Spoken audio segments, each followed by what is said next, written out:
Plans today. I wanted to go check just a little. My dad is from Lisse. Ah, cool. I see. Are you studying for Blizzard Classic Cups? Well, you never know what's going to happen, but every now and then I get a little annoyed with my form dropping in Warcraft 3. And it can be nice to study a little bit. And I saw there was, basically I sorted the website that shows everyone's MMR. I sorted it by MMR, yeah? W3 champions. Not by rank, but by MMR. And I saw, and I was very surprised by this, that Soin is the second highest MMR on the ladder. Now, I know he's very good, and Lin isn't playing here, but he's even above Focus. Not a lot, but still significantly higher with 80 MMR. So I thought, let's see what he's doing, you know? That's impressive. And I've watched a lot of Focus live, like my whole life, but I haven't watched as much Soin. So here's what I've done.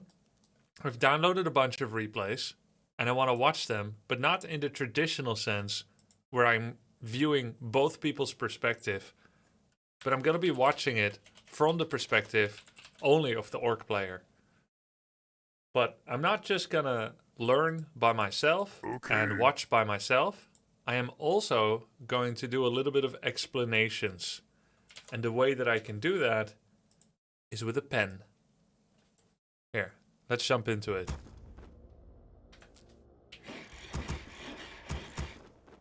Okay, all right. All right, what do you think? What do you think? We got pen. Cool. We got a pen now. I can point things out. All right. Let's walk over here because there's space, and then we go around here and then here. All right, cool. Yeah, we're doing some Picasso. Yellow pen, ew. What? What is this devilry? All right, so let's check it out. I unfortunately know the results because I didn't ask someone else to download the replays for me. I picked them myself. I can, Rui. Yeah, I can do that with display capture. Ready to work. I know, you can display capture on Discord, so I can also coach people with it. So next time I do an invitational and I coach people, I can use the mighty pen.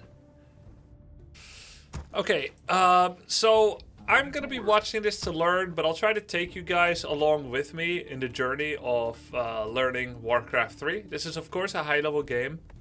This is Soin against Life. They are like two of the best players in the world. Soin is the highest rated player on W3 Champions. After... Who was it? After... Kaho. And Life is Medusa. He's right here. He's rank 1.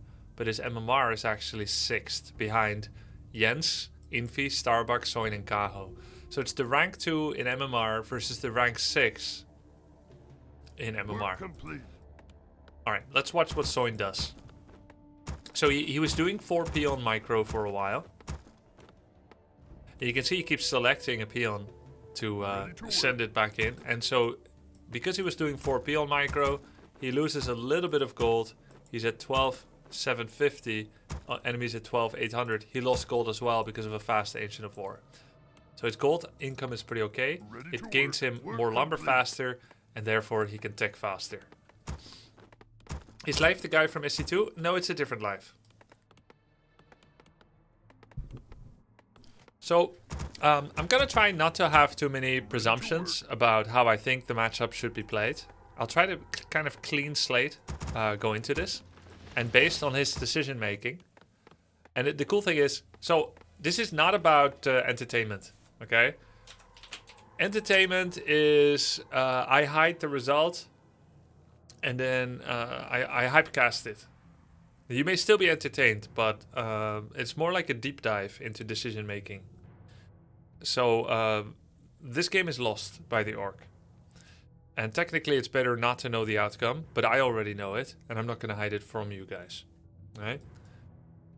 The fact that it's lost means that after this game, when they meet again, which they do, because they met 3 times in a row, when they meet again, there might be adaptations by the orc.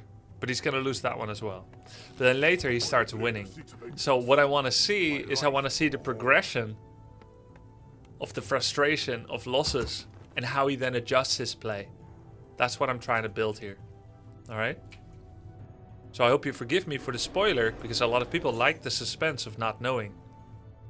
But in doing so, it'll be actually more educational. Now, some of you don't care about that, but I'm choosing to care about it for me now. Alright? So the Blade Master is going to come in with a circlet and a dust. He builds the second burrow. And he sees the demon creeping over here. He sees level 2. One wisp gone from detonate. One gets ensnared from the creep camp. And vicious wind walk. So attacking wisps, he sees the tech happens anyway. He has basically deleted 2 wisps. One from death and one from detonate. All the mana gone. Didn't have a shop, but he follows up with a post-tech shop. So this is the fastest possible tech, which gives him the fastest possible Shadow Hunter. No second burrow before tech. No shop before tech. Right, no items. Fastest possible tech with a follow-up shop so he can fall back. He's not hitting wisps anytime the demon is hitting him. Sometimes he can get so carried away that you start hitting wisp even when the demon is getting hits on you. But that would be bad, because then you drop low. You're then forced to stop being around, and then Night Elf can start creeping again. Life seems to be representing the idea that he's going to take this camp. So he comes back in and he sees him there. But it's a pull so that his wisps aren't out of position. I mean his archers. Yeah, just hyperfixate, CC man. Hyperfixate, burnout and switch. That's fine, right? That's how I am too. This is life versus Soin.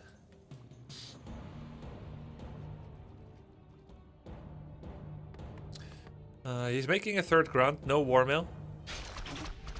Finally, Life committed his demon to get the item and the creep. Let his archers stay at home. There's the Hunter's Hall, Ancient of War walking. I'm assuming now it's going to eat this and go up here. Anytime the demon can hit him, he walks away, yeah? He's never hitting archers or exposing himself to where the demon can hit him. He will trade with wisps, he will trade with archer, but not with demon. And he can't, because he has no heal salve. Here, he gets one hit. Okay, this is actually a break from what he has done so far. And I would say he's the worse off for it.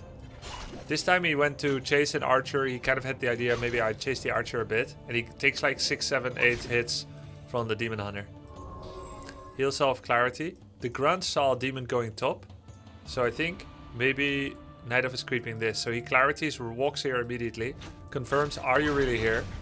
If he's a second later, he can do nothing. But I think he's actually on time to potentially contest. He steals the item. Thanks to clarity. Now he wants to kill the archer, but then also keep the demon away from mana burn. But he's failed. So he still gets mana burn. This feels useless to me. Anyway, in the meantime, it's the double tech building. Bestiary Totem. Shadow Hunter coming out. What does he buy? Heal salve clarity maybe? Nothing maybe? Speed scroll only? Because he already has double heal salve. I see. And he doesn't want to buy clarity because it's too much money. It will delay his unit maybe. Okay, so the Ancient of War might be setting up for laboratory or this camp. So he wants to be on top of that. Yeah, there it is. He wants to be on top of it, but he doesn't want to get hit by the demon at all. The moment demon shows up, he walks away.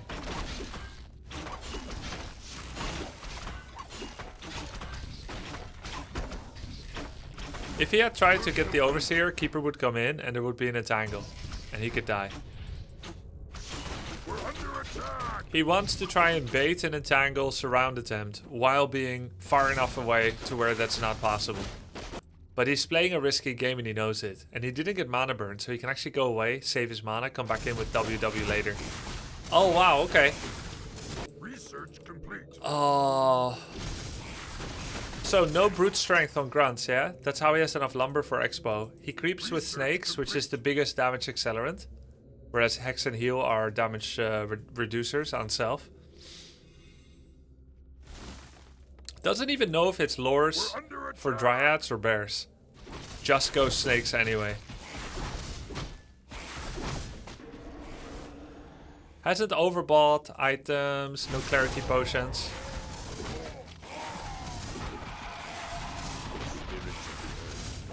Wait, you tried to play Warcraft 3, Mr. Sir Joy? While taking AoE to hotkey setup and trying to implement them in Warcraft 3? Yeah, it's tough. Yeah, he lost the grunt to creeps. It's tough to transition hotkey scheme from different RTS. But not impossible, I've done it many times. Ready to ride. Okay, this feels like a bad fight for Soin. But also, he can't defend his expo. Is this just an undefendable expo? He's committed to try and get some kills for this. But that's nice. He gets a free Dryad because Elf needs to cancel the expo. So he will lose 2 archers for this, probably. Ready to ride. Perfect timing. Okay. So a Great Hold takes how long? 135 seconds, yeah? And it was almost done. So it's a 2-minute delay on the expo, if not more. Let's say 2 minutes. In a minute you can mine 600. And then the cancel cost is 100. 2 minutes, 600, 1200, 1300. And then the extra damage dealt on the Great Hole is not refunded. So this is a 1500 gold injury to Soin. And in return he gets a Dryad and an Archer, which is 300 gold. And a TP, which is 320. Right? So it's 600 gold trade for 1500. It's a 900 gold advantage, that attack, by life. And the only thing that Soin gets in return for it is wood. He doesn't have to pull peons from wood as fast.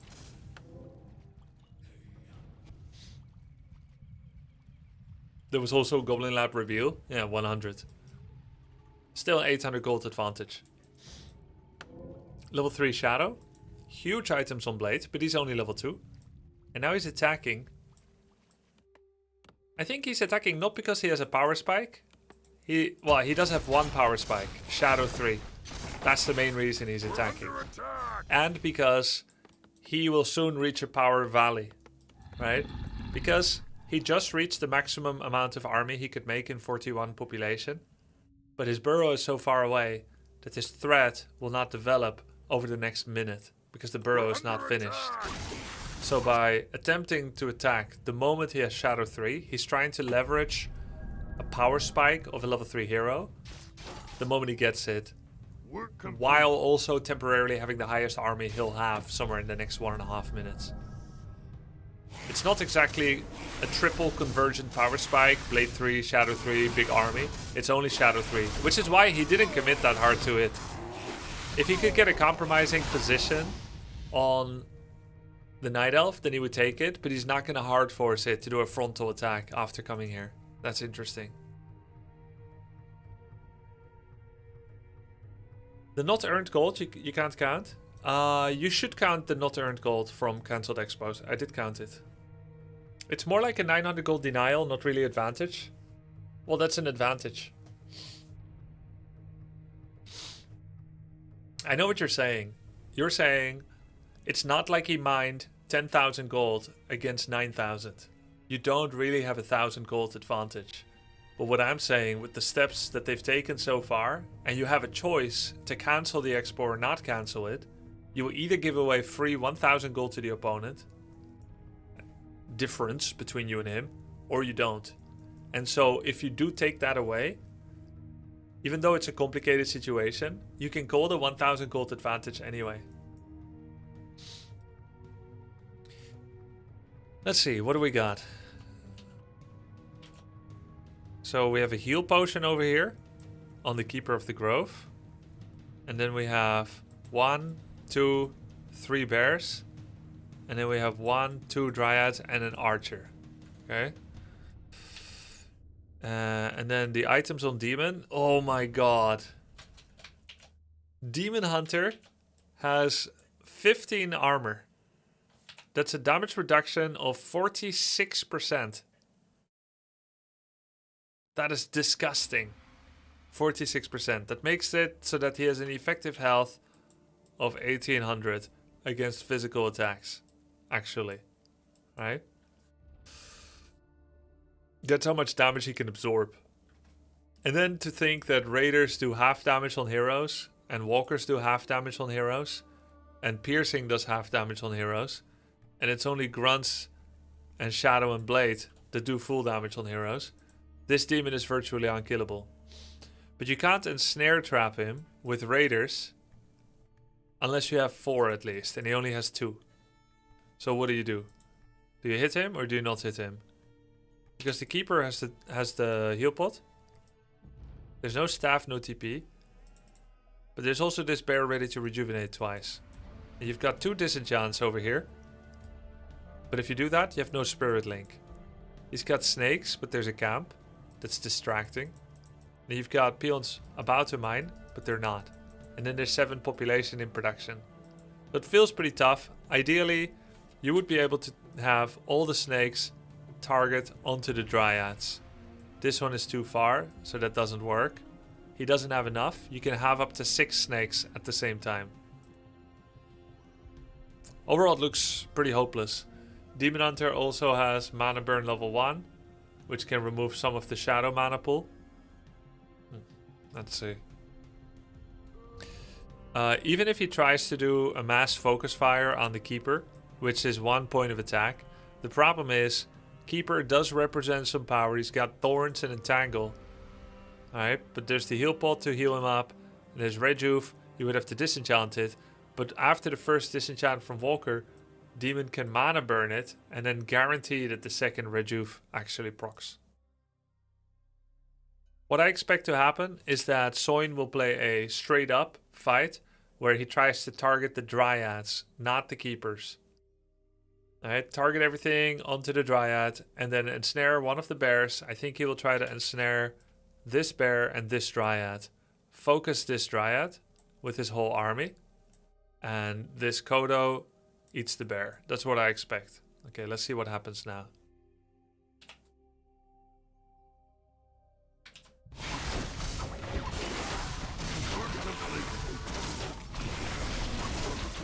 He eats the bear, attacks the one that's not master yet. There's no more mana for disenchant. Bear comes out, still has Rejuve, took no damage from the digestive juices because Rejuve continues in the bear. Even the Dryad is getting Rejuved.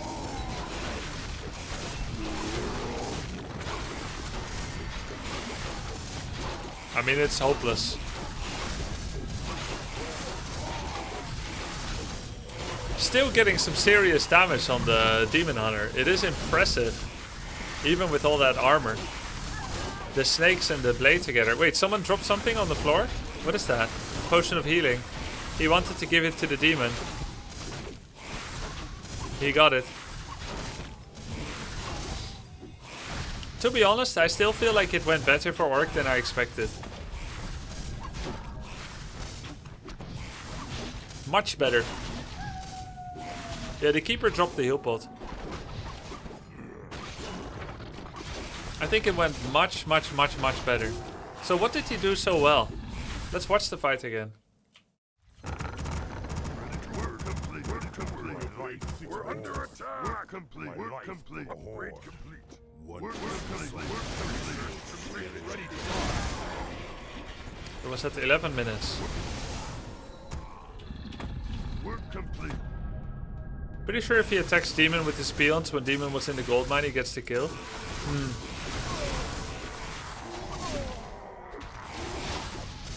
Okay, let's see what he does.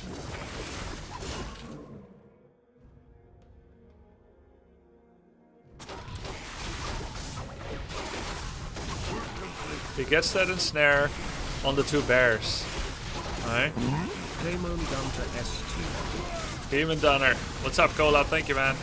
Targets Archer with Roar. Blade is on Dryad. Doesn't overcommit too deep. He makes sure to ensnare things that are in snake range. Doesn't overchase. Snakes are not targeting Dryad, as you would hope. He actually retargeted them to bear.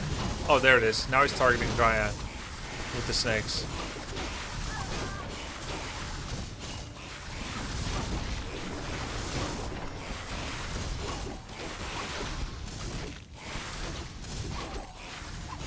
Blade not fighting for a while.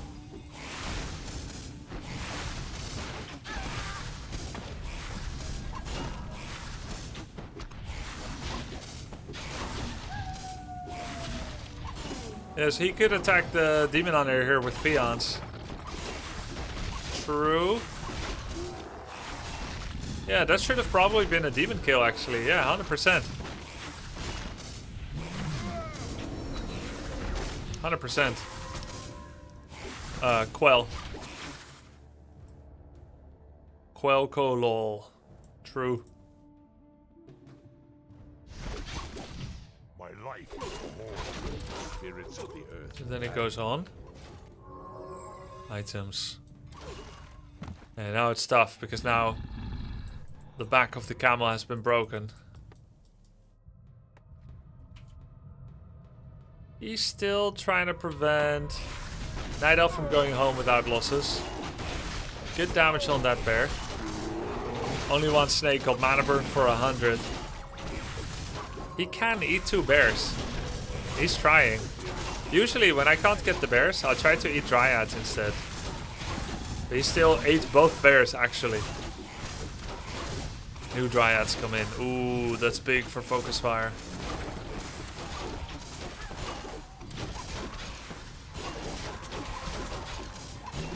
So his secondary ability is Heat Wave level 1. Just no hex.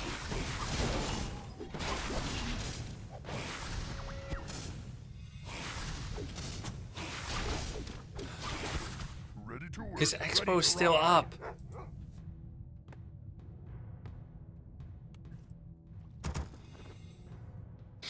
Would be so great if he had a voodoo lounge here. Yeah, Elf actually omitted the staff.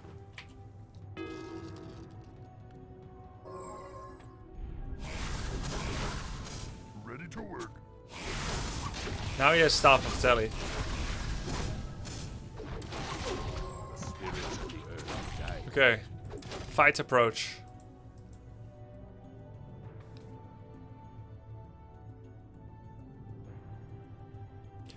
Slowly creep forward snakes.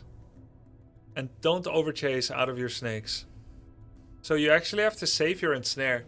I think I might feel incentivized to try and ensnare the nearest attractive target, like a dryad or a bear.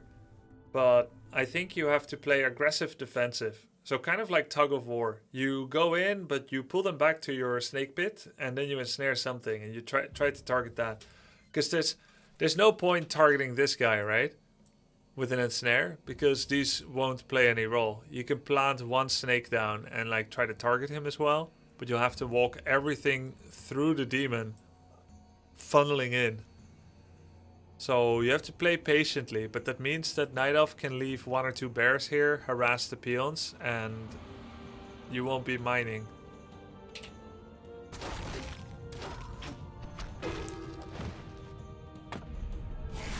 Snaking forward.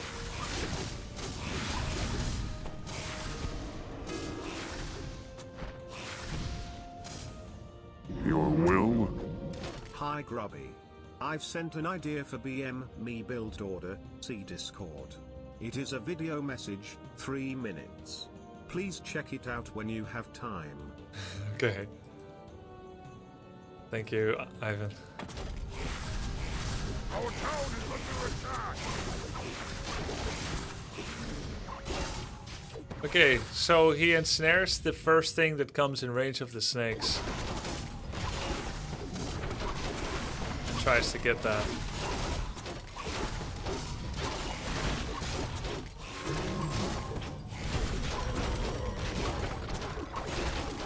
But he hasn't got the numbers. Wow, level 5-4. Okay. Alright. Alright, Apollo. Wanna step up? That was game number 1. Let's go to game number 2.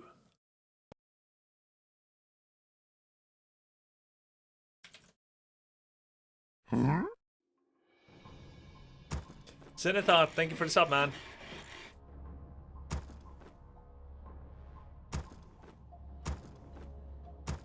The Kodos didn't achieve much in the fight, did they? Should he just have a single one and protect it rather than try to eat bears? So the Kodos are to eat bears. And what do you feel happened to the Kodos that made them not achieve anything, Stiep? What did the Night Elf do to the Kodos to, in your opinion, not make them do anything?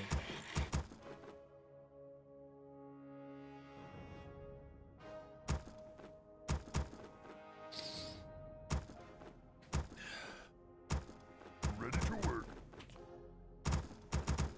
This is Soin. Not so on, Soin. Yes, it is Soin. Yes, his name is an autoban. Sorry. I mean, purge of message. Work complete. Any questions about last game, guys?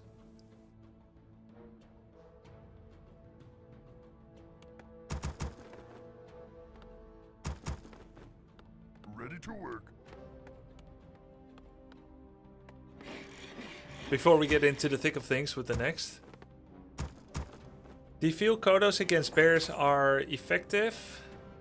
Hold on. Oops, what's going on? Do you feel that were snakes really useful? Okay, so snakes achieved bonus creeping speed because they do damage, yeah? Remember, it's not just about how they are in the fight, it's about what you get done before the fight. So the first thing the snakes did is they took down many creep camps. So that's extra damage. If it was hex or heal, you take less damage. You take damage, you heal. You've taken less damage, but you're no faster than you were. If you hex a unit so he don't hit you during the camp, during the creep camp, you take less damage. Now if you hex an inner fire priest, you creep it faster because he's not casting armor on allies. But it's still less than snakes. Snakes still creeps faster than hex buff denial. So the question is, where do you prioritize between DPS onto a camp and damage mitigation from a camp? Yeah? And he prioritized the use of snakes in combat as well as creeping with them faster. Okay? I'm still in doubt whether 2 or 3 grunts is the best. 3 grunts creeps way better than 2. So 3 is generally better than 2. The reason to go 2 is if you've bought many things on your blade. Boot speed plus circlet. Circlet plus double heal solve and speed scroll. So if you're making a minimalist approach with early blade, like you're not creeping a lot, you'll have a blade level 1 for a long time. While you're harassing enemy with no heal solve. Yeah? Then you want 3 grunts so that you can creep your shadow faster. So 3 grunts is generally a early game harass into shadow power creep. So you're going for an imbalanced level 1-3 split. 1 BM, 3 SH. If you want to creep blade more, you can go for a few heal solves plus 3 grunts plus mass creep. Or you can do blade plus many items plus 2 grunts. And then the target is like level 2, and then you go shadow. And you're also gonna have some skirmish with enemy. Okay? So there's a question here. Do you feel that Kodos against bears are effective? As a viewer, it seems like every time a Kodo eats a bear, demon kills Kodo, bear comes back full HP.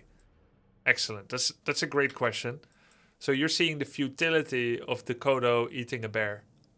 But you probably agree that if a Kodo does eat a bear, that the bear's gone. And so why does the Kodo die? He doesn't die by himself. He doesn't die from old age and then just falls over. He dies because, as you pointed out, demon kills Kodo.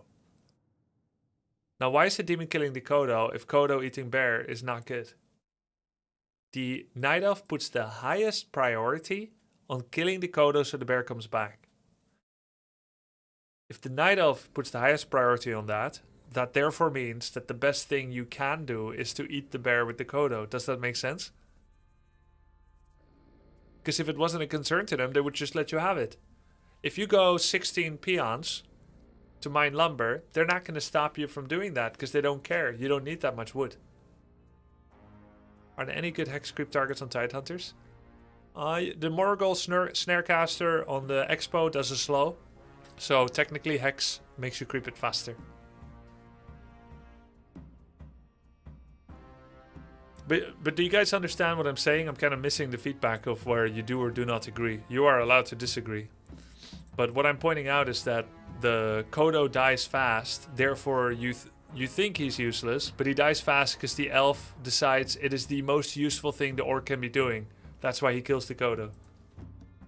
It proves its worth. He could do that to anyone else. He could entangle, focus fire, a blade, a shadow, a raider, a grunt, a walker. But he picks the Kodo over everything. It does make sense. It just looks like a move that only loses for orc. Actually, we are confusing causation and correlation. So what you're seeing is that when okay, there's a few things that are true. One is Kodo eats bear. Orc makes Kodo eats bear, yeah? This is true. And then the second thing that's true is Night Elf focuses Kodo. And what you're then seeing is that Kodo dies, Elf wins. So you're saying that step 1 is wrong. Don't make Kodo. Because it always ends with step 4. But I would argue that it actually branches off. Right here. 3B, Kodo dies. 3A, Kodo does not die. 4A, Orc wins. So I think step 1 and 2 are proven by the elf's reaction to you doing it. It's a problem for him, therefore he makes it his priority to transition to step 2. Now, if we go for a different one, and we say, forget all this, and we say, only raiders, then what you will see is, Night Elf focuses raiders, because he has no other choice. And then you will see one of this. Raiders die. Elf wins. Or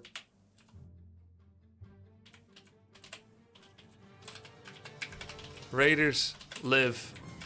Elf loses. So it's always easy to make a case for, well, I always see the Kodos dying and then the elf wins. But the win rates don't support that. Because orcs wins half the time. And they always make Kodo. So you have created a historical perception that is probably a little skewed. Focusing on this. And this. And forgetting this part.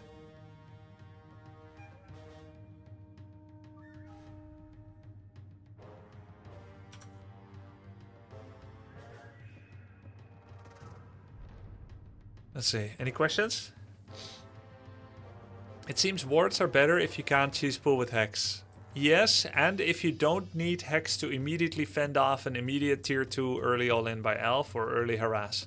So if they're sharking around with Demon, 4 Huntress and a Keeper, and they're trying to entangle, focus fire your shit, and you have snakes, that's generally a losing strategy. So think of Hex as a response to pressure, imagined or real, and think of snakes as something that creeps better.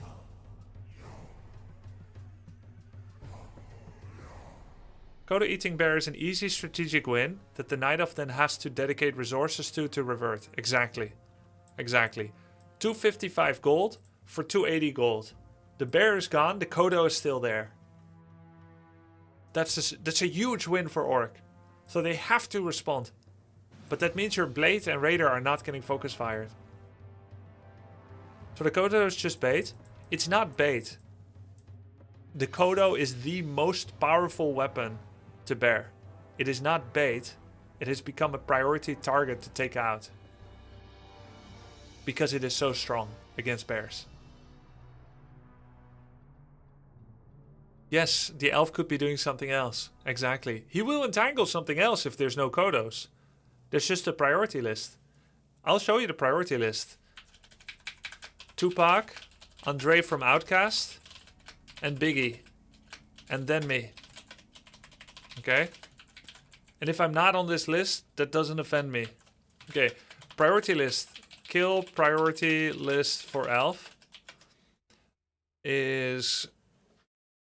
okay. That's now a boomer reference. Nas and then me. Kill priority list for Elf. Kodos, number 1, yeah?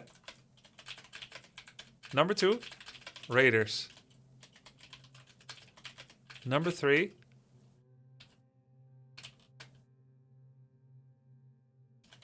and last, Grunts. This is the priority list.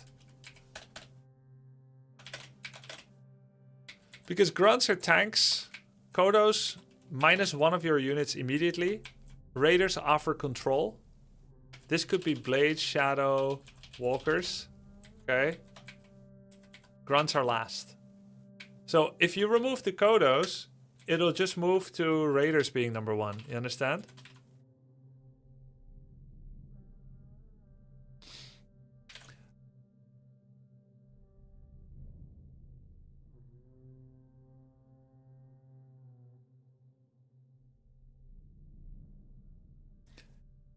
Shouldn't there be more use of speed scroll then? I feel like in the last fight, Orc only used 1, but he could have maybe bought another one earlier. Well, remember, his shop was out of position, and there's a restock delay on speed scroll. So he was defending his expansion. If you remember, his expansion was over here.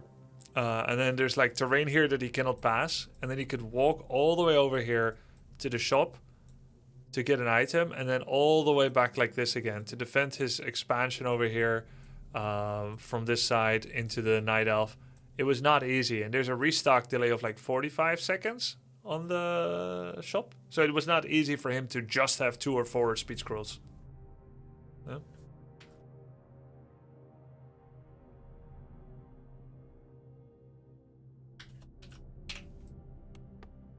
Have you ever done 2 shops for more speed scroll? Only for fun. Ready to work. Alright. Before the engagement, are all Kodos considered Schrodinger's Kodo? They're in a living state of superposition where they're both living and dead at the same time? No, because we can see them.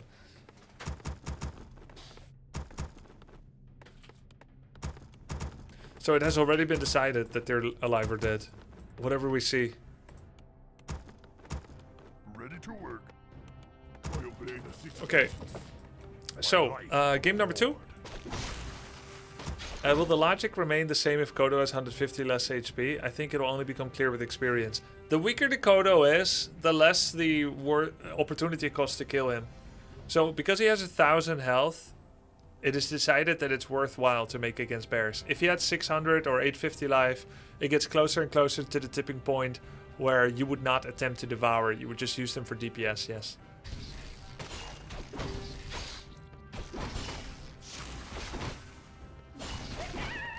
Wouldn't forcing fights at the elf base be good for Orc then, if it gives an opportunity to save Kodos or 8 bears by TPing out?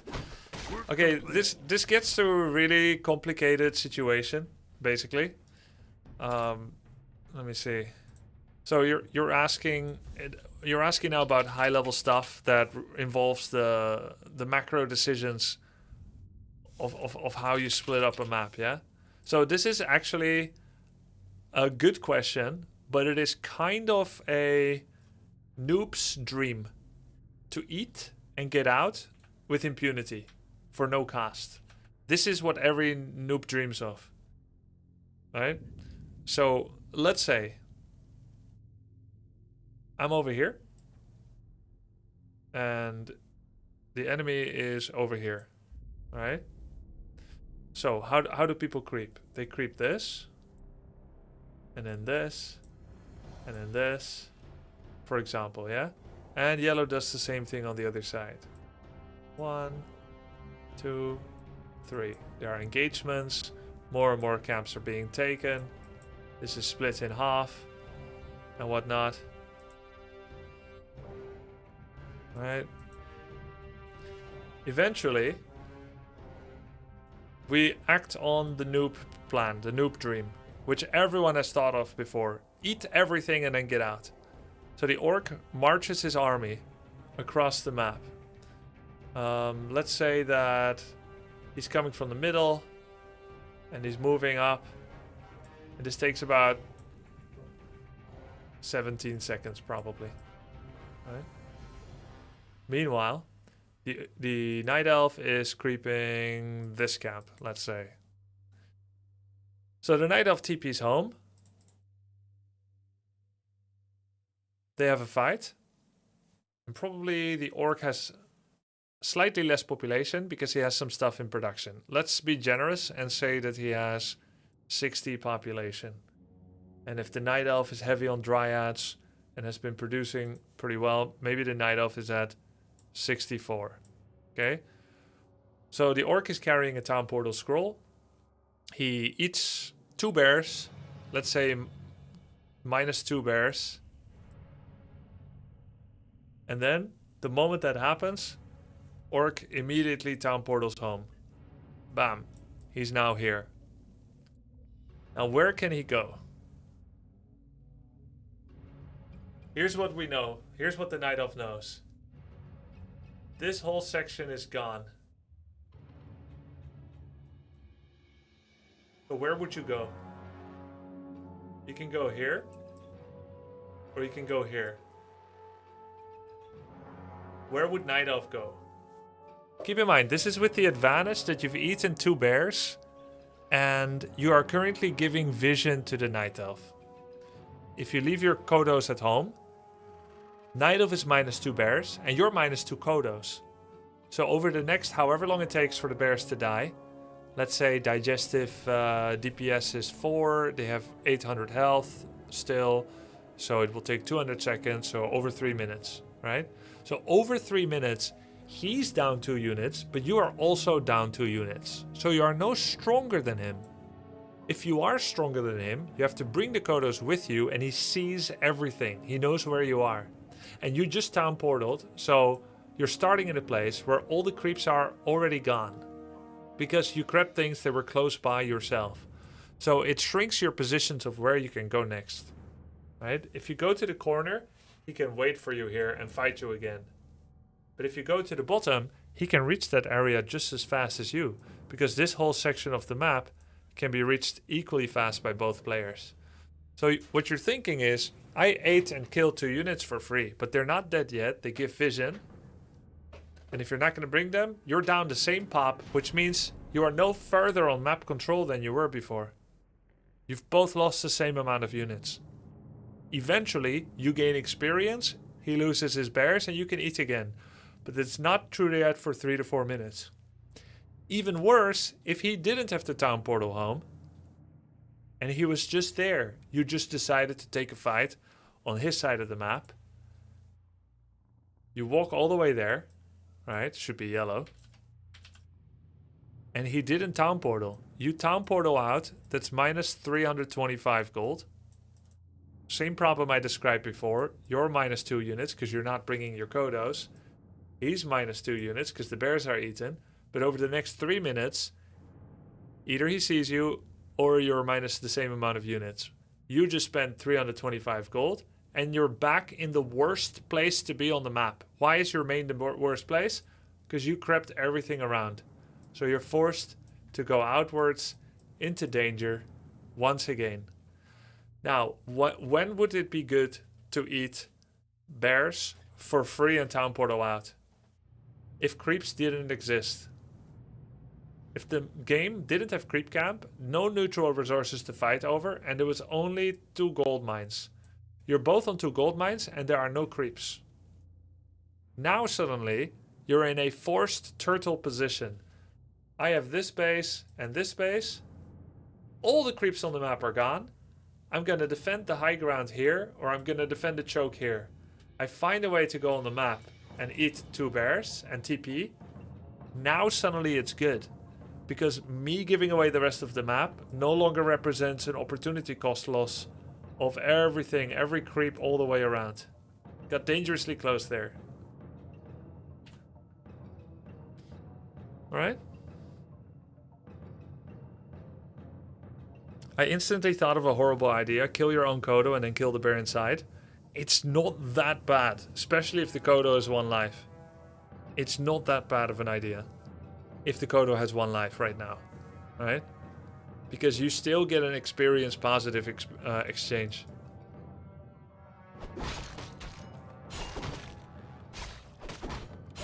But what if your entire army was Kodos and you hit the entire army and then TP out?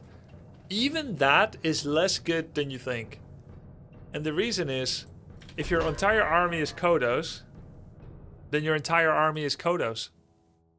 Kodos do not kill heroes. They do not raider control heroes. They do not creep well. And so you're most likely on a Blade 3, Shadow 2 against a Demon 4, Keeper 3. You're out-leveled. And when he shows up, all those throwing axes the Kodos do nothing against Demon Keeper. That is crazy good on low elo. It is not. I've never seen people get cheesy wins with mass Kodos. It's just one of those things that's much better on paper than it actually is. Do Kodos still give vision if they're in Zeppelin? Yes. And minus 240 gold, by the way, for Zep. Okay. So let's watch this game. He actually speed scrolls over after getting two... He gets the whole creep camp. Yeah, the whole creep camp. Speed scrolls over to try and stop life from creeping the giant sea turtle. He arrives earlier and is now forced to make a decision where he stays. Oh, but he did find a way to use his... Okay, that's an important one. He found a way to use his Blade and Grunt to provide a full meat wall off, so the demon couldn't come in and contest the turtle. So he still gets his own thing. As long as you show up with a Blade and Grunt, and you're not too low, you can apparently hard force the turtle. Even if demon comes in and creepjacks, because he can't reach it. Work complete.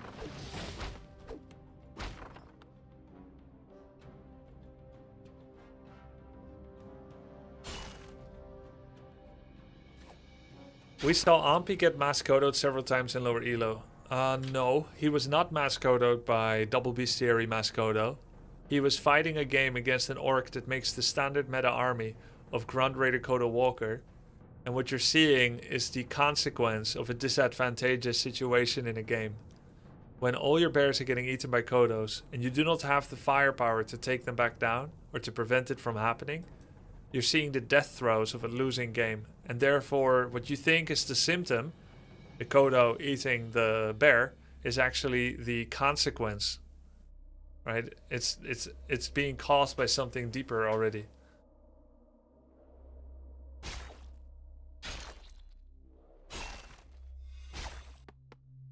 If for instance, I stepped in the middle of a game and I gave 2,000 gold to the orc and I said you can only spend this on Kodos, and he does, and he then wins with Kodos. Would the orc win because Kodo mass eating is OP, or would he win because I gave him 2,000 gold? Do you know what I mean?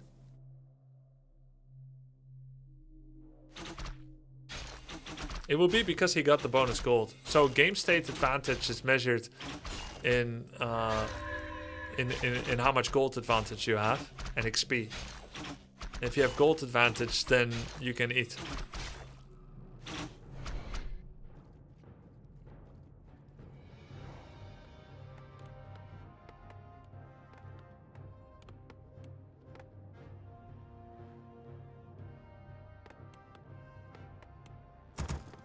So it's 3 grunts again. When he showed up here, he saw the archers going left. So I'm assuming Ancient of War is here. Yeah. And now he's not stopping that anymore. He's creeping the Warlord under Vision of Wisp. Tough one. Wait, he can't even beat this. He's gonna level from this, so his blade is allowed to drop to 1 life.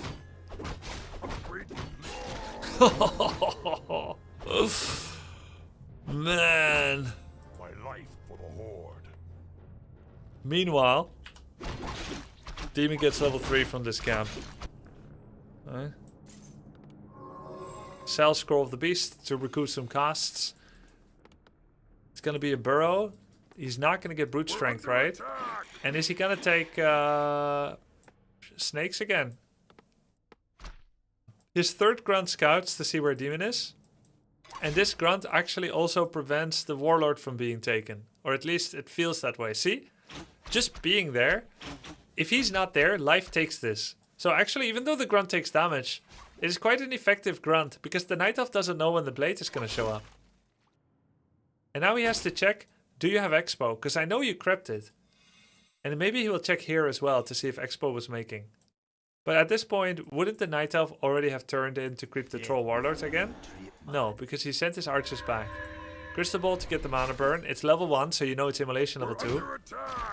He did not finish the whole camp before just the 2 items. Didn't pick his second ability yet. And now Ensnare, which saves gold, which you always go Ensnare first if you want a tier 2 fast expand. He's got the resources for it, yeah?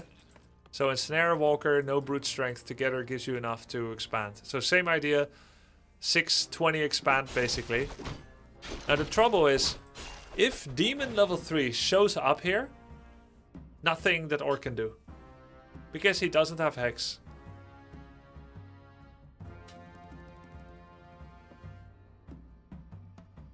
Yep, I have your account, Prestamp. Did you say which replay you were looking for? Okay, the one you lost. Got it. Yep, I'll do it. Grubby, were you originally embracing positive mental attitude, or was it the other way around?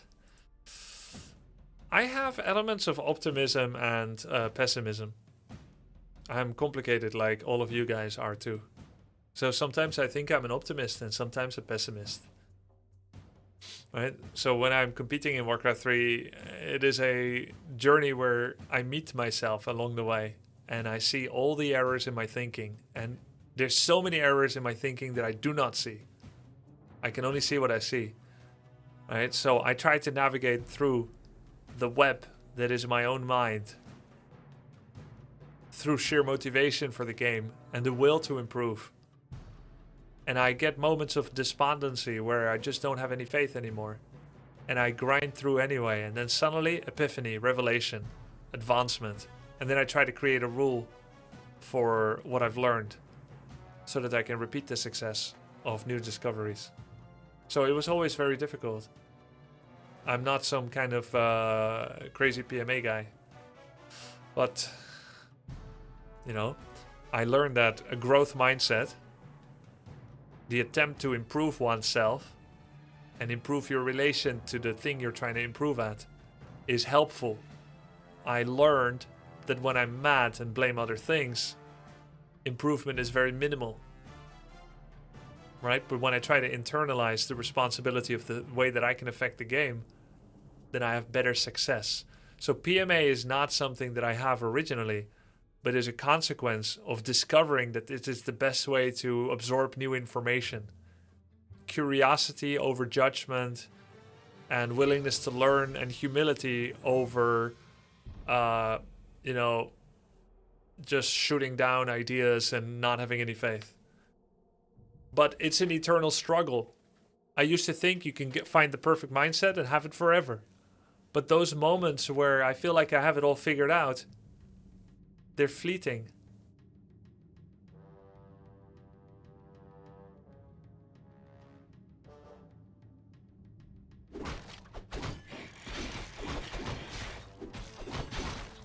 So he went Hex first this time. Probably because he feels the fear of the Demon 3 lurking over him. And it's a small map. Something like that. And because this camp might be too hard for Shadow only. Maybe that's why.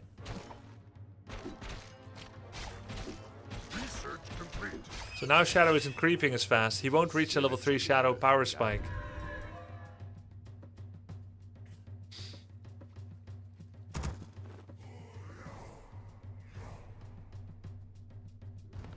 We're under attack. Thank you for the sub, Tigerfish TV. 6 months tier 1. Thank you, man. Appreciate the support.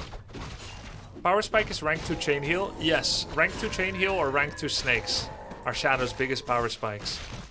For Blade, his power spike is Windwalk level 2 for Reconnaissance and Burst, or Critical level 2 for a sustained battle.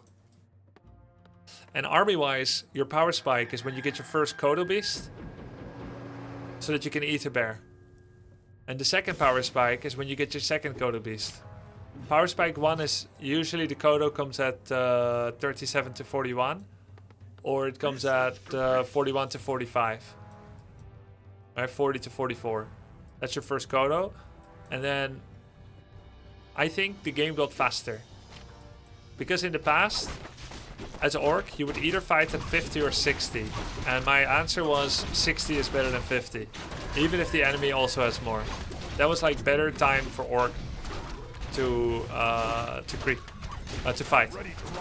But nowadays, you barely ever get to go to 50-60 anymore before the first major engagement. And that's because Elf has gotten so efficient with immolation and thorns at fights that if you don't have bonus money, you can't win a sustained game anymore. So you need the bonus money from an expansion. And Ensnare being low gold cost offers the perfect timing to combine a large gold spend while not falling behind on tech production. You understand? Any questions? So what Orc is doing right now, he's first of all securing a Shadow level 3, and he's also giving himself access to be aggressive. His hope is that he can displace the Night Elf to go home first. If he can force the Night Elf to go home, all the way like this, either with a TP, right? Either with a TP or just by walking. That's a 20-second trip. And then all the way to his expo would be another 25-second trip. That gives him 1 minute of mining almost, which is plus 600 gold. Right?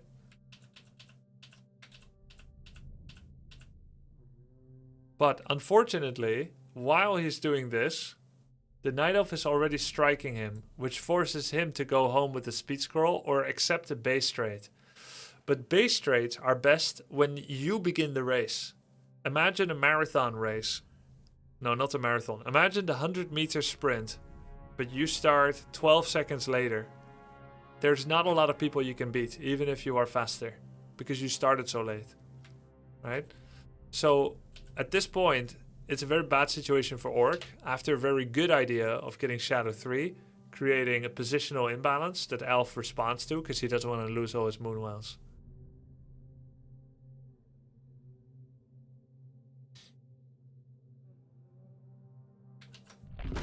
Can I go to the toilet? Okay, as my teacher always said, I sure hope so. The correct question is, SGTX, may I go to the toilet? And yes, SGT, you may.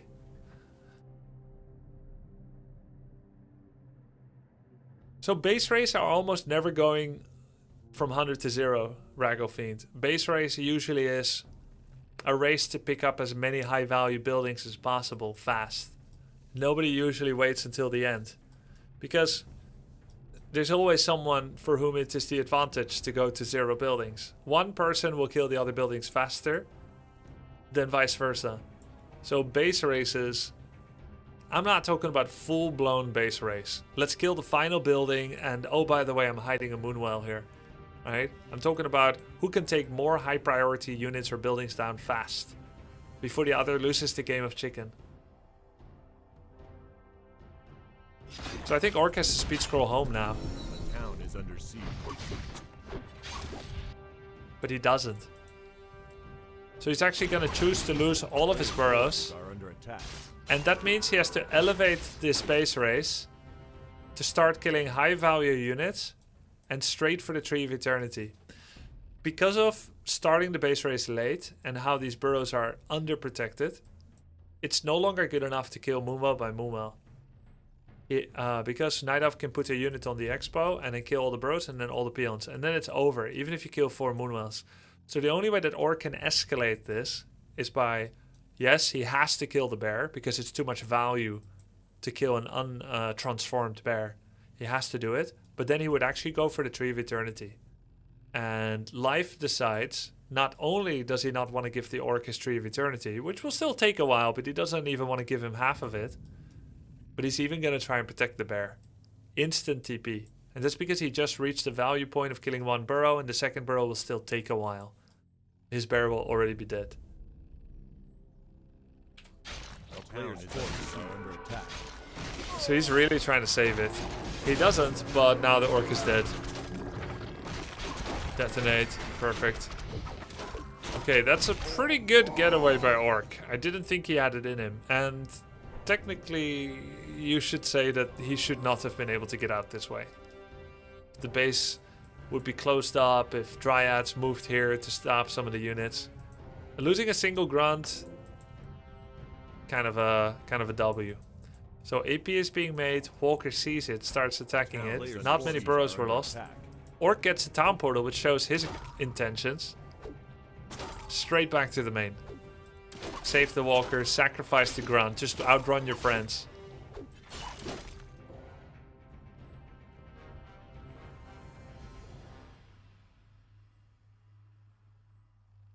Is bear worth 1 grunt invul potion? Not really. A grunt invul are 350, bear is 280. So it's a bad gold exchange. More was lost than that too. He has to kill 1 Mua and then TP. He will hex demon so that his raider survives, but that doesn't work. Yeah. So I still think this was a really good time buying stratagem by Orc. So Orc now has to go over 50 pop with Peon, right? Because he has no lumber. He's at 60 lumber. He can barely make a Kodo. Where did this lumber go? Okay, so he makes a second shop because that's what he wants to spend his lumber on. Because he's about to be attacked. This is a speed scroll attempt by Orc, but he can't. Double Kodo. He's making a Kodo now. 55 pop against 50. To be honest, pretty good maneuvering by Soin. And also, one thing that should be kept in mind. There are still 4 archers. That's 8 population. That could be 2 bears instead. So when you're evaluating the population difference, where 50 against 55, a lot of that is in archers that normally by this time are already gone and replaced by higher value units. They still do good damage though. Archers are glass cannon. And so they should be taken seriously and targeted first. Low health, high pierce damage. They will wreck Kodos actually. So ideally in this fight, I thought bear's 255. Yeah, you might be right. Yeah, your bear's 255, yes. I think. Let me see. Druid, Claw, Worker 3, Liquid. I think it's 280 actually. Let me see. Oh, yeah, it's 255. You're right. Okay. What's up, Papi? So yeah, I think Raider needs to ensnare one of the bears. Ideally, it should be the bear that's transformed into a bear already, because ensnare can be dodged by a transformation. These two are gonna transform soon. If you do it fast, it's okay though.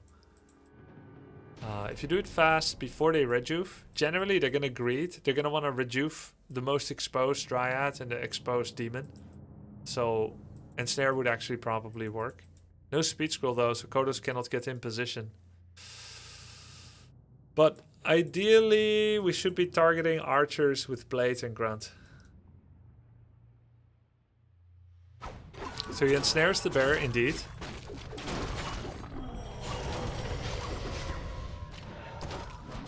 Eats the bear that's not transformed. It'll digest a lot faster. Eats another bear. Now he's targeting Keeper, who this time does not have heal pot. Grunt is attempting to go for Archer or Keeper. There's another ensnare. That's very painful on the blade. That's not enough. He has no Spirit Link too. Is Orc producing during this? No. Actually very relevant, right? He's not. And is Elf producing? He can't. He has no Moonwells.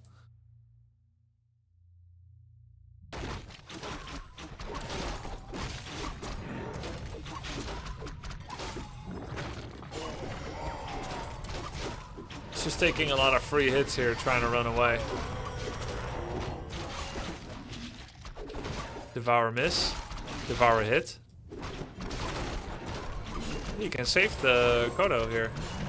Very good play by Soin, actually. Like, one Kodo goes down, and then, oh, Spirit Link Dispel by the Dryad, and a lot of piercing attacking the Kodos. Yeah. And they're all back.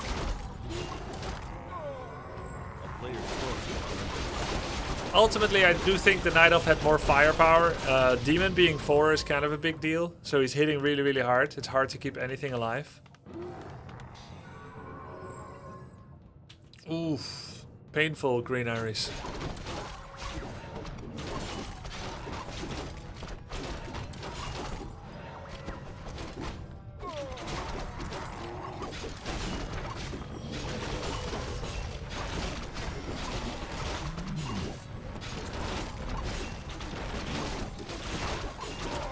Very interesting game.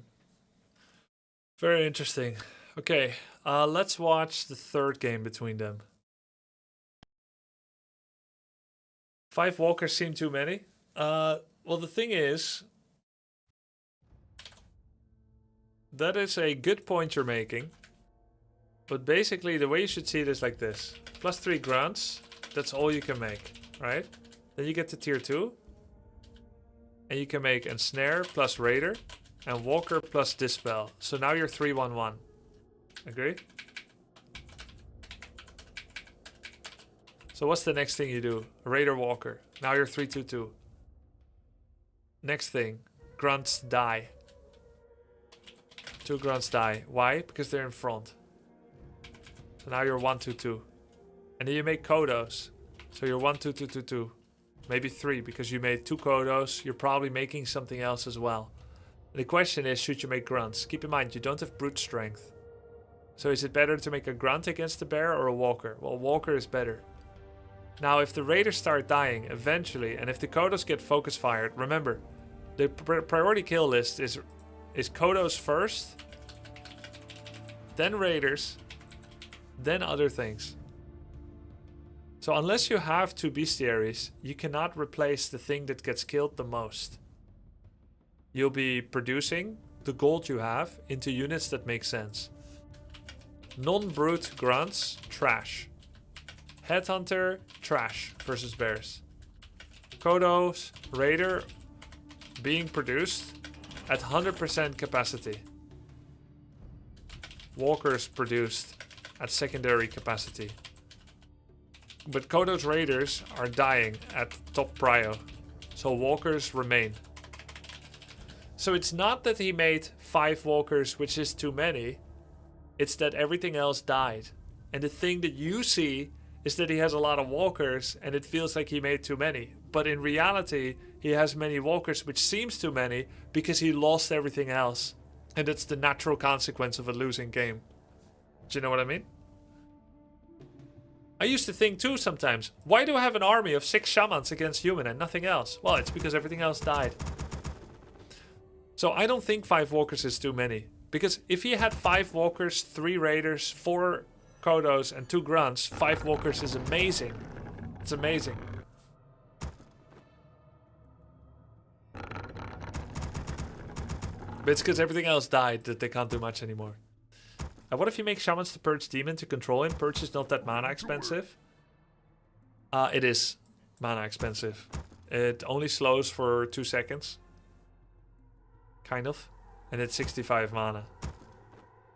Shamans only have max 200 mana. They're almost never at max. Detonate takes away 20% of their mana. They're already not often at max. Bunch of purges. Shamans have almost no DPS. Why Orc can't make 8 peons before tier 2 tech and have enough lumber for brute grunts? Orc plans to expand anyway. But I think it changes all the population power spike thresholds, doesn't it? Save Orcas. And also it makes your Shadow Hunter come out 15 seconds later. So you would have to study all the top games and see what a 15 second later Shadow would actually change in the creepjack and creeping speed balances between you and opponent. I don't disagree that an 8th peon is very useful, but it's 75 gold It's 15 seconds slower second hero, and all you get in return for it is brute strength for grunts that may not even be alive anymore. So unless you intend to make grunts beyond 3 grunts, Ready to work. the extra lumber is likely not justified. Only 7 seconds because beyond is 75 gold. Right, and we're not ticking immediately after the final peon. Yeah, 8 seconds then, right? 8 seconds later. Attack. For the horde.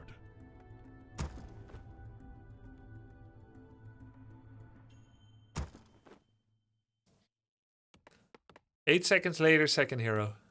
8 seconds later, second burrow. Makes it more cancelable against Sonic shenanigans. He is him. Well, Green Aries is joking, or quasi-joking, that Save Orcas was able to correct me on the timing. He's saying Save Orcas knows his shit. That's what he was saying. That's who is him, Synthwaf. And it's true.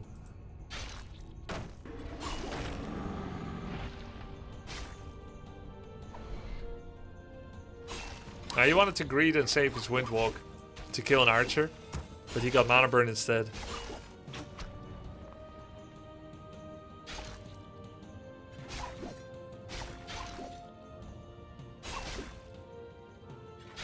Can lumber harvesting be hacked by attacking tree?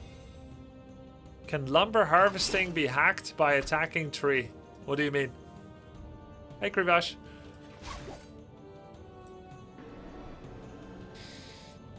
So he went to buy Circlet and then he came back to pick up the item. So Blade cannot buy Circlet. I hate the position that Orc is in here. I've been in this position so many times. And I feel like at this point you reach a dilemma where you can neither leave nor stay. You don't have the heal salves or mana to stay. But you can't leave and let the enemy creep for free while you're doing nothing. So you have to stay but undercommit. Stay but don't trade hits. This is kind of correct. This is the best thing you can get out of it. So usually Night Elves try to break this stalemate by buying a Boots of Speed, which is exactly where the Orc is leading him, which seems unwise. He gets Dust.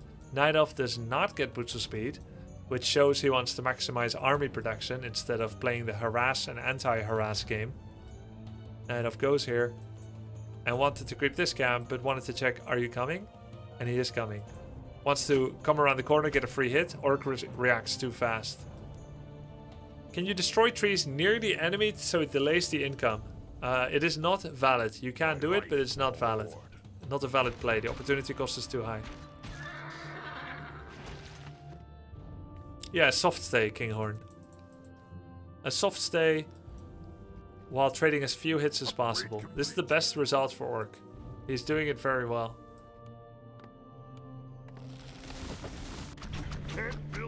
Something in the way. Glad I could help. Nice content. Hey, thank you so much, Quick Ben. Thank you for the support. Glad you like it. Nobody signed up for this class, but I'm giving it anyway. Are fairy dragons bad or situational? I never seen them get made. I would argue they're a little... They're extremely situational and a little underpowered in many situations where you think they could work. The problem is there's not enough other useful Ancient of Wind units that are generalists. The entire Ancient of Wind tree seems like it is a counter build or a cheese building. It's not really sustainable units, and that is because Ancient of Wind Talon is a caster and TFT has very strong anti-caster units like Spellbreaker and Destroyer. And so you generally don't want ground Talons against Destroyer or Breaker. Talons do destroy Destroyers now, and so they get made for that, but while you're doing that, you don't really need a Fairy Dragon as well, you just need more Talons.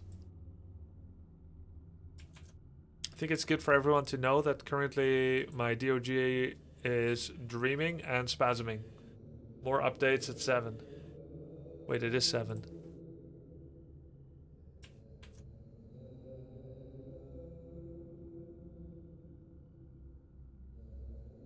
So now, the question is, Save Orcas, are 8 seconds crucial for Shadow, yes or no?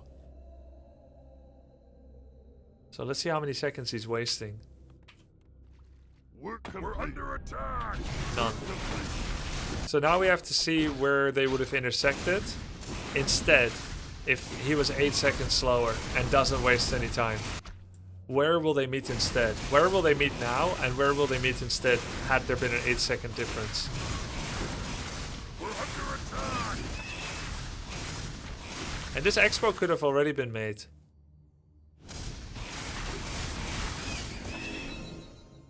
You will need 32 food for 3 grunts to fit it, so third burrow has to be earlier.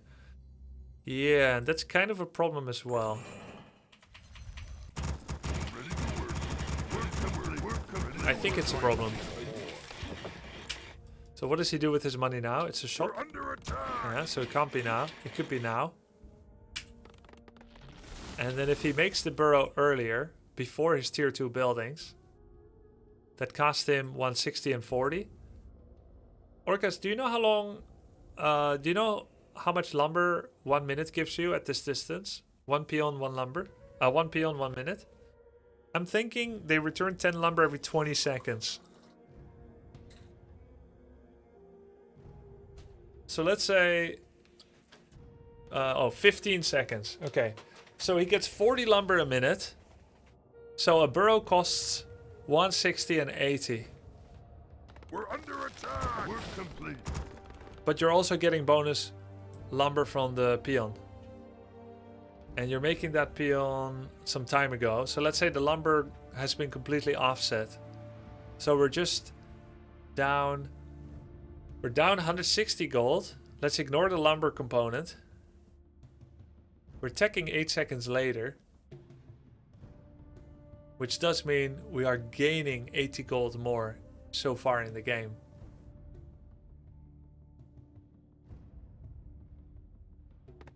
We're under attack! Work complete. For the Horde. My life for the Horde. So we reached tier 2. If we're down 160 gold now, we're 500. We can't make Bestiary Totem and Shadow.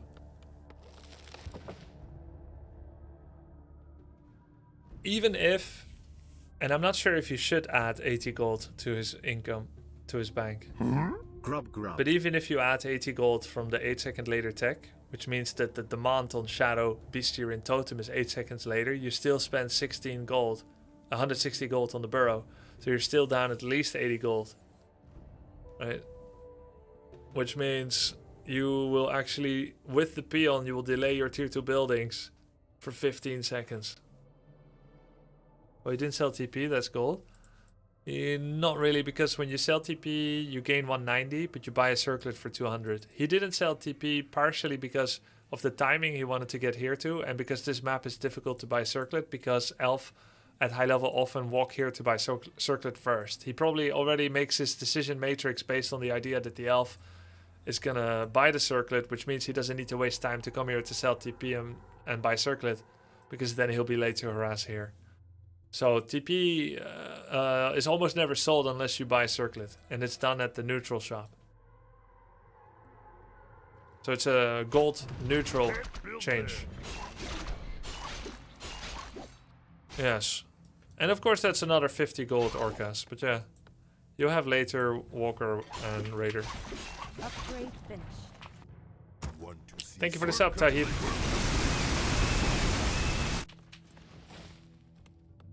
To be fair, he's forgetting his Walker anyway. Or delaying it on purpose. Oh. We're under attack! I mean, such mistakes should not be factored in.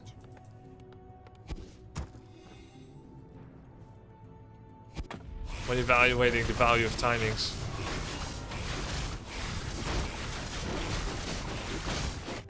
Ready to ride!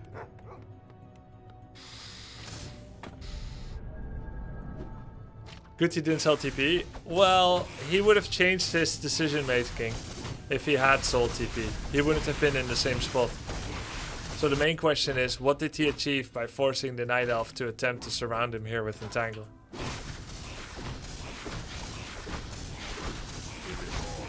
Guide me.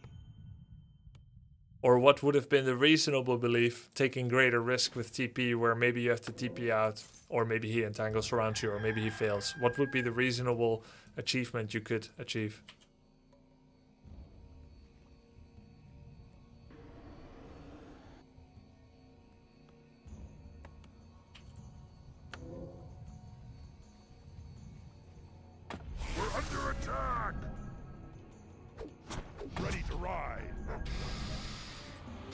Wow, this is not too bad of a situation. Probably his best position in the game yet. So Night Elf is actually staying with Mass Dryads. He has started with an armor upgrade and he's getting an attack. Not going for bears, which is why the army is a little bigger than usual. And the upgrades on Dryads are going to be pretty effective as well. Demon is not level 3, which is partially courtesy of the blade showing up early and doing a soft stick. Sticking to the Night Elf but never trading blows. And now the Shadow Hunter, level 2.5, Blade 1.5, Demon 2.5, Keeper 2. He's definitely down in level, but he gets to fight defensively with the Snake Pit. He has one Spitted Walker, which is fine against Mass Dryads. But with the War Mill, 4th Burrow, and the Expo, and no bonus units coming yet, this will still be a tough hold. He has to slowly trickle in damage on the demon while killing archers. I like him going for the archers immediately. It's an immediate focus fire on Blade, who I think is taking too much damage. He had no Windwalk because no Circlet. You know, it's funny. I instinctively felt the Blade had enough mana to Windwalk. I could tell that he should have enough, but you know what? He had 70 mana. Then why did I think he could Windwalk? It's because a level 1 Blade, with the mana bar size that he had, I instinctively recognize it as being enough, but it's based on him having a Circlet. And this is one of the few Blade Masters level 1 that doesn't have a Circlet. So I misjudged by 5 mana. That's why he had to walk away with Speed Scroll instead of just disappearing. Good! Putting the grunts on the archers. He killed every single archer. Sorry, Logan is rudely blocking things.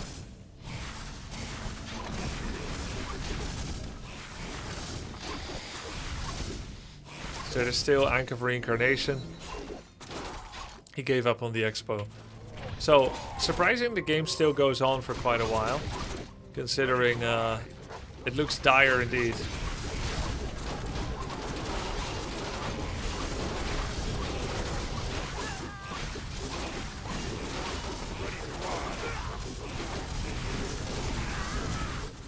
So now he's starting to make headhunters because it doesn't make sense to make more than one walker usually. He already made a second. Now he has to put his barracks to use because Totem has become useless. Bestiary will work full time and he has no choice but to use his barracks for something. So it can either be grunts, which are kind of trash in general, just not a very good unit, or headhunters, which are a lot better and work against Dryads, but are not particularly good against Demon Hunter. Now, if the Night Elf transitions to Druids of the Claw, headhunters become worse and worse. And he is in fact transitioning. So these headhunters have like a momentary treading water, keep my head above the water kind of function, but the longer the game goes on, the more they become obsolete. So the way that he saw it pre-stamp, he felt like he needed to take that fight because his win condition is at stake, the expansion. If he doesn't take the fight, he has no more win con. What if going to tier 3 just to take a Dark Ranger third and life train the demon? Life train is 30 mana, you can do it 7 times. Demon can't mana burn so many heroes. Right, but the Dark Ranger will cost 800 gold, yeah? Because you went to tier 3 and then you made Dark Ranger. So it's an 800 gold Dark Ranger that does, as you said, drain life level 1. That maybe he can do 7 times. But it takes time to get there, like 2+ minutes. You're spending 800 gold for a level 1 Dark Ranger that will life train the demon. What if Demon invulnerability potions? Suddenly her value drops to nothing, if that was your plan. What if he gets a rejuvenate? You still need Dispel, but you probably have less Dispel because you went to tier 3. And because you don't have money advantage coming, what if he doesn't fight you and you're not in a Mortal Kombat? You don't hire the Dark Ranger and you get the fight of your life. You hire the Dark Ranger, but you're splitting the map with him. You're both creeping. You get level 2. What do you get out of the Dark Ranger? Silence is trash because of Detonate and Abolish. Black Arrow is trash because of Abolish. So even if it was the best idea ever, which it somewhat isn't, but I'm entertaining your idea, 40 Suns. Even if it wasn't the best idea ever, it is completely contingent on the idea that you immediately get a fight for the game. But if the game goes on, there's macroeconomics, decision making, creep routes. She becomes worse and worse and worse. and you wished you actually had an actionable win condition that can win in many ways, like a fast expansion at minute 6:15. Well, if Dark Ranger costs 800 gold, then at least you get a free tier 3. That's true. If Dark Ranger costs 800, tier 3 is free, which you can now start using for things. But those things still cost money as well. So you can make a Tauren, which is cool. And you can get Lightning Orb. But now we're 1500 gold into the investment. We have a Dark Ranger, a Lightning Orb, and 1 Tauren. Meanwhile, enemies' pop is probably 10 pop bigger. And you had to give up map control because you were waiting for all these things to kick in. When making an Expo's Orc, I always wonder, should I make Great Hole first, a Tower, Burrow, second Shop? Thoughts? Always Expo first with no defense. The more you invest, the bigger of a power vacuum you create. You make a Great Hole, that's a 385 gold. You make a Great Hole, a Burrow, a Tower, and a Shop. Now you're almost 1000 gold in the junk. Right? That now will take longer to pay off. You're weaker on the map. You're more invested. And if it gets found, none of those things help you defend it anyway. Exactly, Twistmet. Nice item. Holy crap. Helm of Valor. Fantastic. So he made a couple of transitionary headhunters, but he stopped. This is good. Just a couple. Our warriors have engaged the enemy. War drums. Good item. What's his upgrades? 1-1. Ultra Vision. Oops. Invul.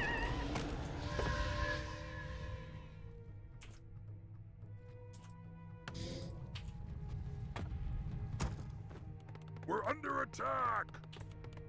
Ready to work. Research finished. So it's a split map situation, and I think it's because Night Elf was transitioning out of a population dense army. Dryads are very pop inflated. Your building. They take up a lot of pop for very little gold. So a 50 pop Dryad army is a lot less impressive than almost any other 50 pop army, but they were very cheap to get there. So in order to push over the 50 pop threshold, Night Elf wants to wait a little longer. And that's why he was happy to split the map. Orc is splitting the map because he's weak. Night Elf is splitting the map because he's preparing his master stroke. Not just with 2 bears to go over, but with 4 to 6. Our warriors have engaged the enemy. Ready to work.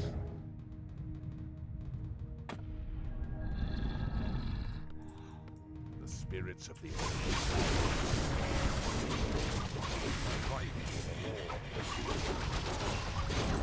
And the wisps. No more Walker mana, no Spirit Link.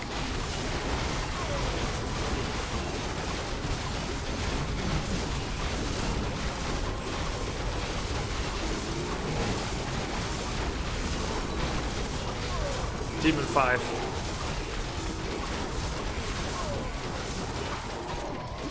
Okay. Very well played by Life. If I want to start Warcraft 3 and choose a race, where can I cheese with the least macro thinking and get unit micro and try to close out games early? In noob tier.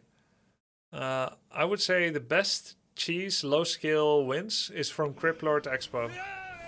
Hey, thanks for the gift sub, Bramba. Yeah, I would say Cryptlord Fast Expo is one of the easiest cheese.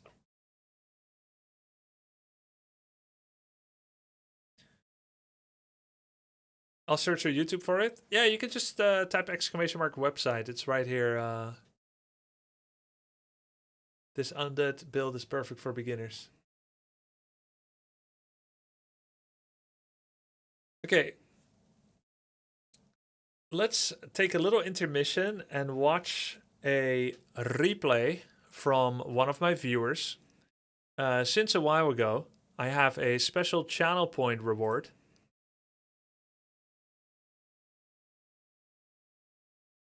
Called Warcraft 3 replay recording review. This is 250k channel points. Pre-stamp is the first to redeem it. And he says, can you review my W3 champions? Or that's what he means anyway. Can you review my W3 champions game?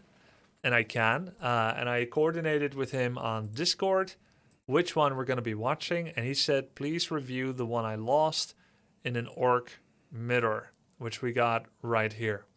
Unfortunately, he doesn't lose a lot, at least not recently. He's just kind of trucking over everybody. But we got one loss here.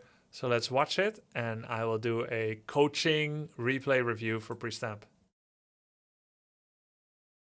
Losing, never heard of it. All right, let's get that replay started. There. You added the expensive replay review, but mods began doing a bunch of Slay the Spire, Age of Empires 2 predictions. Now I have no points. Hey, nobody forced you to try and gamble on them, Kinder. Doing better now, I'm learning from the best. You? Hey. Alright, man. A lot of wins. Ready to work. So let's see what happened here. Alright, so this is... Grub is back. Nice grub tea. Sanolon, thank you, bro. Appreciate it. Thank you very much. 103 months, guys. W Sanolan, thank you. Okay, so Ready to work. First thing I would recommend, Pre-Stamp, is to always have exactly 2 peons in production. Not 1, not 3, but 2. Always. Because the moment that 1 peon finishes producing, you want to make sure there's another one in production so that you don't lose any production time. Ready Now, to work. pretty much after every peon, you're using that as your auditory signal to make another. And you're losing peon production time. It's going to cost you gold.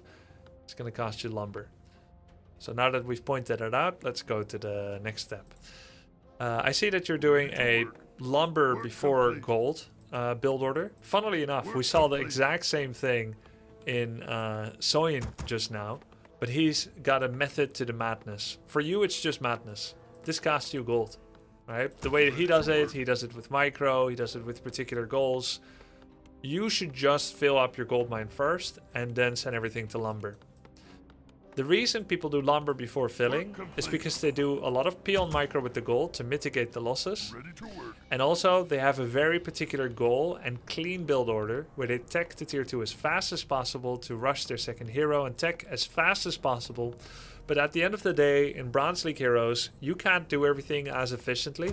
And that means that you're going to delay yourself unintentionally anyway. Your tech is going to be unintentionally late. When it finishes, you won't immediately use it, even if you strive and endeavor to do so. So, and also, the 4 peon gold only gets done when you do 1 burrow tech. You don't actually do it with 2 burrow tech. It doesn't have any point. And you can kind of see that here as well, is that you have way more lumber than you require. You're at 180 lumber, and you don't need it, right? Because you only need 190 lumber to tech. It's your gold that's too low, in fact. And it's partially because of this. Okay. So now that we know that, let's go on. You're creeping pretty well. It could be better. I would have you use all your melee to attack your Farseer. So that the creeps attack the Farseer. It's better to take a little bit of tanking damage on FS than Grunt. That's because FS has 3 armor, Grunt has 1.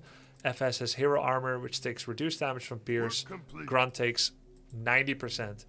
Hero only takes 50%. So you're taking 40% more points of percentage damage on the Grunt than you would on the Farseer, which means it's actually more expensive to heal with Heal Solve.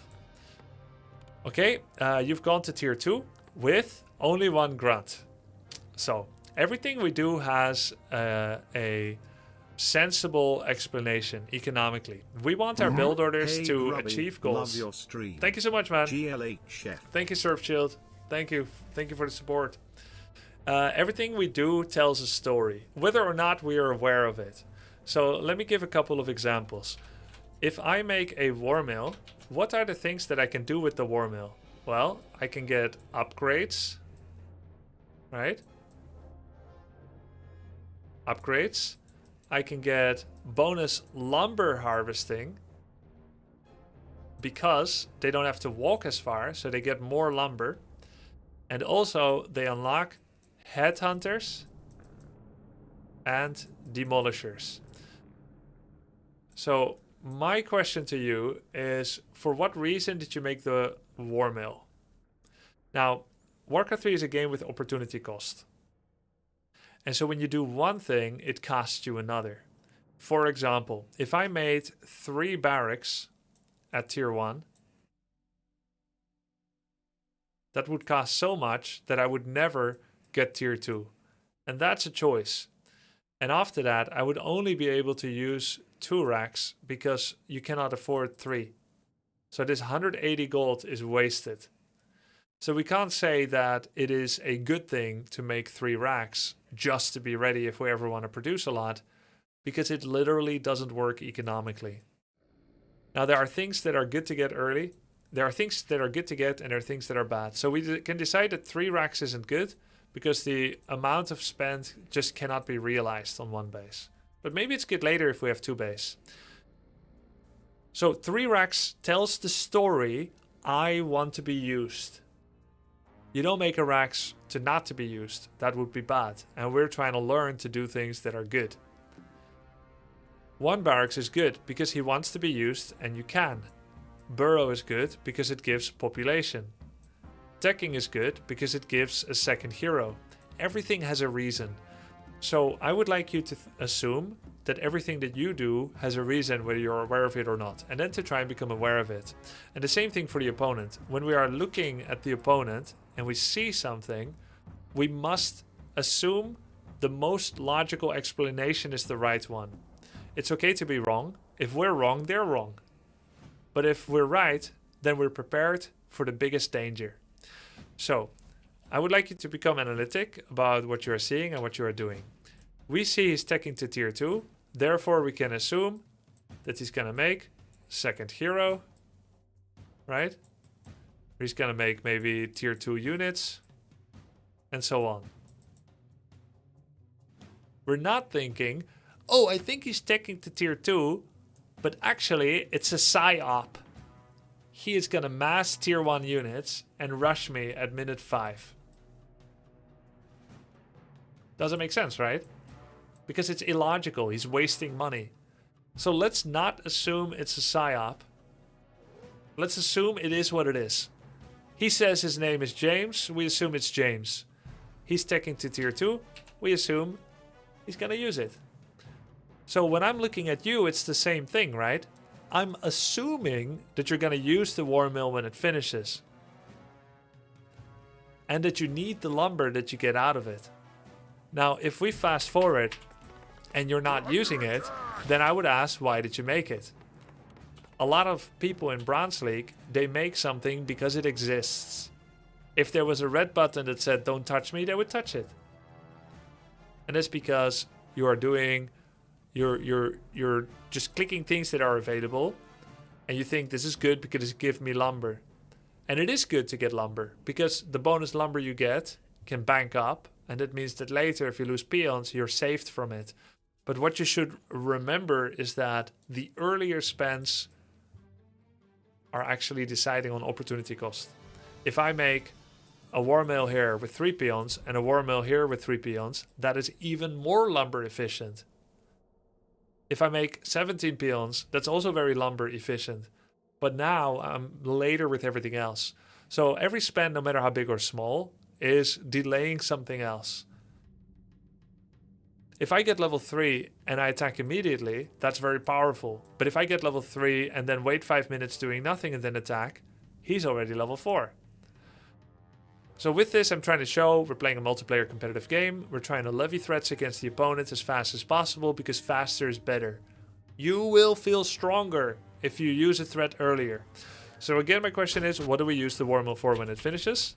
Are you going to make headhunters? No. Are you making upgrades? No. Right? Which is exactly what I expected to happen. Even though I haven't seen this replay, I expected you not to get any of those things, and it's true. So eventually you make it, and then you could say, well, maybe you could have made it later. But actually, making it later here wouldn't be good for you because there's no other opportunity cost. You blocked yourself. Your tech didn't start yet.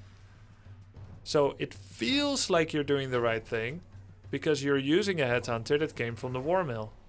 And you have so much gold that you can still get everything you need at tier 2. But what's really going on, and we only learn this once we start studying timings, is that everything you're doing is late. And the only way you can become aware that it is late is not by studying your own game, by comparing it with somebody else. Because by looking at your own game, you think, I have 800 gold, I have a war mill, I have a Rax, therefore I can afford a headhunter. And it makes a lot of sense when you look at yourself. It's only through relative comparison with other people that we can see how late we are. So, an orc with 1 burrow, a farseer, and 1 grunt, which is all you had, yeah?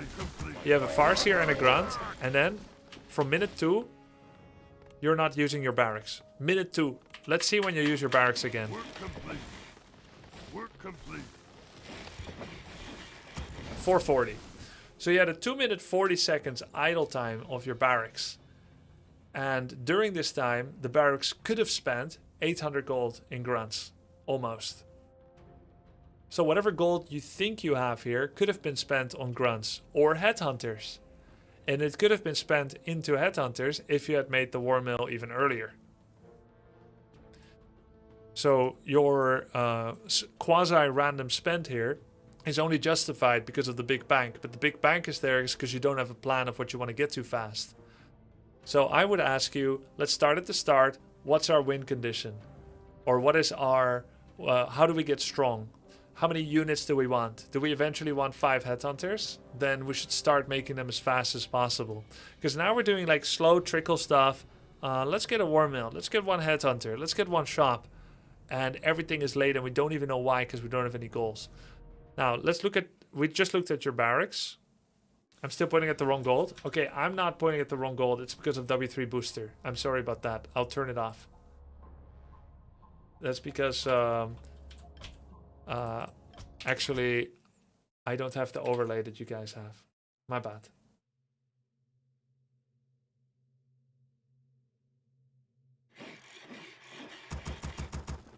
Okay.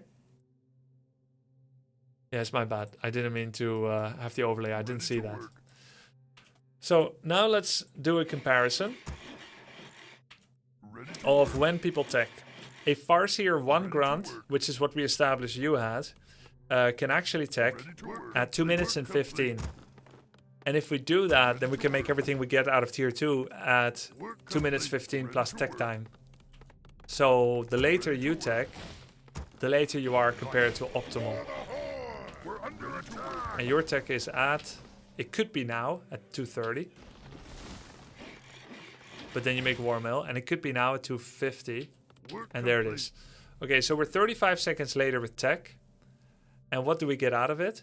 A burrow that we do not use. A war mill that we don't truly need. And for all that, we're 35 seconds later. So when we finally get to tier 2, whatever we decide to make, in which case you could be making a shadow hunter now.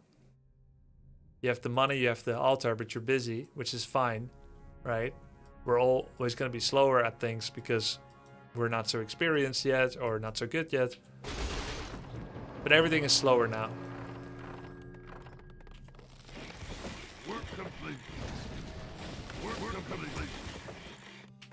4 billions in gold. Something to look at to try and not... do you have this indicator on, the gold indicator? I know that it's not foolproof, but at least we should try to turn this on. Gold mine unit counter, yeah? Okay, so you're going for Shadow second. We have very little gold because of the accident when we got harassed. And then we're Shadow, double bestiary, and what are we going? Mass Raiders, okay. So with Mass Raiders... Did you watch the new Peaky Blinders, The Immortal Man? No, I've never seen Peaky Blinders. GG, man. Thank you, Mana Fountain. We're going Mass Raider, but we don't need tier 3. And I think you just clicked it because you had a lot of money.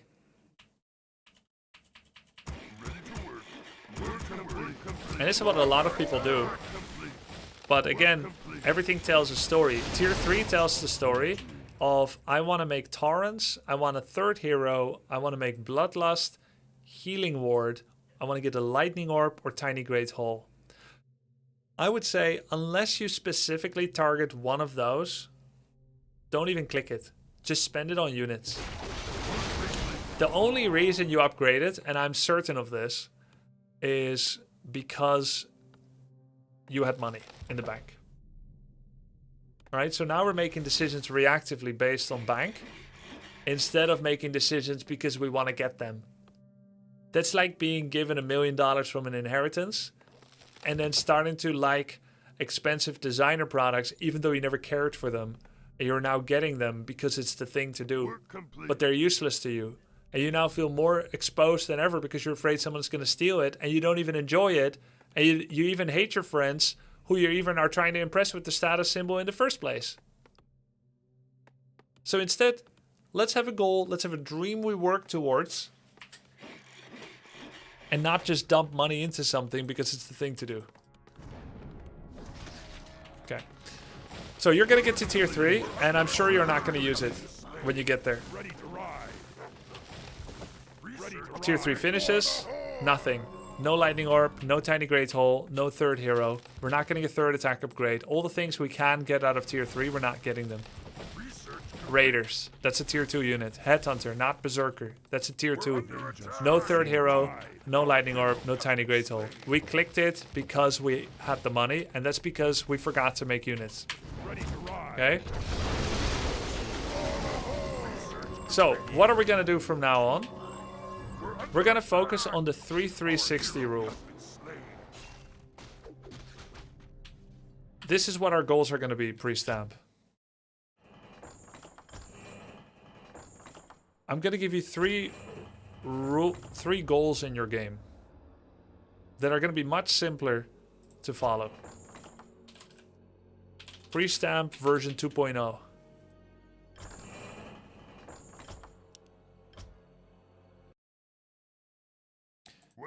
You're gonna fill up your gold mine and make an altar as fast as you can. Alright?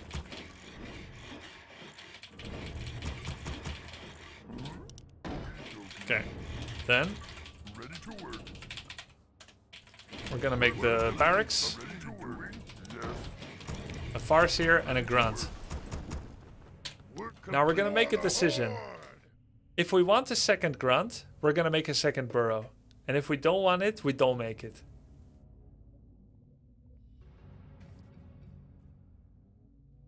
That's your decision. I can't say what's right, but make a decision and then make your bid fit it. Make your build fit it. Okay. So now we're gonna creep. Let's say I decided to make a second burrow like you. Then I have to make a second grunt in order to validate that decision. Making a second grunt, it's coming, then I tech to tier 2, alright? Now I will make a goal of using tier 2 when it finishes. And it's okay to make a mistake and be late. But that is the goal. You can make a shop during this. Okay, tier 2 finishes, second hero shadow, double bestiary, and another burrow. Now I have no money anymore for war mill. Okay? So I'll cheat a bit of money into existence. Raider and snare. And another raider. And then we're gonna make another burrow. Why? Because we want to be able to make more units.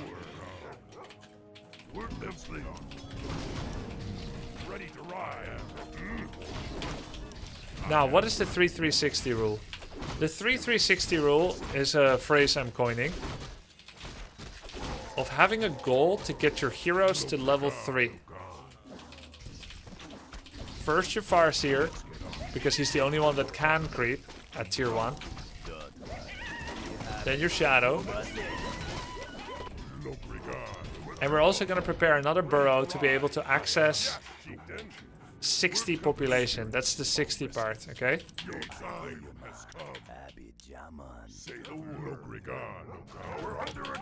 So what happens when we get to level 3? Is that we can get a second level ability on both heroes. Maybe we make a war mill so we can make a Kodo or some upgrades. So now I have Wolves level 2, I have Heal Wave level 2. I'm gonna get over 50 population.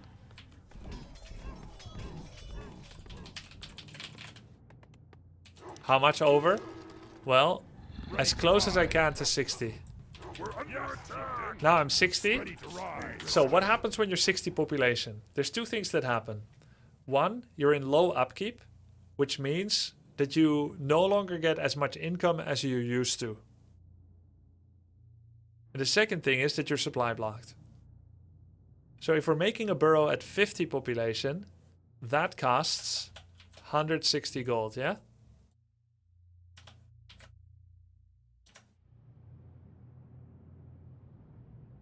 $160 gold. Because we have 100% income from no upkeep. No. Once we get to low, we're at 70% income. And that means that a burrow technically costs 228 gold.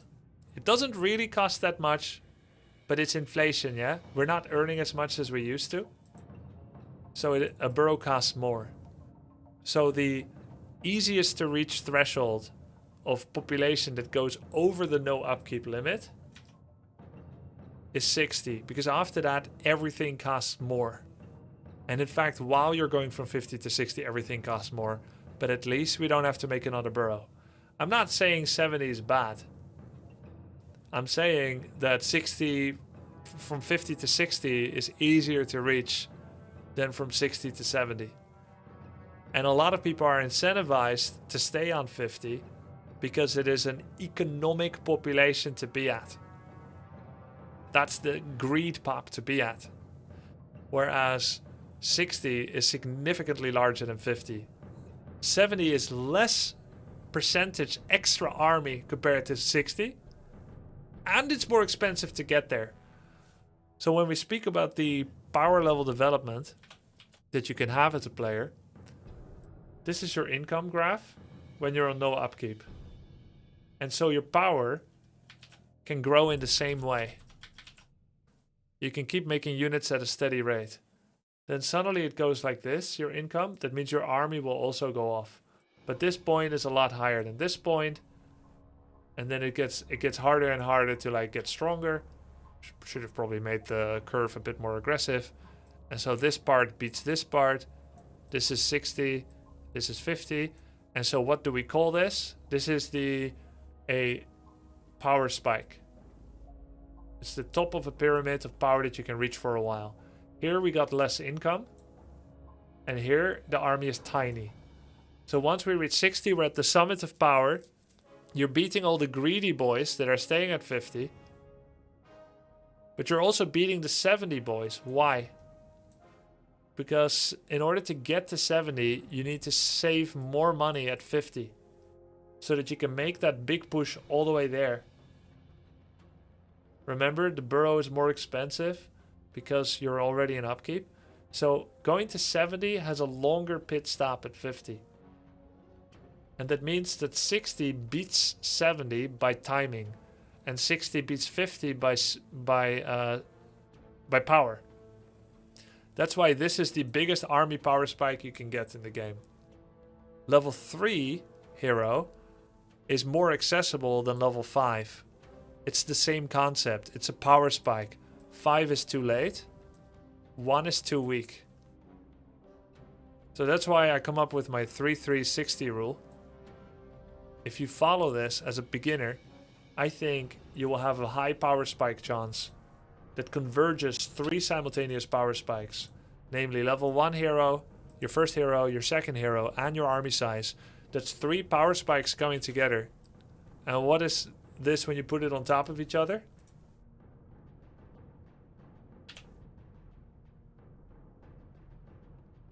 It's this.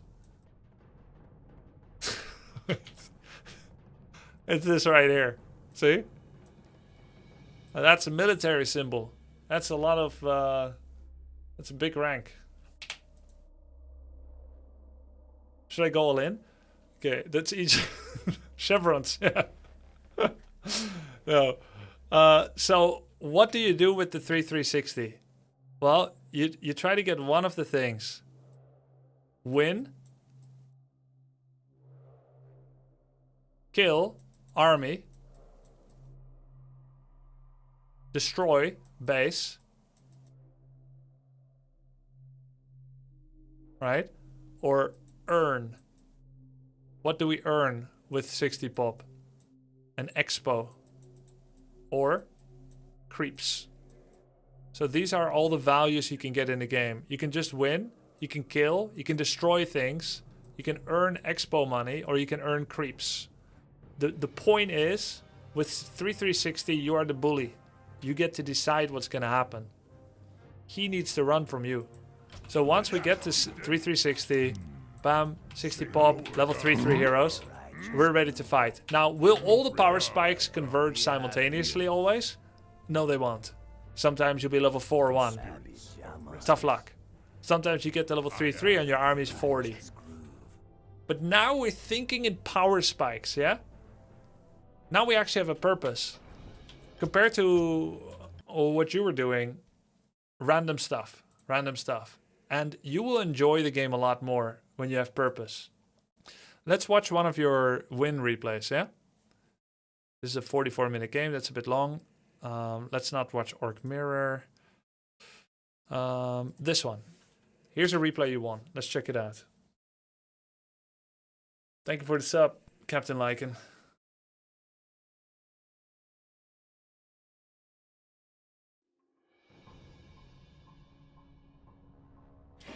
Okay. Can't say when, can say wait, can say how, right, K-Tax? So Frosty Feet. This is a game where Frosty Feet, aka pre-stamp, yeah? This is a game where you do fill up your gold mine immediately. And then you put one on lumber, and then you make a shop. And this shop is well timed for your altar here to finish. So this game, everything you've done so far is perfect. Everything connects. The shop tells the story I want to be used when I finish. Celebrates, party face emoji, and keep on being awesome, Grubby. Eid Mubarak, Ratsafat. Thank you, bro. So the shop says, when I finish, I hope I get customers. And I know you will, because you timed it perfectly. Don't believe me? Just wait and see. Hero comes out, bam, buys items. Perfect. Alright? And you made a delayed racks. This part is not quite so perfect. Can you know why? What does the barracks want when he finishes? I want to be used when I finish. Same, brother, same. I see. A grunt, correct. And can you make a grunt when it finishes?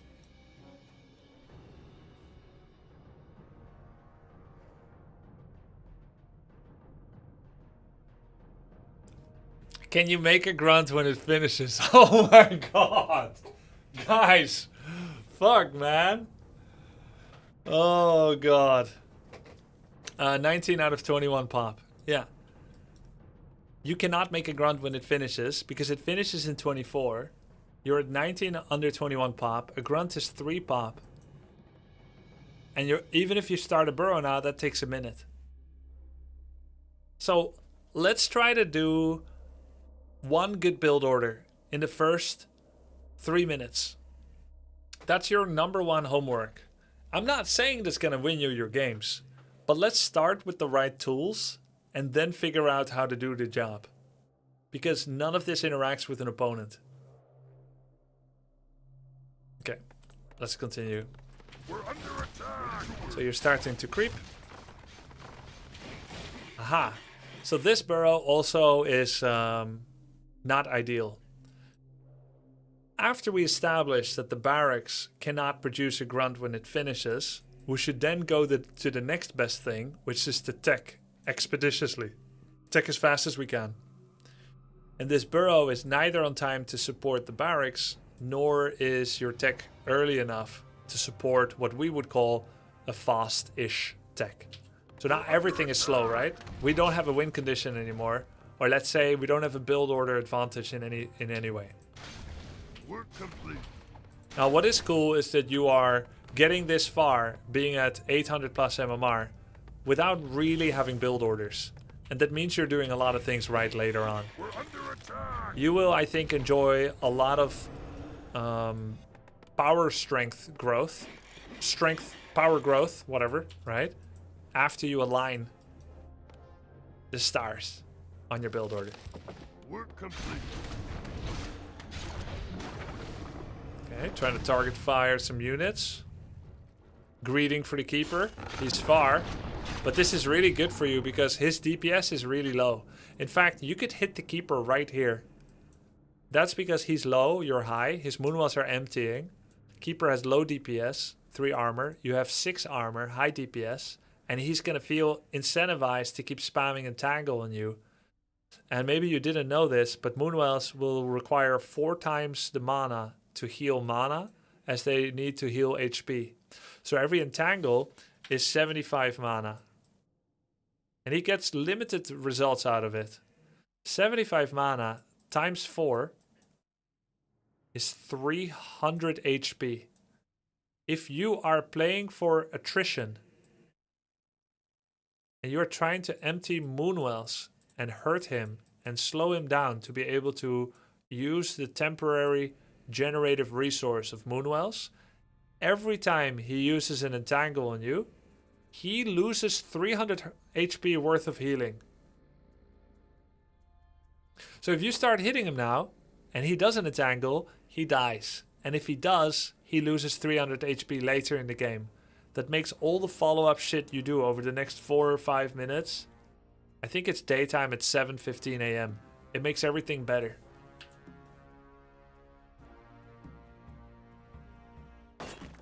So you're canceling a Hunter's Hole.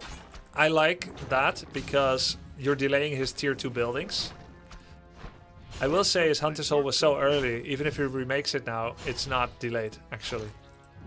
That's 2 entangles. That's minus 300 health. And he still dies. So then in that case, it doesn't cost him Moonwell Juice, but he did already empty them before he died. Look how long you didn't hit Keeper, and then finally you did after cancelling the H-hole, you still killed him. Maybe you knew that, I don't know. Now, you never got tested on your build order, see? Because you actually have 9 peons, which is too much, way too much. And you have no units from racks, and you didn't use tier 2 yet. So you're getting away with this because, you know why? It's because you crept 2 items and then hit him, and you have heal solve. You won this game off of your pretty decent mechanics of stutter step, following and hitting, getting items, and then harassing. These are good elements of your game, but because of that, you didn't get tested on the rest. You won too early to test the rest, right? But I think harassing like this is a good idea. So how does that fit in with the 3360 rule? Well, it doesn't immediately because you're initially harassing, and I don't mean you should fast farm level 3 per se, just because of the rule. I just want you to be aware of power spikes. Let's watch one more game. This one.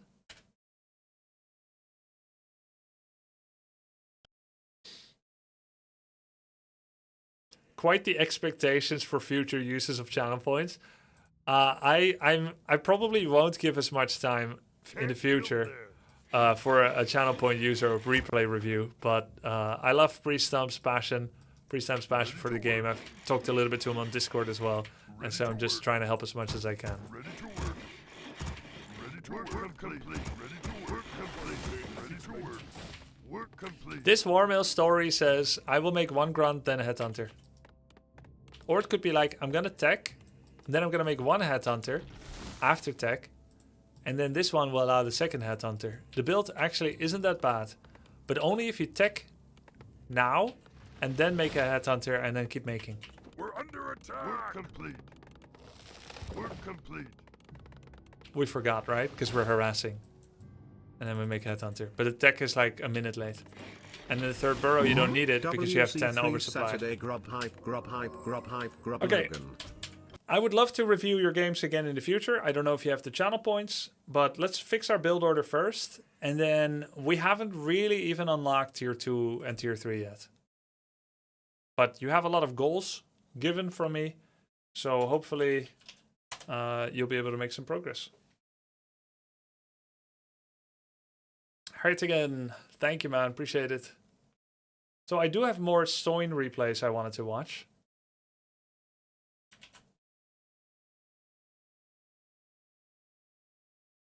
Because I was improving by myself as well. So we're actually going to go and do that because I haven't seen Orc win today yet. At high level, yeah? We've seen Pre-Stamp win against the Keeper. That was pretty good. This is Soin against Hazy.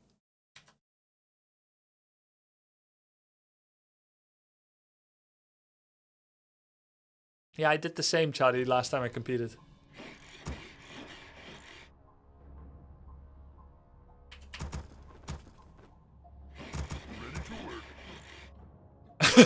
Excalibur. Okay, so this is Soin against Hazy. Hazy apparently is rank 1 on the Asian ladder. It's no big deal, but I did beat him recently, a week ago. It's no big deal, though. I didn't even know he's rank 1. I mean, the X doesn't remember, right? Only the tree remembers. But apparently he's rank 1 on the Asian ladder. Whoop whoop. Yo, Locomojo, thank you for the prime, man. Appreciate it. Ready to work complete.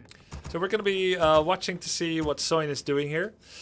He made a Voodoo Lounge, which is too late to pick up items from when the blade finishes.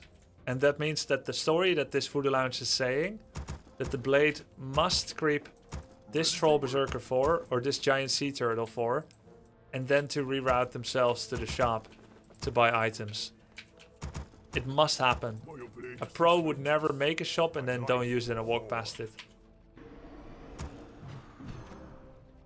Work complete.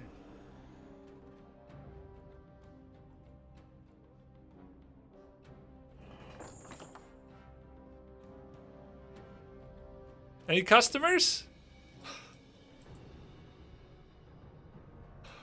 Okay, I think what he's doing is he's buying Circlet and then he's gonna go back here, surely, right? Okay, the reason I think he did this is because there was a Wisp. So, if there was no Wisp standing here, maybe he wouldn't? No, I turned off Booster because I wanted it off. I don't want to see enemy resources. But I won't look anyway. You guys can look. You can look, but don't touch, okay? I personally don't like seeing it. Like, I'm like anti-capture H2, right? I'm trying to think why he didn't use the shop. There's a couple of reasons why he could. Hey, Hooded Noodle, thank you, man. But then we get confused which gold you're looking at. Yeah, I know. Well, just assume I'm only talking about Orc gold, no matter where I point. Why did he do this? You can assume Night Elf is going to scout your Voodoo Lounge, so I don't feel like there can be a adaptation. He changed his mind. Vibes. Grubby, can I rationalize this for you? Yes, please. I don't want it to get cancelled. 1. 2. Making the shop makes the Night Elf make safer creeping decisions. Or greedier. Actually, sorry, I mean greedier. Because they believe you're going to take at least 1 creep. So they're going to take a larger risk. The thing is, they can't change where their Ancient of War is anymore. So how greedy can they really be reactively? Was this a competitive match? A ladder game. Carson says, so you want the forward shop, but you can't build it post-tech or it gets cancelled. If you buy Solve SS, you can't afford Circle Dust and Second Burrow on time. So it's just that you can allow the forward shop. Right, so in other words, yeah, you don't want it to get cancelled. And you're willing to delay your tech because of it. By 10 seconds? Plus? 15 seconds? Maybe 13? 13 seconds. That could very well be. Don't want it to get cancelled. If the demon walks to the middle immediately, after taking the item from the Forest Troll Berserker, then walks here, wants to buy a Circlet if Blade is here. But if Blade goes here, then he can't buy a Circlet because Blade already has it. Are we expecting the demon really to walk through a Blade with Circlet and cancel the shop that's now 10%, while the Blade with Circlet is hitting him? I don't know.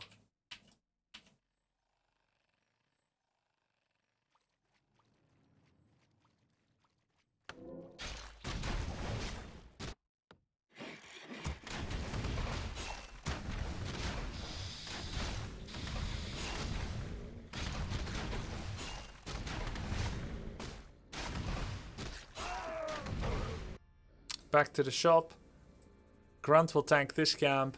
Blade will heal solve himself. You buy a single heal solve, I think. Or well, maybe two. I think a single, yeah. Single heal solve with a speed scroll. Tank with the grunt. Finish the whole thing. And then I think you have to send your blade to the natural. Because you don't know if they are expanding. You could do it with speed scroll, or you could do it without. Speed scroll gamble.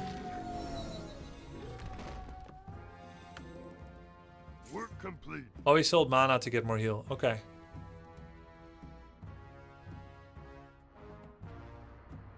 Just to the main?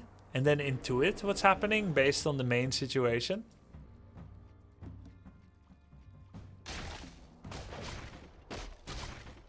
Blind creeping. Okay, what can we surmise out of this turtle still existing? What do we know? We know that the Night Elf has not been seen, only Wisp. We know that the Night Elf saw the Ogre Magi, but did not contest. The Night Elf didn't contest the turtle, which is the most common fallback point post-Ogre Magi. He didn't come to the shop, and he didn't even take his own turtle. So what can we surmise? Night Elf probably Ancient of War crept this, which is the greediest opening you can do. The second thing you can do, the second greediest opening, is to, I suppose, Keeper of the Grove creep this, take only the item from the Troll Berserker, and then take 2 sets of Force of Nature and start creeping this, putting down an expansion before the creeps are even dead. And then to tie things together, you farm this camp so that you can stay near the Tree of Life that's building and get your level 3. If it's not one of those two, color me very surprised. And then probably they'll have a level 3 hero, whether it's Demon on the left or Keeper on the right. If Demon crept this camp over here, he would probably then do this and then this and be level 3 Demon. So either way, you still don't know if the elf is expanding. You decided to blindly prioritize the giant sea turtle instead of going anywhere to get info because you want to make yourself stronger. And if you're wrong with your gamble on where to go, then you're in an even worse straits. So now you kill this. You then walk away so you don't get hit by the turtle. Heal solve yourself. Then you wind walk into the camp, get the item, and then walk here, perhaps. Yep. Okay, so he sends his grunt to check the expansion. And his blade goes to harass the main and the wisps. When I played against Hazy, he had Keeper as well. So I kind of had that info as well. That it could be Keeper. With the Keeper walking here now, his items are Circlet, Mantle, and Gloves. Circlet and Gloves can be found from this camp. Ring and Gloves can be found from this starter camp. And then the other one gets found from the natural. And the Mantle... Is the Mantle found from this camp? No, that's a tome. Then where do you find the Mantle? Turtle? Oh, this camp. Okay, so he's done green, orange, and orange natural. Is what he has done. Probably level 2.7. 2.9, okay. Oh, because he's finishing these Murlocs. Okay, so now we're going to check, is there an expansion? And there's not, but it's been crept. Keeper's 3. Blade checks the main. It is quasi-walled off. Hunter's Hall is too late to still interrupt. There is Dust and Speed Scroll, so he can attack archers. I like this. Accidentally cancel the critical strike. He has to hit the archer with 1 HP with Windwalk, which is wasteful. By the way, he had 5 ping this game, I checked. Oof. So he didn't need to lose this archer block. -1 grunt, could have been 2 almost.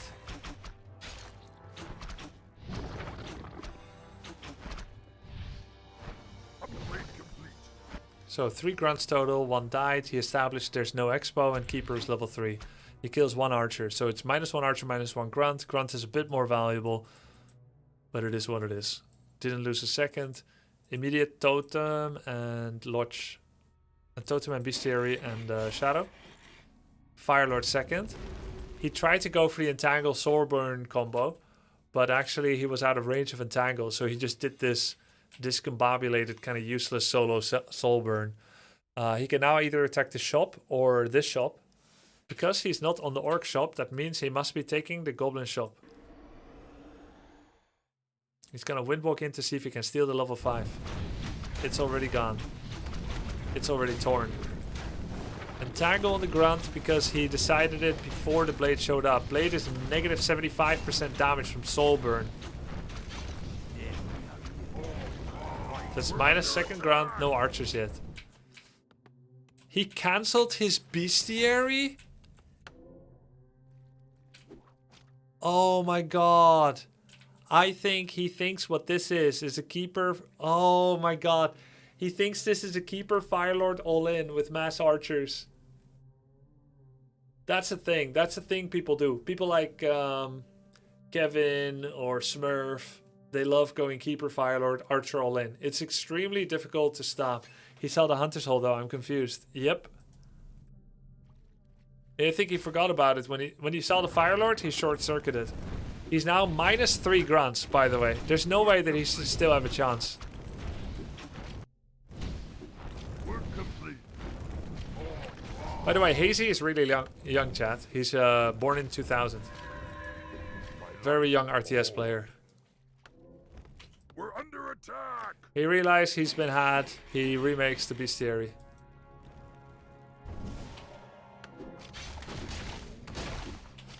Someone asked, how is it difficult to stop? What about reinforced defenses, grunts and barrow shooting, or hexing and killing Keeper and Firelord? Right. So, Soulburn is minus 75% damage.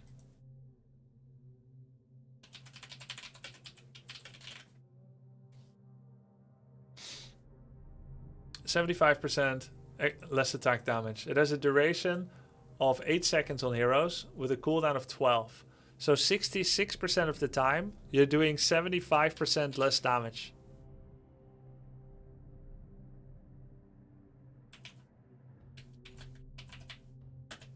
Basically, you have half damage output in total. If full Soulburn usage, your blade does half damage over the complete duration of the all-in. And for 66% of the time, he can't Windwalk. That means if he's getting Entangle level 2 focus fired, he may die. Burrows, you said, can't you just defend with Burrows? Burrows have a range. Oh, sorry, Orc Burrow. Burrows have a range of 700. Archers have a range of 700. So the only way that you can target anything with a Burrow is if the archer attacks it. If you do not attack the Burrow, then the Burrow does not attack the archer. Same for Keeper and Firelord, right? They have to actually go and attack it. So you can get all in, and you can start losing a Burrow from the flank, a shop, grunts to get entangled, and your 3-4 Burrows will never actually come into play to defend against it. Right? Does that nerf additional damage just base? I'm not sure. I think it's just base, not claws.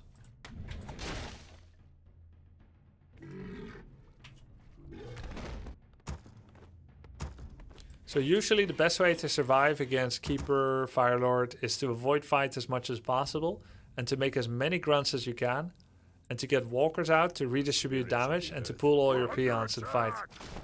Burrows almost never play a role and raiders do nothing. That's why he cancelled the Bestiary. No, it's tier 2, Chuddy.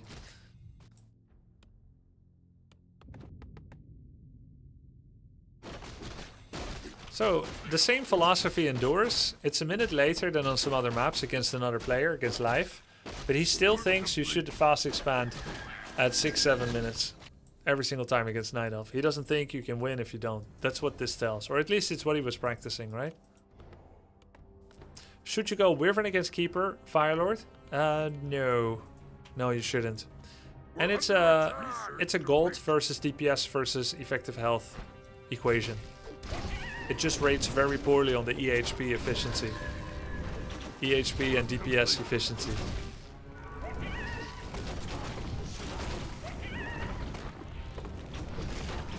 Wind Riders are only good if you can achieve special missions with them. Not just straight up fights.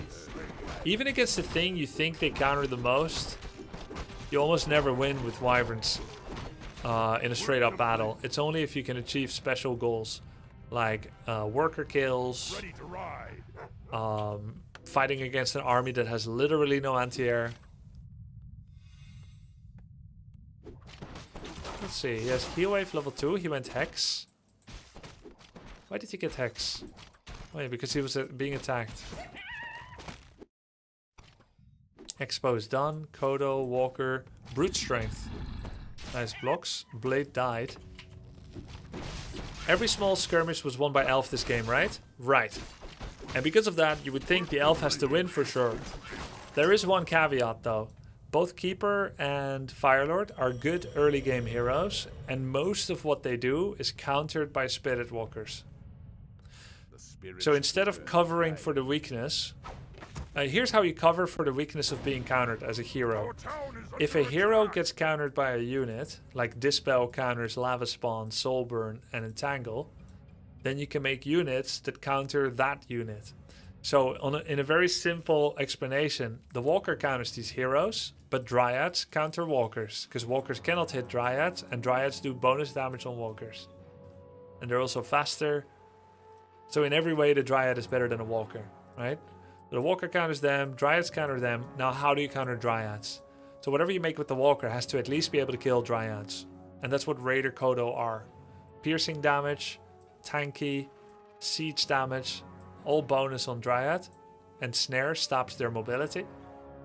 And Spirit Link distributes their damage. They can target fire because they're ranged, and Spirit Link distributes it. And then sometimes Serpent Wards will be used as well. Or Headhunter or Demolisher, but... yeah, Blade is still stacked like a monster.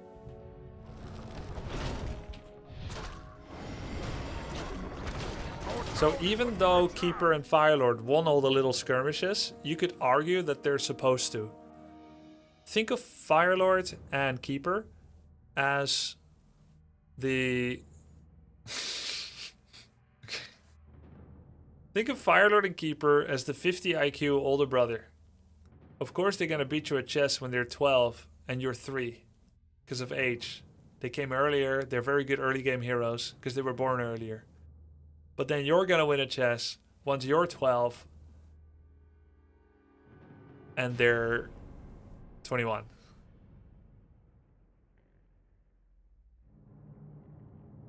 Okay? Make sense? So of course they're gonna win early, but who will have the last laugh? They're just gonna beat you when you're 12? Really? I'm 8 years older than my nephew, or let's say younger male cousin. And when I was 18 and he was 10, I could feel the tipping point very, very nearby. Because he's a chunky boy. He's a strong frame. It was close.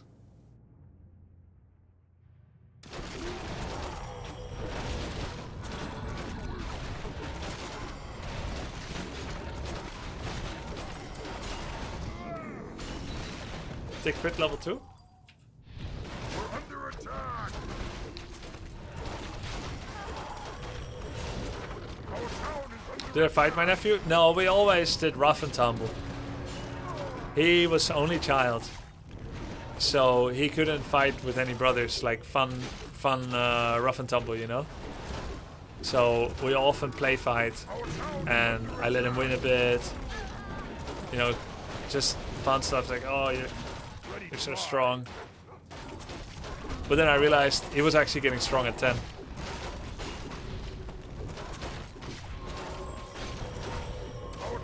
I didn't kick him in the shins. You see, it wasn't for real. It was play fighting.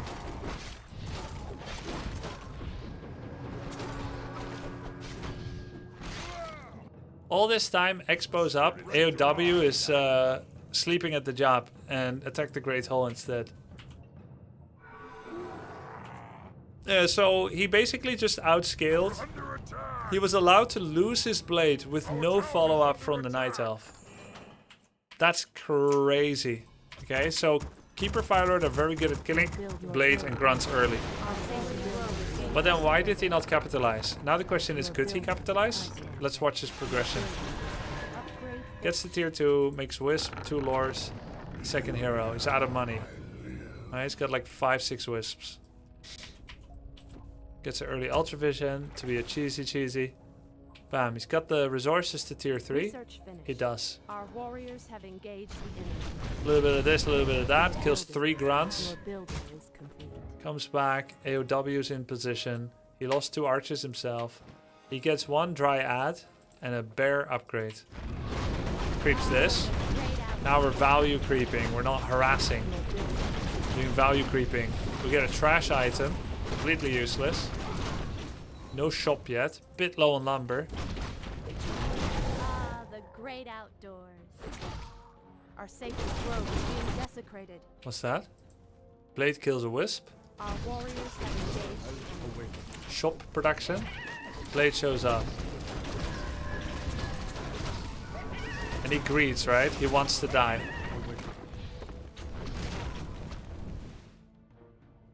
Upgrade finished. So he gets to tier 3, immediately starts Master Claw training. And more Wisp. Okay, question. Can you attack the Orc base right now? Let's forget for the moment that he's scouting like ass. That he doesn't see the expansion.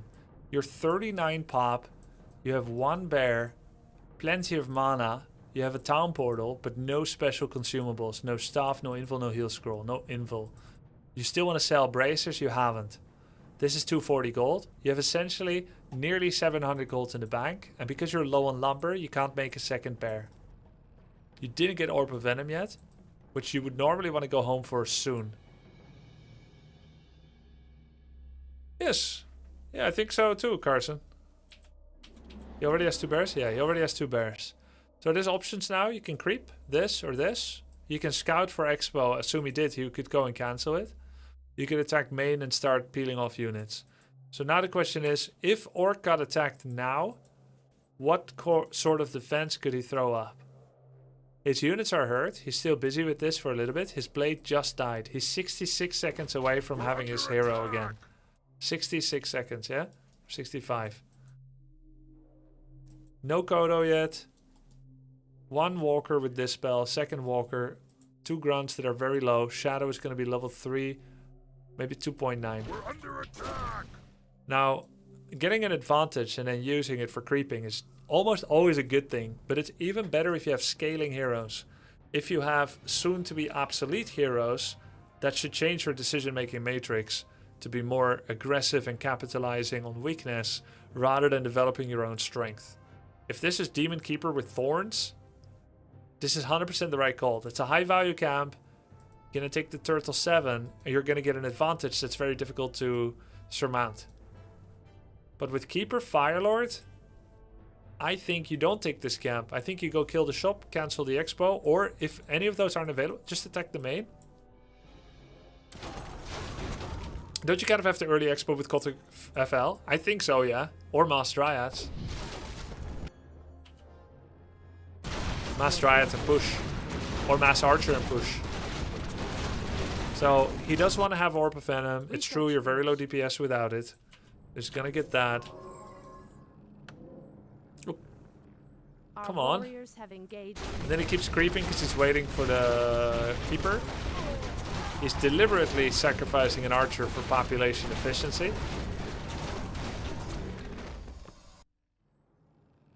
And no over Moonwell, so he can't go over 50. Which means the only way he can get stronger right now is if he goes to the shop and buys something.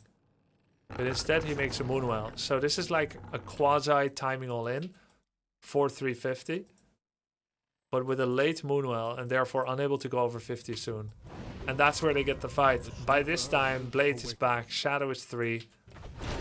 The Orc is actually at home. And not all of the 50 pop arrived yet. In fact, there's 8 pop missing. So his army is barely any stronger than it was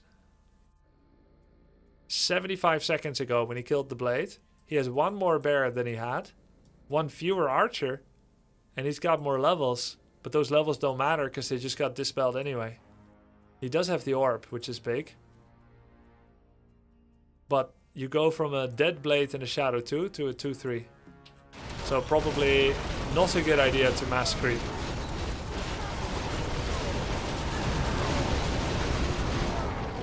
Our warriors have engaged the enemy.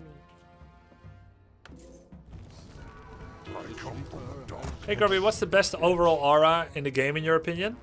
I think it's when your name is happy. Hitler 3rd.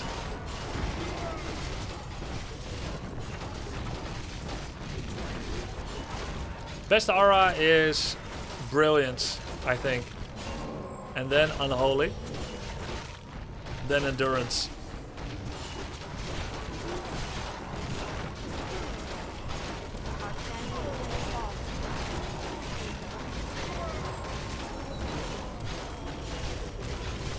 Endurance can be better than unholy, maybe. Our warriors have engaged. How come in pro level elf always give free bear with human transformation? I guess it's really hard to micro. Yeah, I guess so. It's not that hard to micro, but they are a high prio target and elf chooses rejuves. If you don't give human bears, or let's say night elf bears, non-transformed, then you don't use rejuve. A rejuve is so good. Isn't there mana regen higher in this form? The sleeper has awakened. Let's see. They have more than 1 mana regen per second.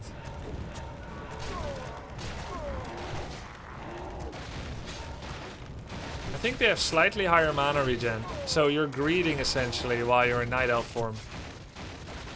Yeah. It looks like it's like 25-50% faster. See, also 5 walkers, like we saw earlier in the day. But this time it doesn't feel too much. And it's because there's still other support units, and now they're destroying bears. And it's because the orc is generally in an advantageous state.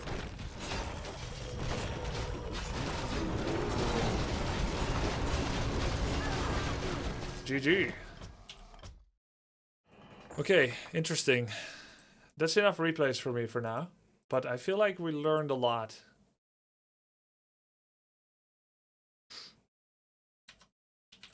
Now let's see if I'll play some game. Hopefully don't get tilted and rage quit. Is Soin top 3 orc? Yes. In fact, he's rank 2 on the western ladder. The 50 IQ brother got demolished in the end. Yep. Oh, Big Cat. That's isn't that 120? Big Cat or not? No, it's not. He would be higher elo. Should be a nice matchup. We're both 2400 MMR right now. What do you want? I can something. Oh, this is TBC. TBC BM.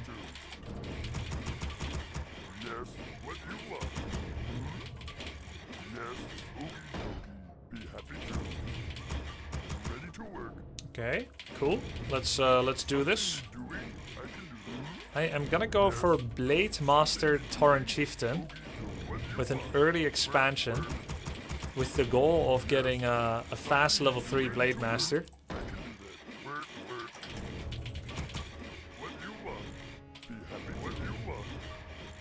I think the meta is often to try and get... the meta is usually to try and go like Farseer Mass Wind Rider, but I don't really like that style that much.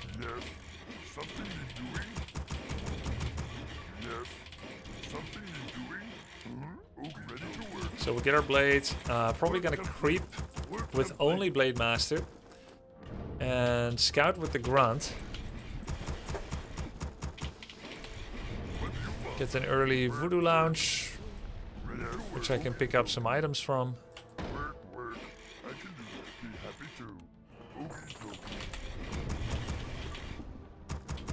Wyverns suck, or at least in my hands they do. Hey, Carson. How far did you get with your orc practice? journey. No, undead. You are orc. You went for an undead practice journey, right? Did you make it to 19?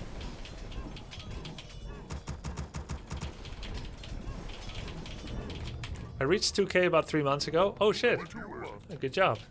You last time I saw you were at 18 plus. Nice, you reached 2k. Now I've been doing orc with the long-term goal of 22. Cool. Yes, Lord. Excellent choice. I am yours. Yes, Lord. We need more lumber. Double. I am yours. We need more lumber. Work complete. Work task is there. Yes. Yes. Yes, Lord. I will hear and obey. Hey, what you want? I am yours. Work task is there.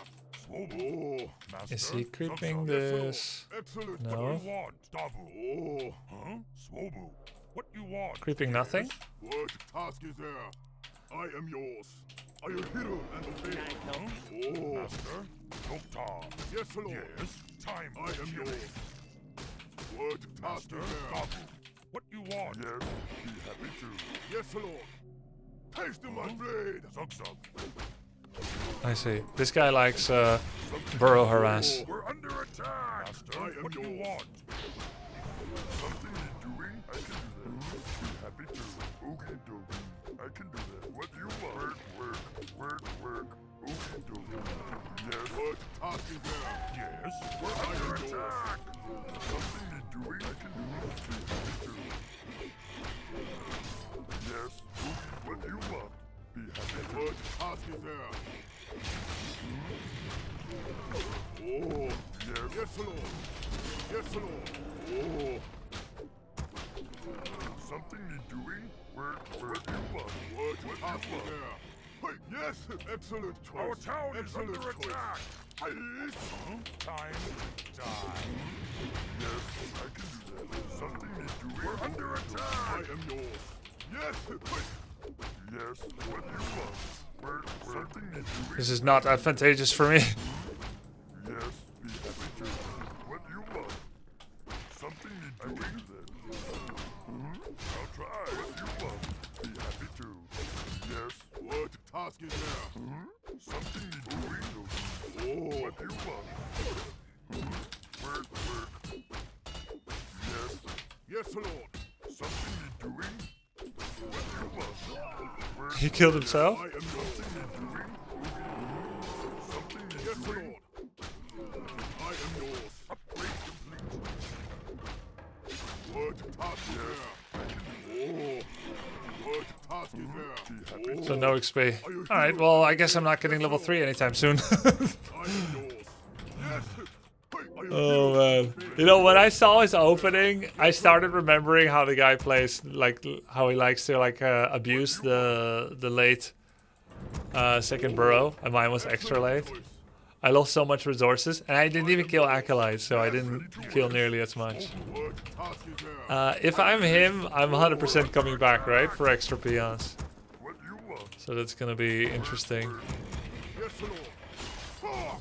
Taste of my blade. I am yours. Ready to work. Taste of my blade.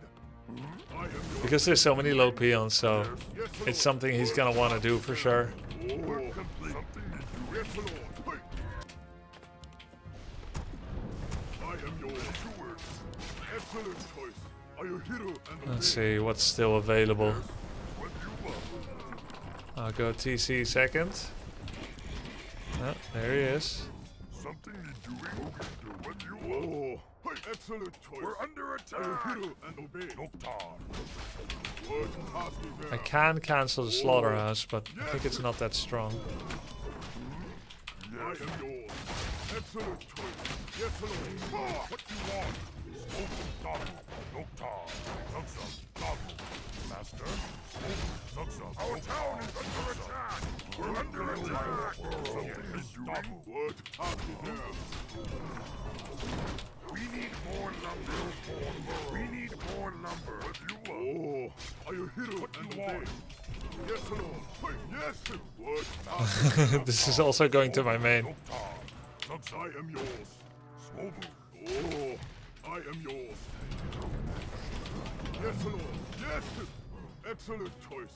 Yes. What task is there? I am yours. We're under attack. Yes. Oh. Yes, Lord. What task is there? What you want? What task is there? Yes, Lord. Wait, doesn't he play Necromancers, this guy? I think he does. What you want? I am yours. Hey, hey, excellent choice. Work complete. What you want? Yes, Lord. What task is there? Oh. Makes TC worse. What task is there? Yes, Lord. Necro Worm, yeah. What task is there? Yes, Lord. I am yours. So Yes. Yes. that's why he keeps sending skellies. Something I am yours. Something what task is there? We need more lumber. Ready to ride. Yes. Work. Yes, Lord. I can't. We need more lumber. Work complete. I'll message you after. Thank you. I am yours. We're under attack. Oh. Something. Say the word. Yes, Lord. I stand ready. Are you hero and obey? I stand ready. Yes, chieftain. What task is there? I think I had a wrong rally. I am yours. Oh. What task is there? Are you hero and obey? I am yours. Work. Yes, Lord. What task is there? Excellent try. Say the word. Oh. An excellent plan. Yes, chieftain. Yes. We're under attack. Do something. I am yours. Our town is under attack. Need something. Yes, Lord. I am yours. Yes. What task is there? Yes. Oh. None I am yours. Ready to rise. Oh. Are you hero and something? Yes, Lord. Research complete. What do you want? What task is there? Oh. Take your time. What task is there? Taste of my blade. Yes. Work complete. Yes, Lord. I am yours. Yes, Lord. Done. Oh. Hey. Yes. I am yours. Yes. Work. Yes, Lord. Are you threatening me? Oh. Are you hero and obey? Done. What task is there? Yes, Lord. Something to doing? Oogie dokie. Yes. I can do that. What do you want? What task is there? Oh. We're under attack! I am yours. Are you threatening me? Our town is under attack! Ready to what you want? Ready to What task is there? Yes. Work complete. Yes, Lord. I am yours. Oh. Excellent complete. I stand ready. For my ancestors.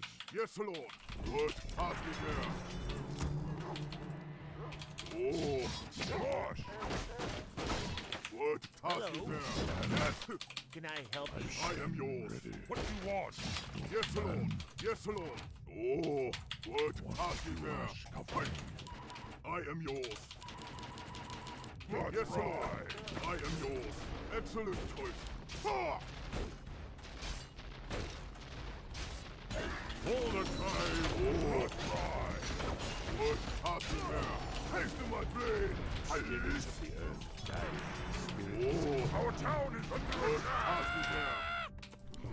We're under attack! Here! Yes, Lord! I am yours! What task is there? Oh! Yes, Lord! Yes, I am yours! Oh! What task is there? Yes, Lord! Are you hero and obey? Yes! I answer the call. Something we're under attack! Oh, spirits of the earth. What task is there? Man. Yes, Lord. Excellent choice. Hey. Oh, I am yours. I dream. What task is there? Excellent, sir. Who you want me to? Ready to work. Yes, Lord. Ready to ride. What task is there? I am yours. Yes, Lord. Haste to my blade. For the horde. Yes, Lord. I am hero and obey. I am one. Oh, yeah. What task is there? Haste to my blade. Yes, Lord. Ready to ride. I am work complete. I am there to defeat. What task is there? Yes, I am yours. Yes, Lord. Yes, Lord.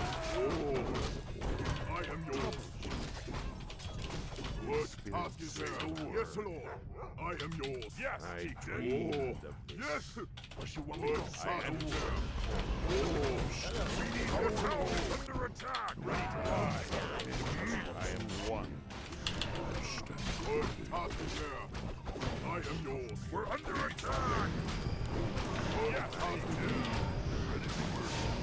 Something doing? Need something. I am there. Yes, sir. What do you want? Oh, yes, sir. Yes, sir. Yes. Ready to ride. Oh, yes. We're under attack. I am there. Work. Be happy to see something there. Oogie doogie. Yes, sir. I am one with you. What do you want?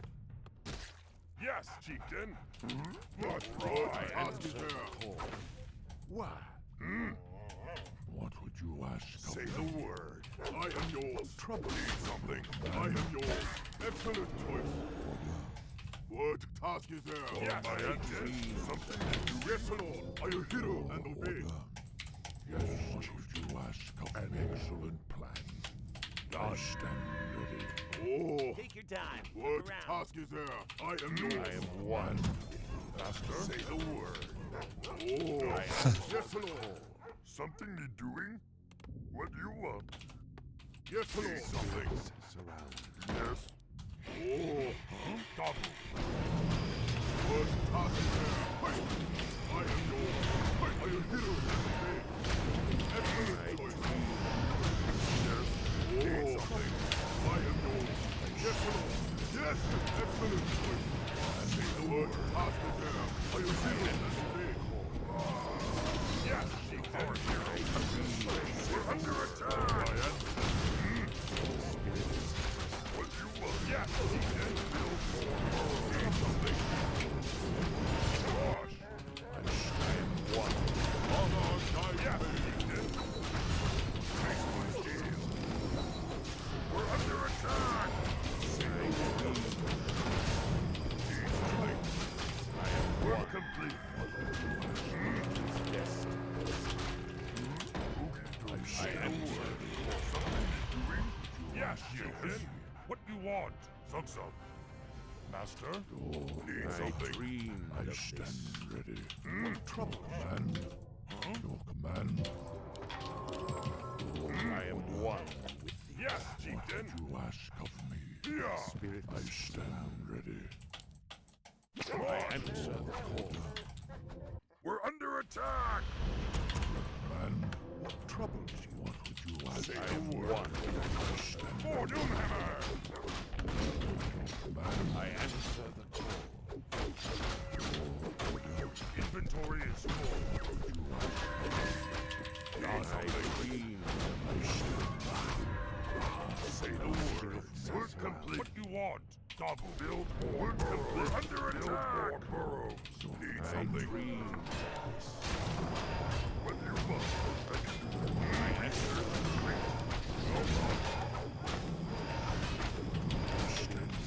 Yes, we're under attack. Need something. Say the word. Just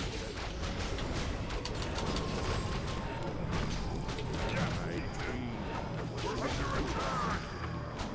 Need something. What you want me to do?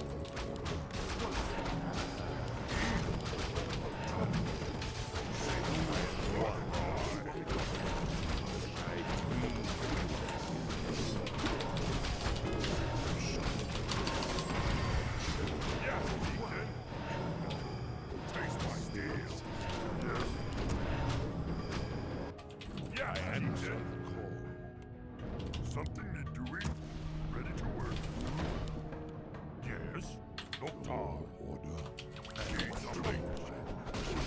Say the word. Something doing?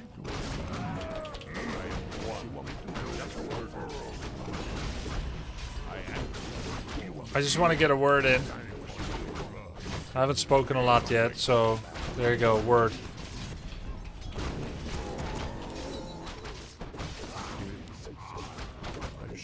Yes, an excellent.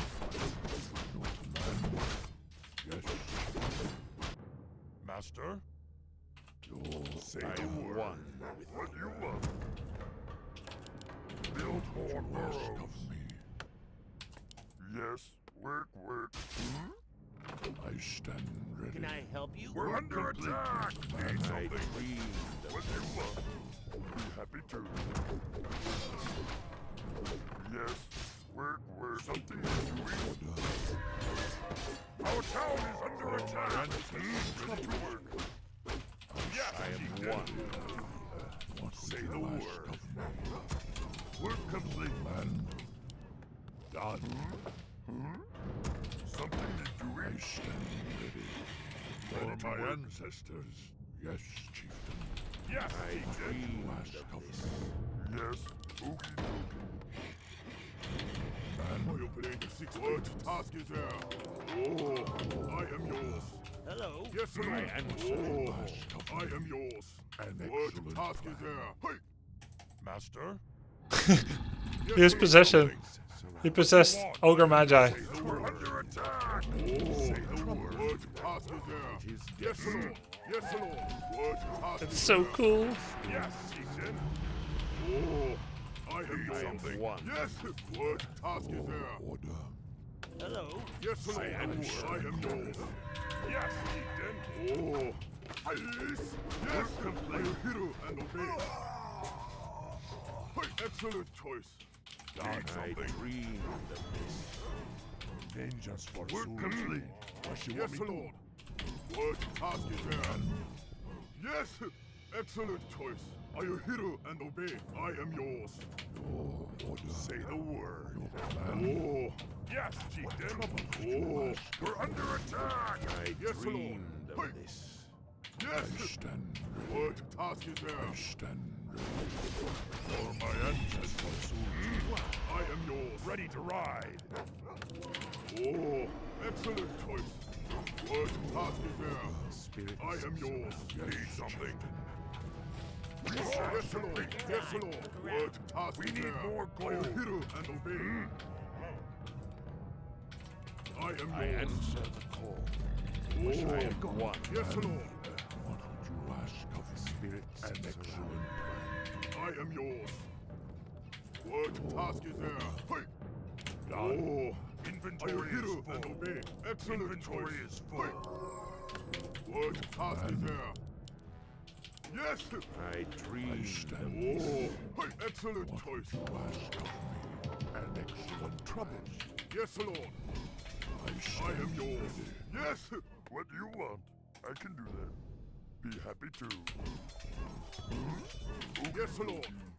I am yours. Oh, I am one. Word task is there. We're under attack. Who you want? We need more gold. Task is there. I answer the call. Oh, are you hero and obey? Excellent choice. Yes, Lord.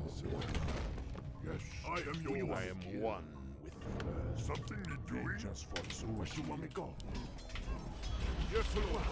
We need more gold. I am yours. I answer what you want me do? What do you want? Be happy to. Yes. I can do it. Ready to ride. Yes, chieftain. Oh, what you want me go? Oh, what you want me do? I am yours. Haste to my blade. Man. Yes, Lord. Angels for the soldier. Who you want me kill? Work. What task is there? Yes, Lord. I am. What do you want? Be happy to. Oh, I am yours. We're under attack. I am yours. Yes, Lord. Need something. What task is there? Oh, say the word. I I am yours. Something doing? Yes, Lord. What you want me to do? What task is there? Yes, yes, Lord. Want me to go? I am yours. I answer. What task is there? Want me to do, man? Oh, I am yours. What you want me to do? Say the Yes, word. Lord. Oh, excellent I am choice. one. What you want me to go? I am Green yours. light, What green. task Who you is want there? to Yes, Lord. Our gold mine is ready. I answer the What call. task is there? I am yours. Yes, Chief. I am one. Yes. What you want me to go? What task is there?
Oh shit.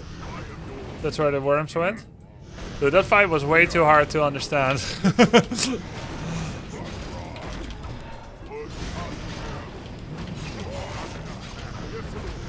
Oh no.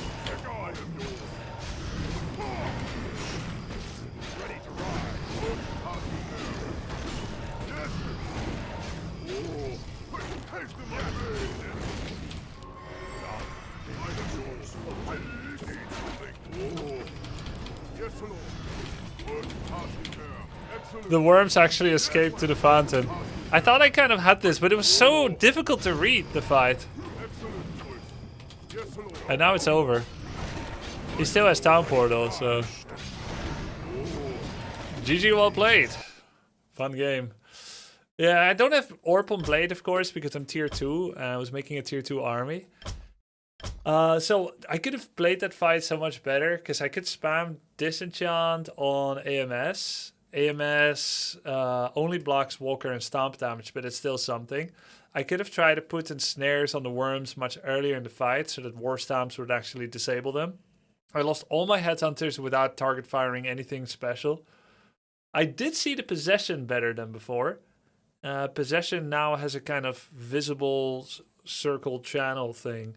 I do think that's helpful. But because the fat SF Frostworms was blocking most of what I could see in the fight. Like, I don't have any overview because of all the flyers.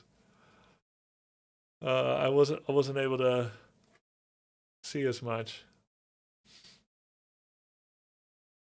Too bad ensnared worms can't be eaten by Kodo. Yeah, and I was trying to hectically prevent him from being able to possess my Kodo. There's a lot going on. Concealed Hill, Castle.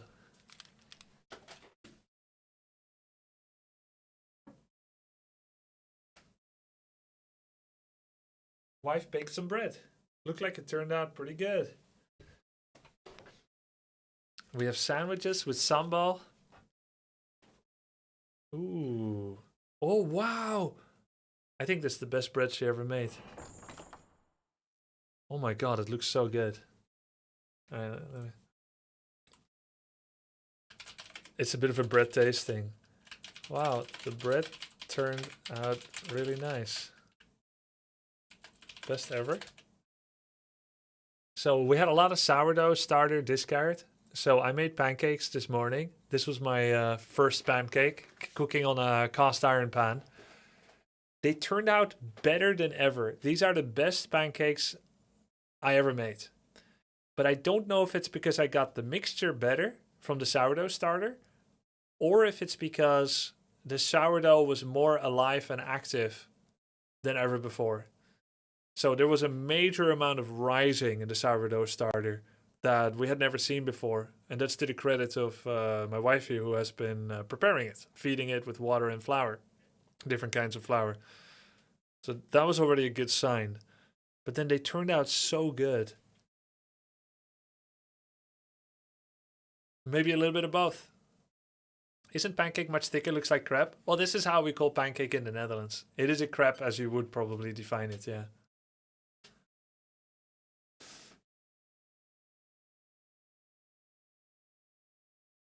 Looks like the pancake have high fat content. No, it was just a bit of baking soda, a bit of salt, sourdough starter, and then egg. That's it. It's literally flour, water, natural yeast, baking soda, salt, egg. That's it.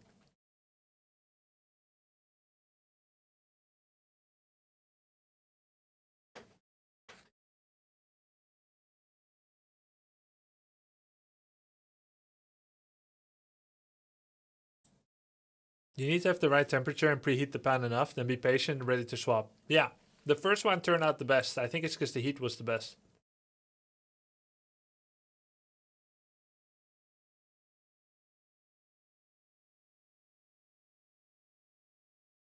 Okay, I'm eating a little bit, so let's watch one more replay. I'm sorry, Grubby, my parasocial friend. I made a grave mistake last week during AoE. I asked during your intense micro, open mouth mode, why is the low upkeep sound effect in War 3 the same sound as an ally leaving? Surely taxes and death are unequal? An ally leaving isn't death, though. You're being abandoned, right? Either because they die or because they left the game. So in both cases, the game is going to get harder. Either you got less income or less help. I feel like that sound is just being used as something negative happened. Right? Don't you think? Make Giga.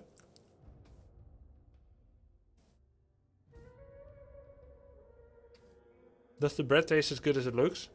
Yeah, it's fantastic. This is without a doubt the best bread we ever made, and that she made. I mean, I made bread. She made bread. This is the best of all.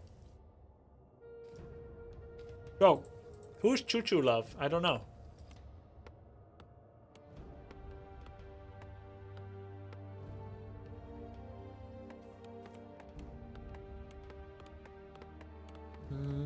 I can show the bread, but it'll be on a camera that makes my dog think it's for him.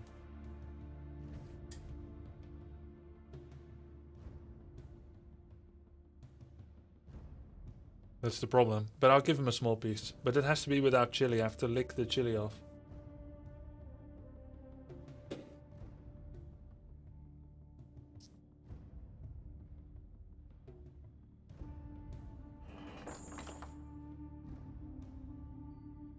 Yeah.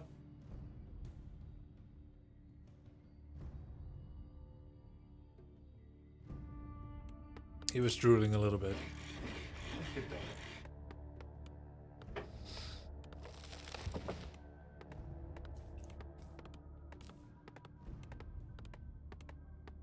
Ah, this is elegant. Okay. Under attack. I obey the seat of vengeance. My life for the Horde.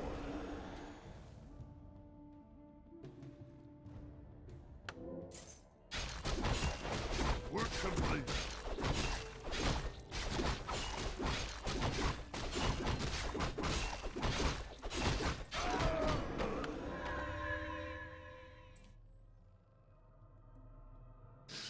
Yeah, I think I could have just won last game with better micro. I had close to 80 pop army. No, I had 80 pop army against We're under attack. much less than 80.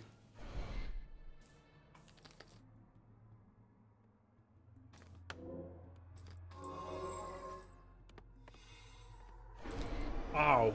Oh.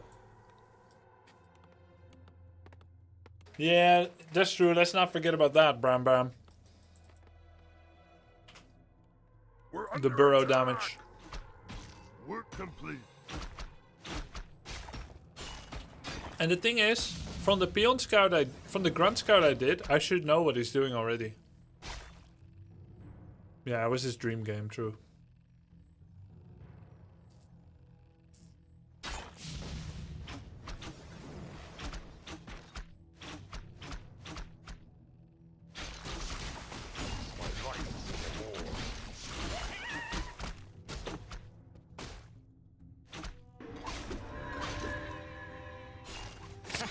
Grubby my lord. It's been a long time. Another thing has greatly disturbed me as of late. It appears that Kodo beasts can swallow mountain giants.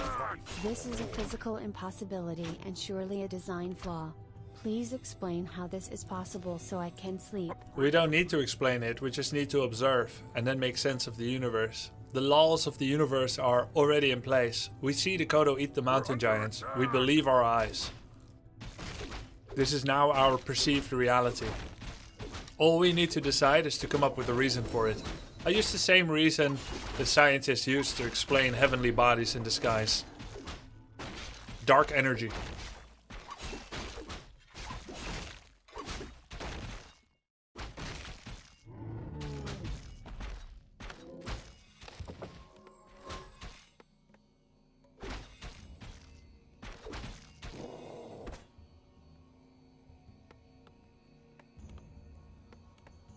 See you in 3 minutes, Giga Chat.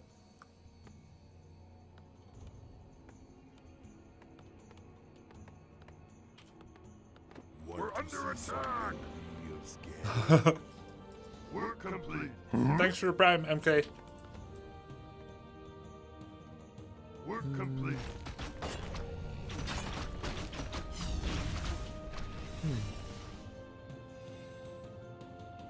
Research. I want to see this again from the start. Ready to work. Work complete. Work Shop. complete. Ready to work. He did the same thing, early shop and don't use, so it doesn't get cancelled. Item, respond to pressure, clarity, Work complete. harass main, steal item, take item, attack archer, keep them at home, don't trade with demon, trade with demon, another clarity if you ran out of mana so you can check, stop the big count, steal the item, steal the creep. I see. I see. Research complete. And he still didn't pick Hex. Respect.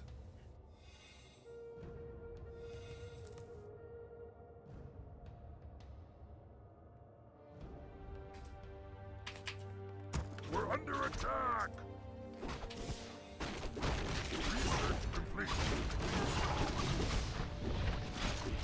Spirits of the earth guide.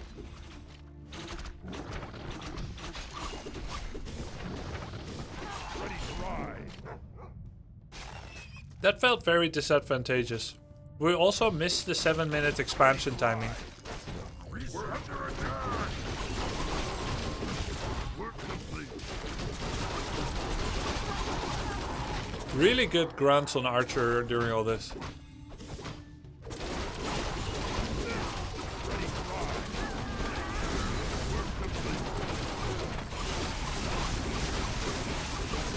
Oh, he's pushing into mass triads.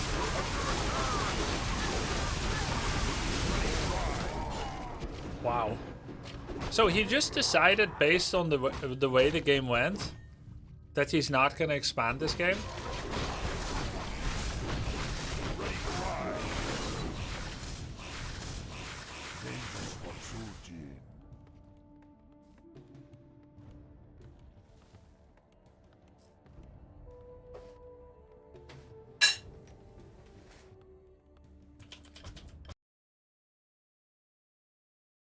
Good, let's watch another. I wonder why he decided not to expand. Maybe because there's too much to give away on this map. It's too revolving around map control. Ready to work. Ready to work. Ready to complete. Ready to complete. My light been horde. This time he didn't make shop. Shop after tech. Maybe it's a bad map to cancel shop.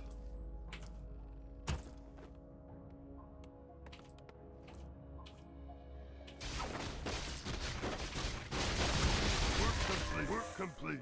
tome-focused play.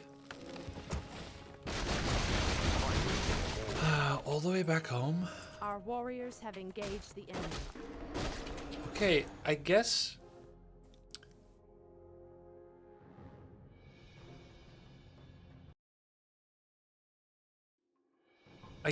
what's happening is the way that he sees Concealed Hill. He has a completely different view of it than I see it.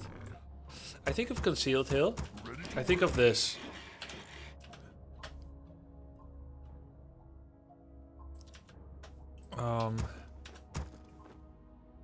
Yeah. I think of Concealed Hill. I think of this. There's one good camp here and one good camp here. After that, you could go to the secondary good camps, the green ones. And those are like the easy ones to reach. Many of the other camps are not valid yet, early game. You can't do them with one unit, yeah? So this is somewhat not valid, not valid, not valid, not valid. So there really isn't much on the map. These are too weak. These two are too weak and too far out of the way. This red spot is not valid. So there really is only the 6 camps for the early game. Maybe the 2 shops are possible. Oh, you guys don't see? Ah. Alright. Ready to work. I couldn't see if you guys couldn't see it. Alright. You see? I'll do it again.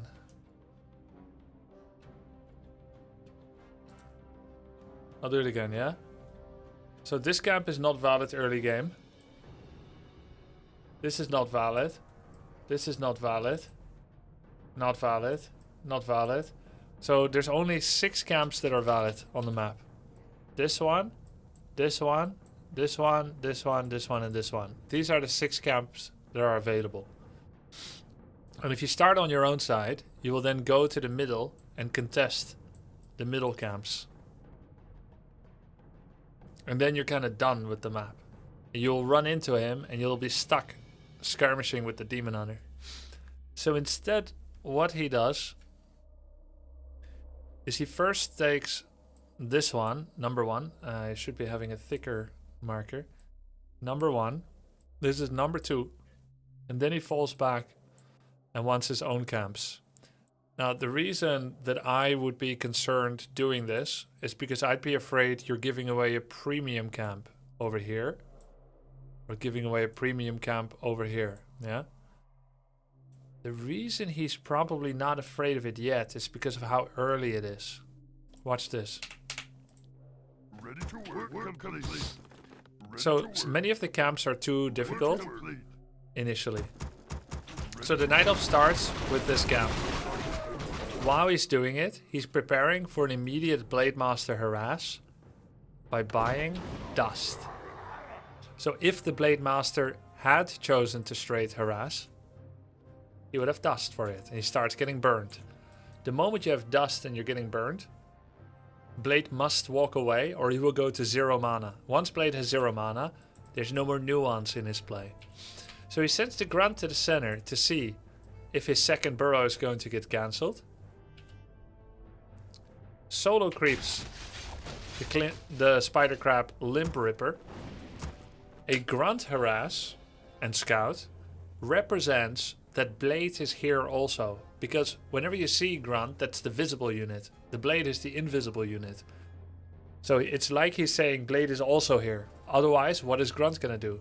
Well, there's 2 things he could do. He could scout and he could represent that the Blade is also coming. We're under attack. So the demon takes a defensive position to stop. That's because he doesn't want to... Oh, he did burn a dust already. He did burn a dust. At some point. So he can't dust now. It's on 10-second cooldown. So he must stay here, and he's starting to spread wisp, preparing for the Blade. Meanwhile, Blade was creeping. He then goes back and takes the other Spider Crab Limp Ripper, with the Grunt providing vision to see if the demon is coming here. Demon realizes he's been had, waiting for nothing, and decides to creep. He's now committed to this. Work complete. Now Blade walks back. He can connect with his Voodoo Lounge and he can take the final 2 camps. So he has stolen the 2 tome crabs, taking away those mozzarella pepperoni off the pizza crust. Now there's only pizza crust left. He's taking the best thing, yeah?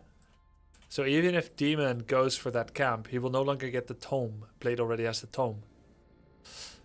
These camps are part of a symmetry. One belongs to you, one belongs to me, theoretically. If I am on the one side, you might be on the other. So the Blade has essentially taken one of his own and stolen one. But they're positioned neutrally. So both of them could be either one, yours or mine. They're only mirrored if you happen to be on opposite sides of the map doing the same thing. So he has made sure there's no more symmetry in this. He's taken middle line creeps. The other middle line creeps are Fountain, Ogre Fountain. And those are unassailable. So this is the only one you can essentially steal and contest. The true middle line early game creeps. And he has taken both. Okay, where does it go from there? Our warriors have He goes to his own. So what can the demon do now? He can heal up. Ancient of War is still making archers. So he's not yet ready to creep lab. It's 3 minute 30. Ancient of War will probably produce 3rd and 4th archer. And then uproot and prepare for the laboratory. But usually Night Elf spends this time killing time by either getting the spider crab limb rippers, which have already been killed, or by defending harass. So by the orc not materializing harass right now, Demon is outside of a job. Look at what he's gonna do. None of it is gonna be great. Okay, so he's gonna do the shop. No, he's not. He bought Circlet and he's bruising for a fight, see? If he does the shop, he will drop to 300 life. Then he has to go back, he can barely heal up. So he doesn't. He's bruising for a fight. He wishes the bully would bully him now, so that he could start hitting back. So, comes here, waste of time, prepared dust and circlet, but is not getting a fight, creeping slowly, walks past the camp that was robbed, and then goes here to try and find the Blade. And the Blade has taken this turtle and has not yet taken this. So, fair enough, he's stealing a creep here. Meanwhile, archers are AFK, which means he's not creeping as fast as he could. Ancient of War made 3 archers and is now uprooting to go home to defend. Because he's not sure where Blade and Grunts are. Meanwhile, Blade is checking, isn't your Ancient of War on the laboratory? I want to wake them up. And now he wants to harass. Wisps, maybe. Hey, Drop Top. Thank you for the 2 gift subs. Appreciate it. Thank you, thank you. So now he's going to do a double Wisp harass. He's going double bestiary for map control. Doesn't want to get walled in. Bam. Our warriors Demon comes back. Starts this camp. He's going to get level 3 from it. And Blade shows up. Because there's really not that many options what the demon could be creeping right now. So he finds it. Good intuition. We're under attack. Demon is low, so he can actually skirmish here and win, pushing him away. Now I think you go for the Ogre Lord. Work complete. Oh, wow, okay. So, Overlord play. Ogre Lord. But there was an archer to mess up the pool. So this archer gave her life for it. So that Orc doesn't steal the Ogre Lord here. He's gonna try it again, but instead the Night Elf is pulling him away to prevent the play. And Orc is trying it again.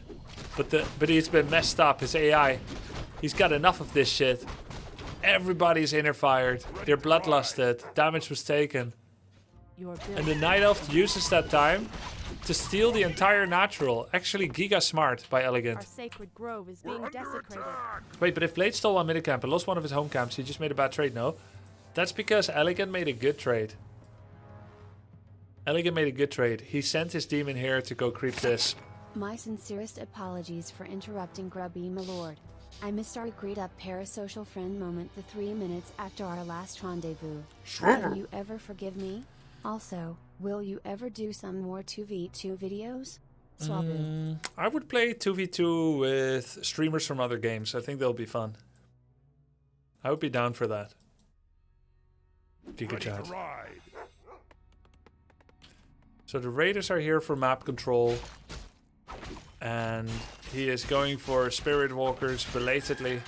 He's finally getting the Ogre Lord after giving them a bit of time to calm down. And he gets it. Pipe of Brilliance. Very smart play by Elegant,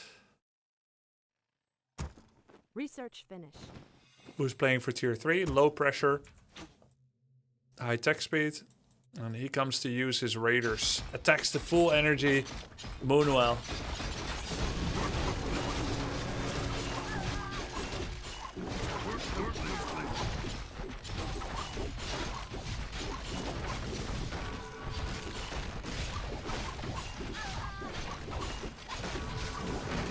Does he have invul? Doesn't. So not a great trade, I must say. Lost a lot of raiders, most of them. Killed a Moonwell and some Dryads. But now he's up against bears. Research finished. With a lot of raiders, that, and some of which that died. But now he's double Kodo and walkers coming. The thing is, what else can he do? He can't wait for 50 pop until his raiders go up against Master Claw training. I guess it's the best he could get. Even though it was a bad trade. Research finished.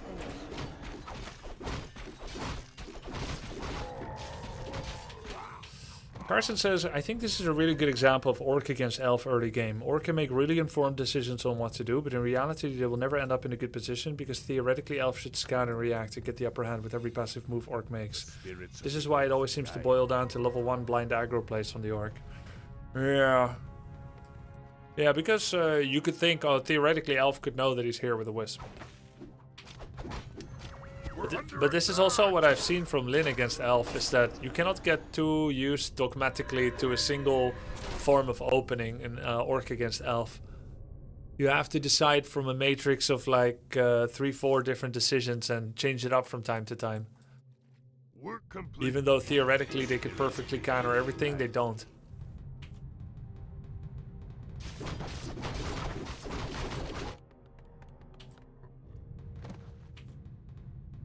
Yeah, playing the player. Did you get the Drake already? Yep, Quel'Thalas. I think Elf should just run into him here. Is there any reason to give the 3 trolls and the fountain position? This is a 3 grunt 1 raider double Kodo hurt army with 2 walkers, a shadow level 2 and a town portal and a heal scroll. You've got Demon 4-3 against 3-2. You have Quel'Thalas Periapt, 1100 HP Demon, 50 population army that's barely getting any better. I think you just go in here. But instead he gives all the trolls away and goes home. I think that's a terrible decision. That's with a 500 gold investment here on the expansion.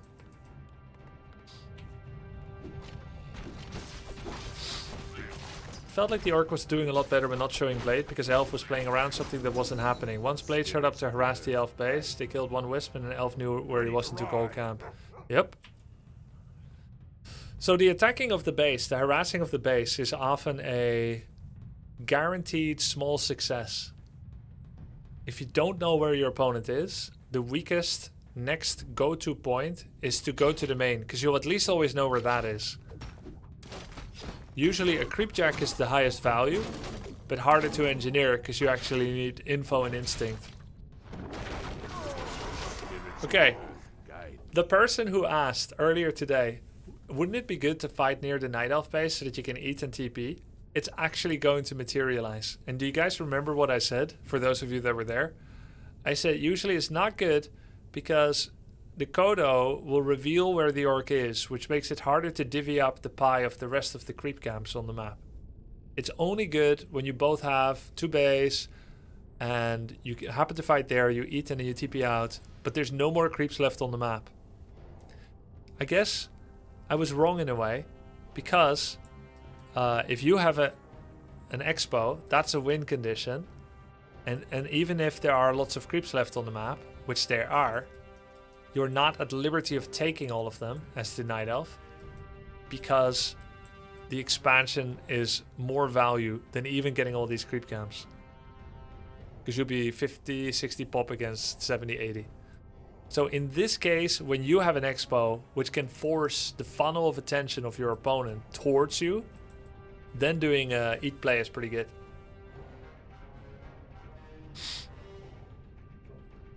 Young Fang says, most Orc Elf games, Orc gets an expo, Elf gets some kind of timing attack, which has to work. For me, it looks either slightly in favor of Orc or 50-50. Yeah, it looks like the expo timing can be tough for Night Elf. But somehow it doesn't always happen, the expo, the 7-minute expo. Because of other things that can be going on.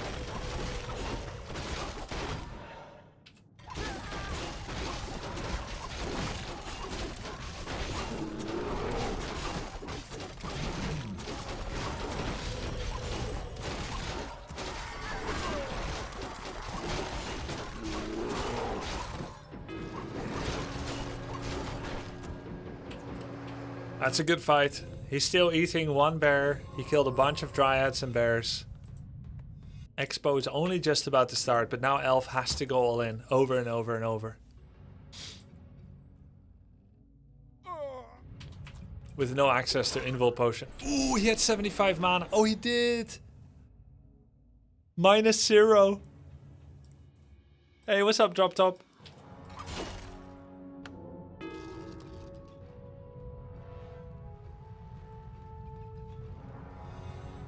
Our town is under attack!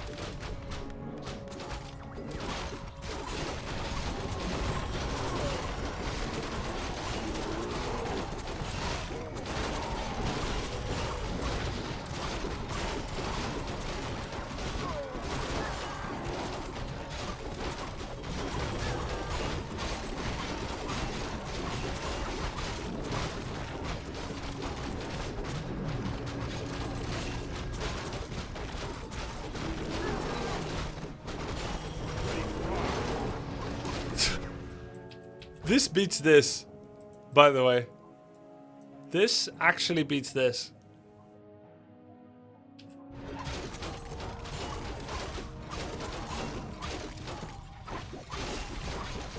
Really?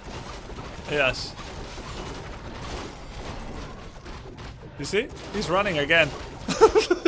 I told you. Ready to ride! He will probably still win after healing up, but in that moment...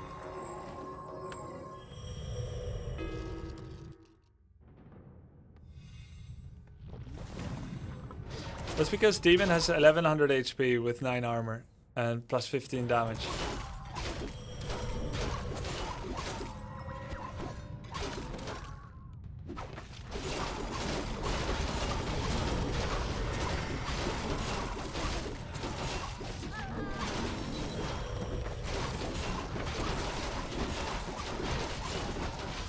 Stuff.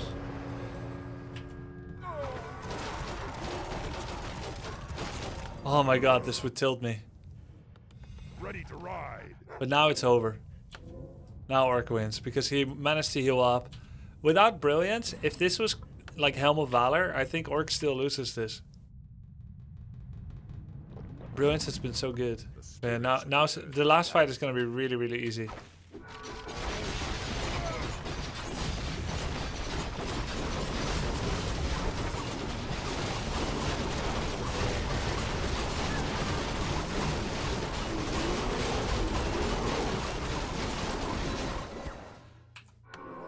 I mean, he would still die if he stayed with 70 pop against 2 units. But it's because everything is low. If you heal up. Ready to ride! Ready to ride!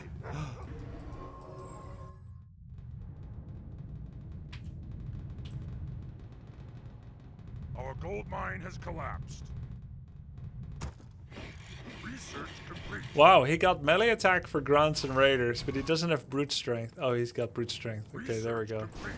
That's plus 6 damage for grunts suddenly. So he added grunts because they do serious damage to Human Dunter. Our warriors.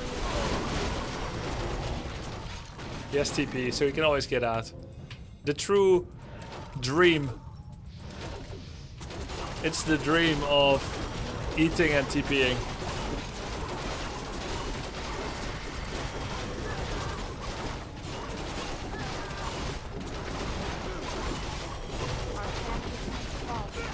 GG. Damn.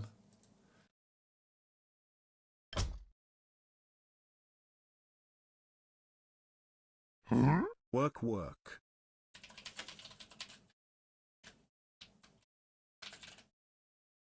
Yo, Merdo, thank you for the sub, man.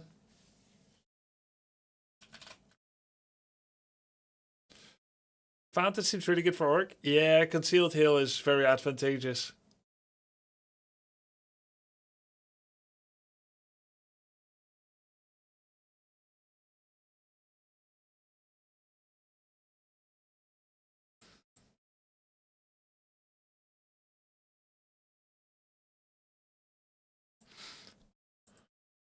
Who matches players would you like to see at Blizzard Classic Cup, if any? I don't know. We'll see. We'll see what's going to happen, dead man. Perfection. Thank you for the 12 months, man.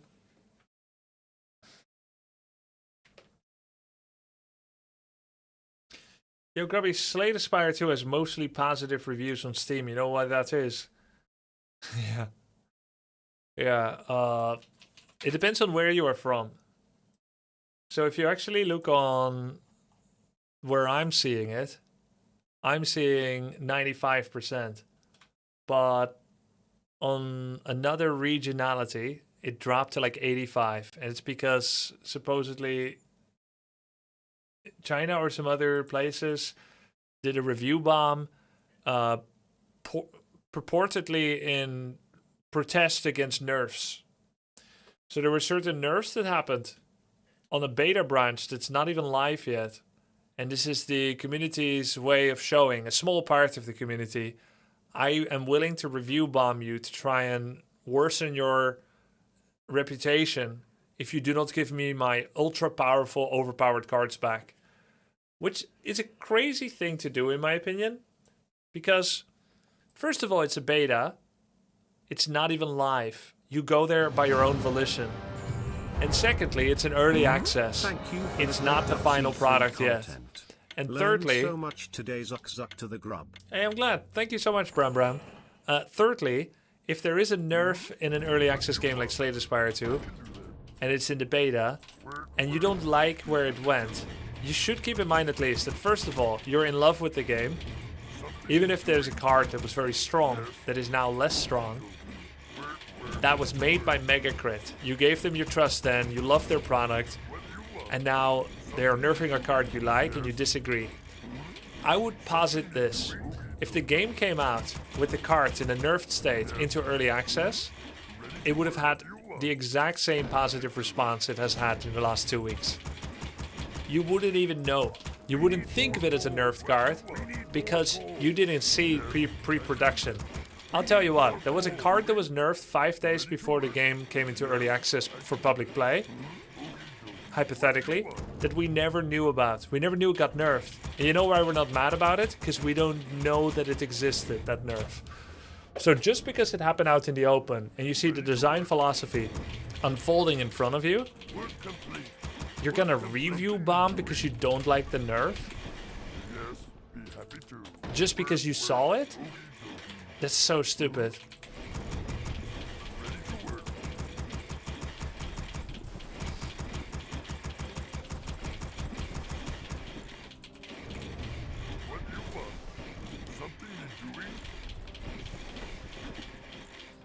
I agree, but they changed the card from STS1 that was very beloved. I think that's why people are mad.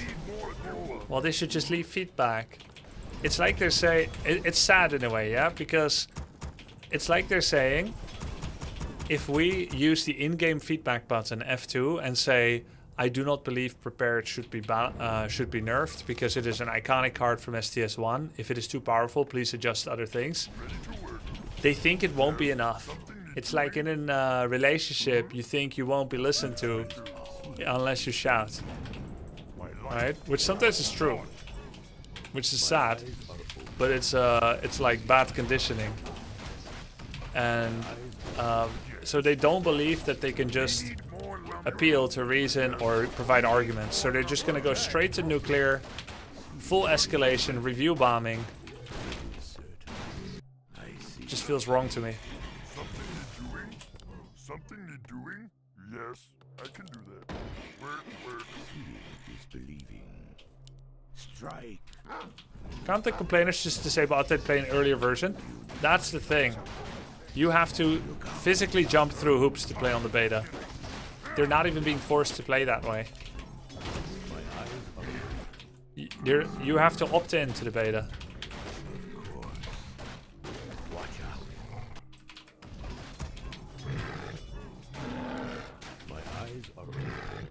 Beta and non-beta actually cross-save Ascension levels, and even run progress. Pretty cool.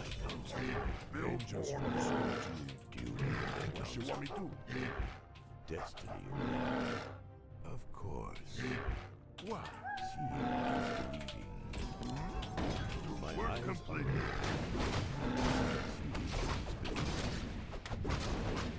Watch out.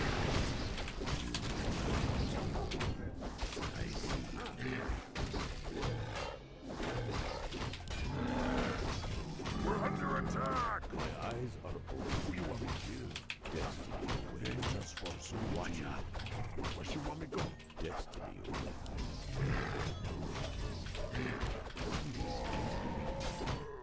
It is certain. Of course. My eyes are open. Where you want me to go? You need my counsel. Huh?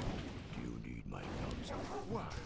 Destiny. Vengeance for certainty. Who you want me to kill? Believing. We're under attack! Yeah. My eyes are open. Seeing is believing. What you want me to do? Destiny away. Where you want me to go? What? Work complete. My eyes are We're under attack! I see. It is Vengeance for certainty. Who you want me to kill? Do you need my counsel? Where you want me to go? Anything you Seeing want. is believing. What? Destiny away. Upgrade. What you want me We're under attack! Who you want me to kill? What do you want?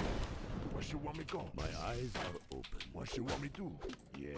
Do you need my counsel? Something you're doing? Happy to. What? We're under attack! Seeing is Who you want me believing. to kill? Anything you want. Where you want me to go? Choke that in me. Yeah. My eyes are open. Of course. What do you want? I can do that. Destiny away. Who you want me to kill? Do you need my What you counsel? want me to do? Yes. Can't build there. Word. Yes. What you want me to go? Destiny away. Watch out. Who you want me to kill? Something you're doing? What do you want? Can't build there. What you want me to do? What? Something you're doing? What? Who you want me to kill? Anything you want. My eyes are open. What you want me to do? We're under attack! Where you want me to go? Yes, where you want? We're complete.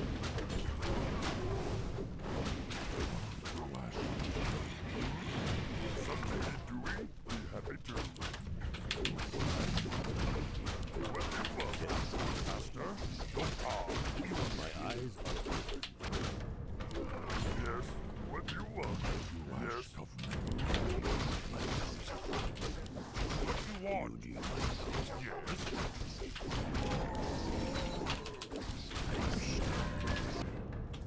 Ready to ride. Destiny away. It is. Something you're doing? I can do that. And excellent. My eyes are open. What? My eyes are open. Attack!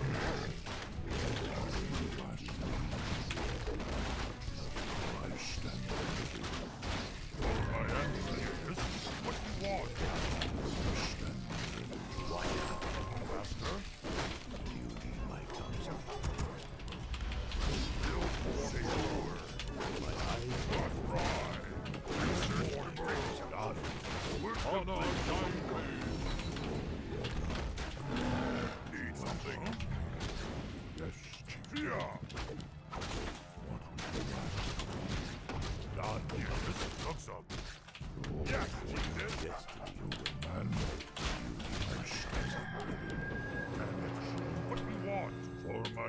My eyes are open.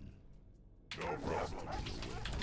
Man, ready to ride. Enjoying the WC3 content. Thank you. Please more if in the future less than 3.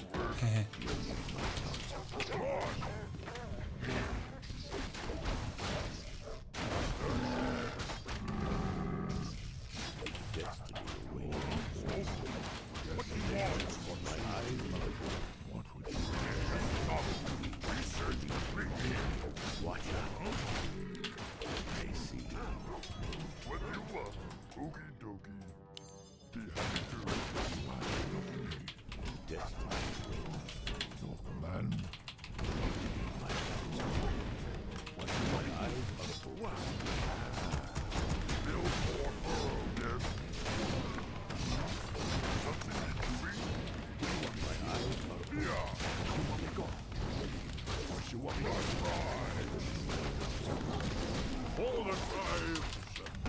We're complete. What you want? Yes. Or my ancestors. No problem. Where you want me go? Need something.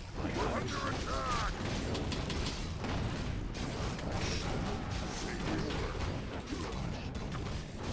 My eyes are open. What you want me to do? We need more gold. You need my vengeance also. Where you want me go? An excellent. Ready to rise. None shall pass.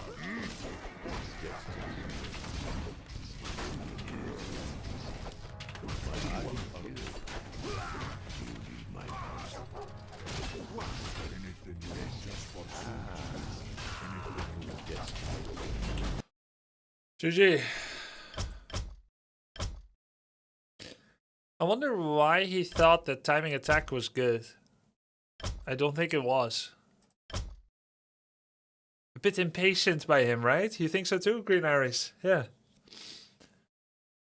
Grubby, your micro is great. Dude, my micro was awful that game. Let's see. Ready for action. Ready for action. Wasn't it better if he got Footy's attack when Archmage reached 3? Yes, it would be better if he joined with Footy's, because I never lost the burrow. The reason he did it is because they were all hurt. He was good at saving them, but he didn't regen scroll and bring them back. He saved his Footies very nicely, and if I played better I would have killed them. I made a lot of mistakes, like this. Right, this headhunter can kite and get a whole bunch of hits and do some body blocks. This is where like my micro was bad. Our forces are under attack. Among other things. And this happened. Headhunters harass. I get a peasant. All this happened. He's 2 XP short from leveling.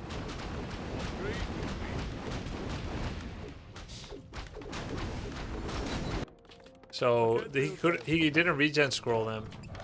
And then his arcane was very late.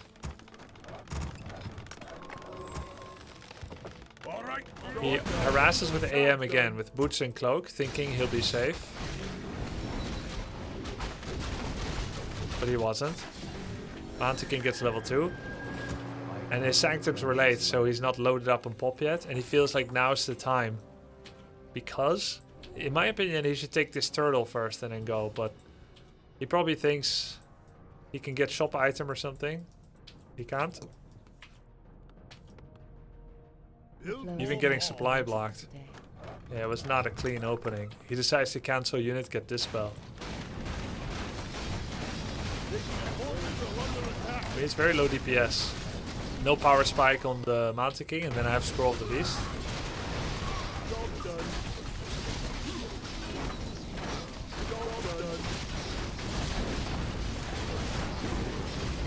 Without TP and Invul, this is a really gutsy attack.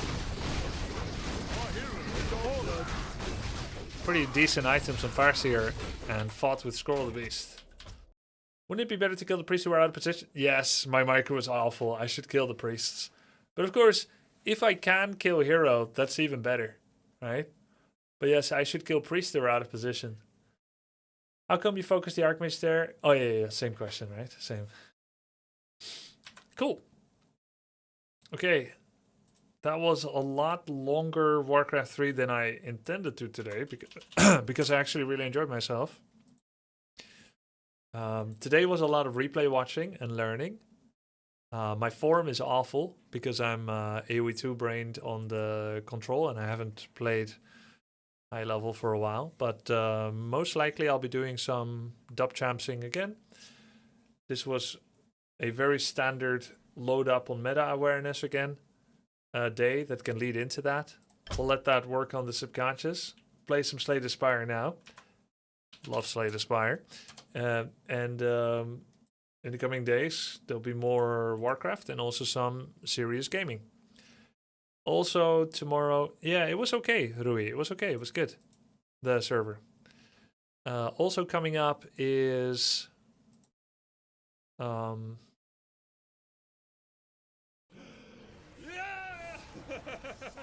yo, thanks, Priestam. Appreciate it.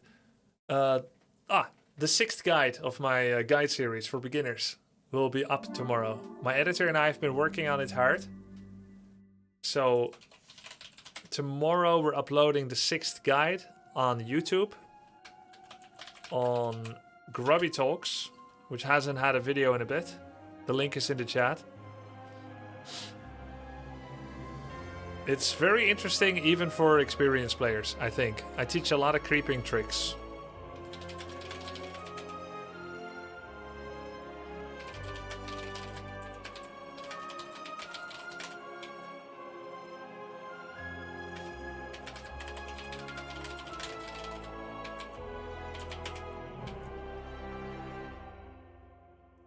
Do you do guides for all races? This guide is race agnostic. And yes, I do guides for all races. All right, let's continue climbing with the Necrobinder.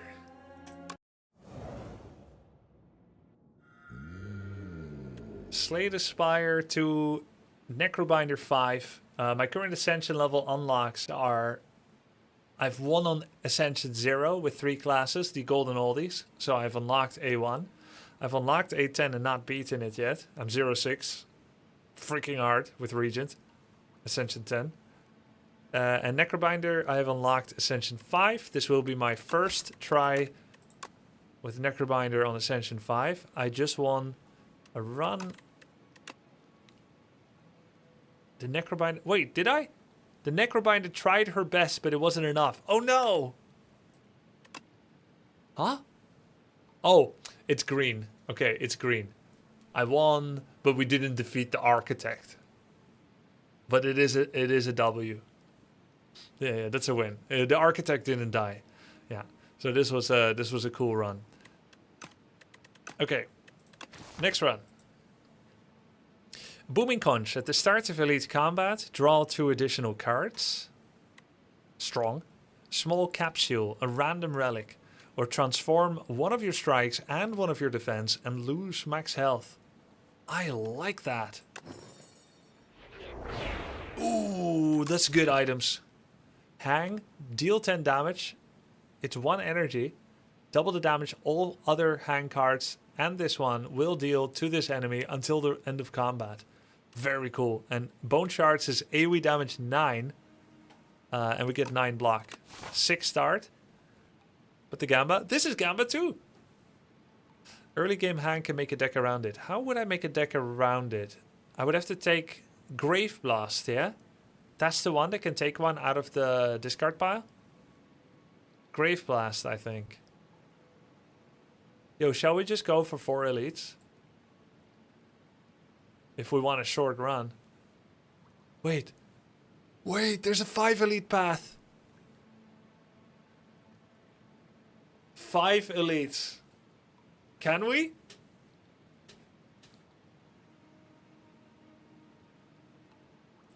This is the... Okay, I don't think I should do it. This is the 5 gifts up path. I'll do this one. Otherwise, I think the more sensible one, we don't go to double shop. I will go over here, get a campfire, second campfire, third campfire, and then 2 elites with a late shop. That's path 1. That's path 1 and 2. And on the right side is just question marks with 1 elite, maybe 2, maybe 3, maybe 4, but there's no campfires at all. No, Slay the Spire 2. Grubby, I'm sorry, I can't watch. No spoilers. Alright. Alright. Well, let's begin here. Dredge got nerfed? Yeah, Dredge got nerfed. Dredge is good with it, true. Soul's deck can work with it, true. Let's do this. We have 9 block, and then a strike to finish the one that's going to buff themselves, and on. Hang. 10 damage. Okay, we can kill this one with a strike, but I have to block.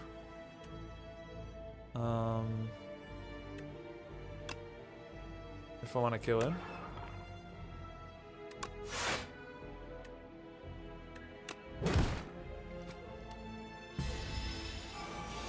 Now he has thorns. Block for the thorns. Okay. Dredge feels so helpful, right? 4 elites for first level is common path. You mean for Ascension 1? How do you mean for first level? Is there a reason to play the old version compared to Beta Branch? Yeah, there's a reason if you don't want to play the Beta Branch, right? Does Asti take Thorns damage when it's an Asti attack? I don't know, actually. Wait, does anyone know? For 4 elites for Act 1 is common path, you're saying. That's true at lower levels of Ascension, maybe. That can't be true at Ascension 10. So Osti takes Thorns damage, okay. Let's see, cleanse, summon 3, exhaust 1 card from your draw pile. Okay. Summon 2 and gain 2 energy. Deal 7 damage. Oh, this is the Osti build.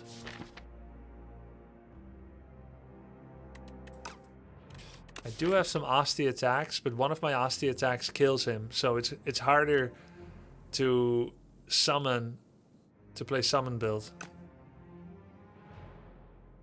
You wouldn't want to do that.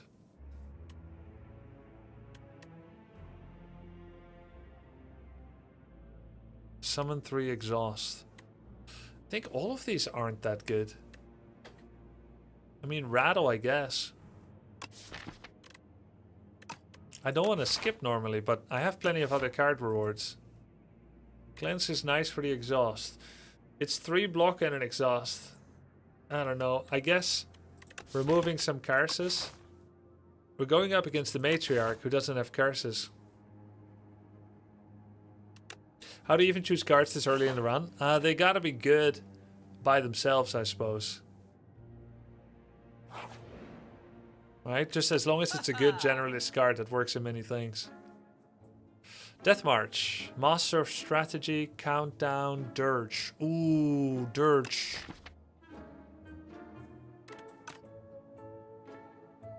$77 gold. Summon 3x. Add souls. I'll get a Dirge then.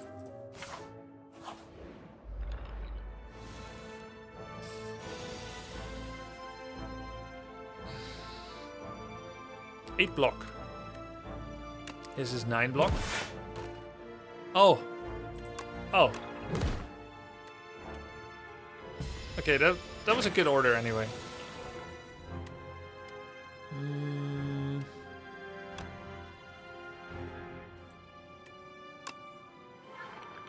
Exhaust the strike.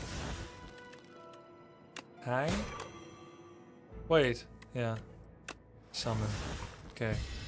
We take no damage and he should die, right?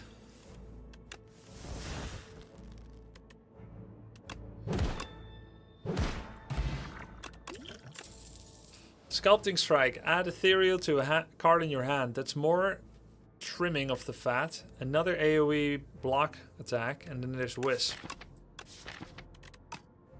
Guess I'll take a Sculpting Strike. Like, I need to pick up a bit of damage. Or I can't do anything. Attack for 11. Summon 3x, that's 9. Let's do this.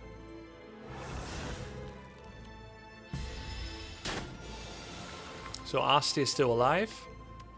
Defend, summon. Do I want to draw anything? No, we'll just hit.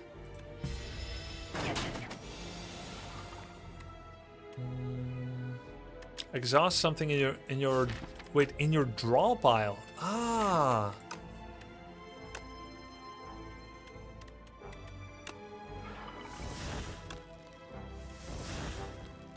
Okay, nice. Unleash. Sculpting strike on strike. Oh, that's better that it exhausts your draw pile. I actually thought it was discard pile. Because I didn't read properly.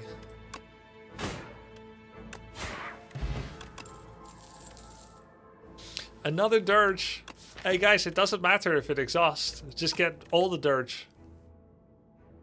Osti deals 11 damage and implies 2 vulnerable to all. Damn. This is 3 sick choices. On the one hand, we have a second dirge. Already got one. Then there's our first form of weak in an amazing common card, Defy. And then there's High Five, which synergizes with the AoE that Bone Shards offers.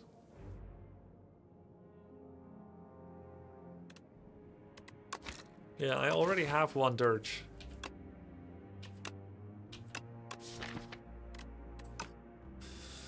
I have one form of AoE in Bone Shards. I think I'll take a second dirge over Defy. Subia, thank you for 38 months. Yes, we are in beta branch. I think we could do some upgrades before Elite. Souls Plus on Dirge is pretty good. Let's upgrade that. There's also Hang that does 13 instead. Asti does a 12 block, 12 AoE, which is pretty sick too. That could be a first one. But let's do the Dirge.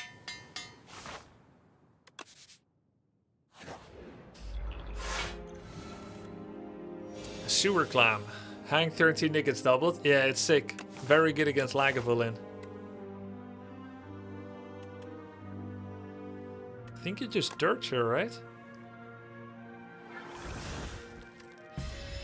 Full block, lots of Soul Plus. Then we Hang. Soul. Soul to get to the next Hang. We can remove something like a Defend.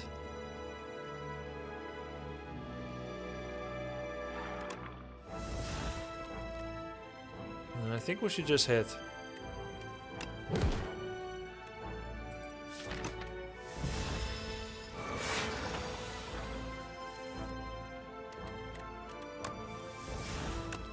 Wow. 14. 9. 14.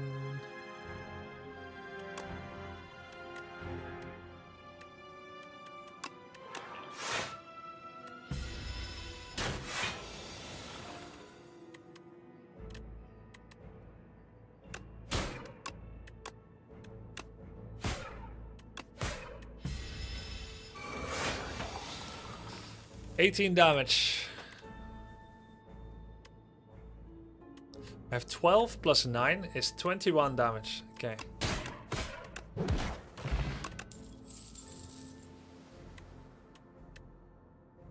Deal 9 damage, add a soul. I think all of these are mediocre. Invoke is not too bad, I guess, since we have a lot of souls. But it's still a little bit slow. Gets better with upgrade. Defile is underrated early. Yeah, I can see that. Biggest single target damage card I can find. And it's ethereal. Shall I try it? I've never tried it. It's pretty close to Hemokinesis, which is 15 damage for 2 life loss. And I take that in a heartbeat on Ironclad. And how does it upgrade? 17? Yeah.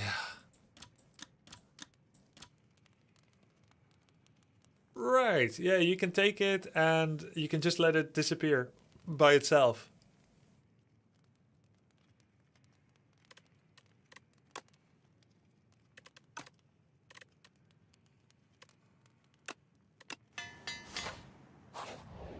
Maybe I shouldn't have upgraded it, but now I've got the taste for it.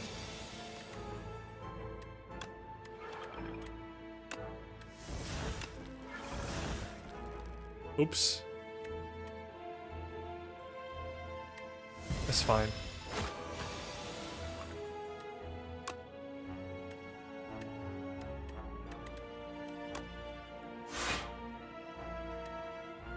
Six, 7, 5.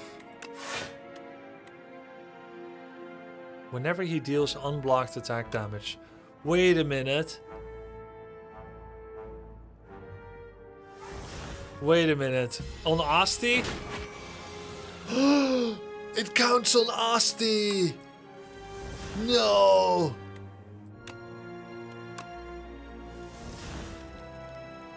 Oh, I could just kill him and then he can't deal damage to him. Oh wait, but then he hits me. No, it doesn't. Yes, it does. Yes, it does. When he hits Asti, he gains strength. So I just kill Asti.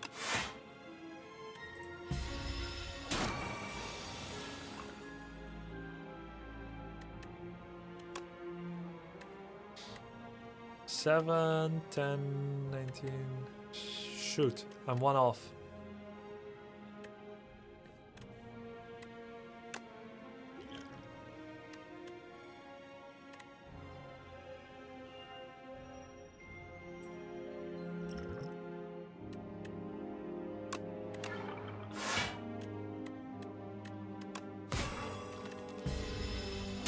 Ow, 11 damage. Yep, I should have played Hang in the first round. Soulstorm. For each soul in your exhaust pile, deal extra. Okay, that's sick. Molten Egg. Attacks that lead to upgrades. Okay. If we get attacks, they're upgraded.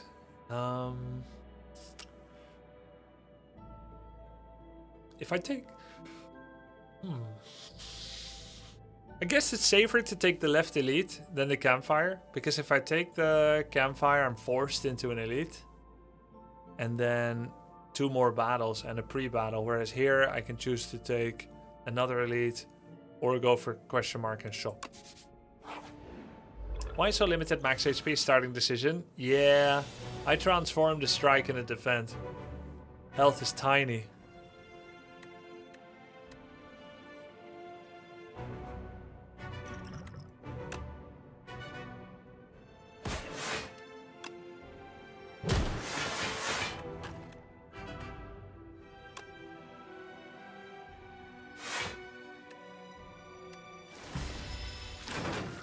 We probably don't need a lot of HP. Just kill fast.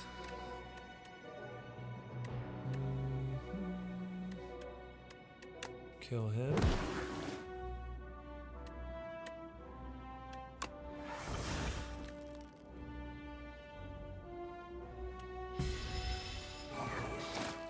I've never had a very big Asti hand. I don't know how to do it yet.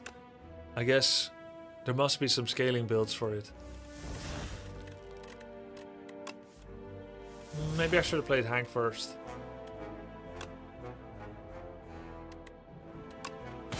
Then I could have redrawn it.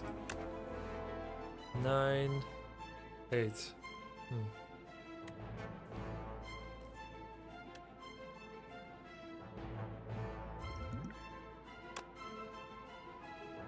Gain 11 block next turn. Gain 13 block. Is it 13 block?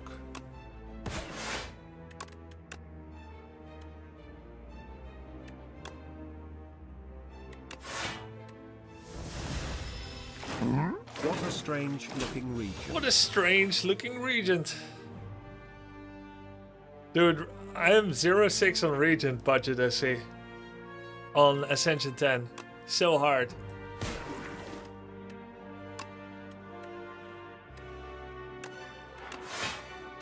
That's why I pivoted to play Necrobinder for a bit.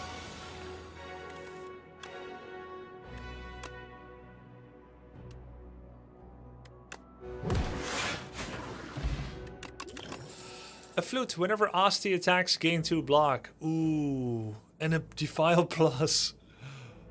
Alright, I'll take a defile plus. 16 HP. Alright, 16 HP. No, I never played that Noctis Season 2. A10 looks brutal for sure. Yep, I didn't even beat the first boss.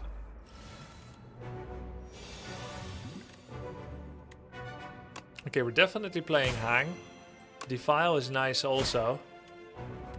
And then a singular Dirge. Go Grubby. No, we'll unleash. Heyo, thank you for the 3-month subs to those. Appreciate it. Reggie got buffed. He did get buffed a little bit, right? I don't know if it's enough.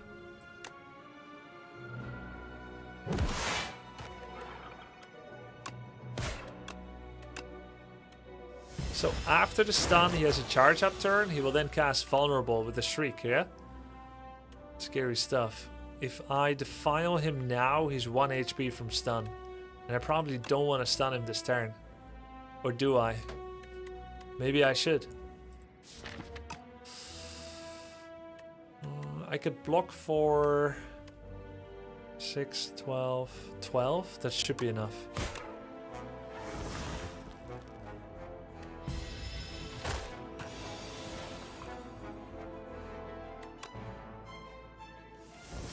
Come on, give me some big hits. Ah.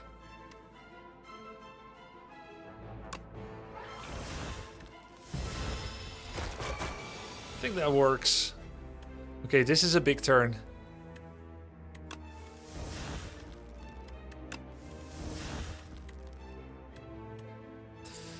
Yeah, this turn is huge. So it's a hang. It's a defile. And then another defile. Yeah, man.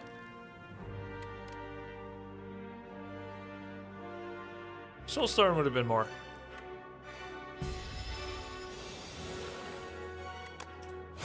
Alright. Gremlin Horn. Cure All. There's the Defy we were looking for again. Also summon 4 gain 2 block. We'll take the Defy. Yo, Pineapple Papaya. Thank you for the Prime. Guys, if I go to the shop, I won't be buying any potions or relics. It would just be card removal. That can't be the right play. And I'm probably too weak for an elite. We'll pivot away from the shop and do the 2 normals.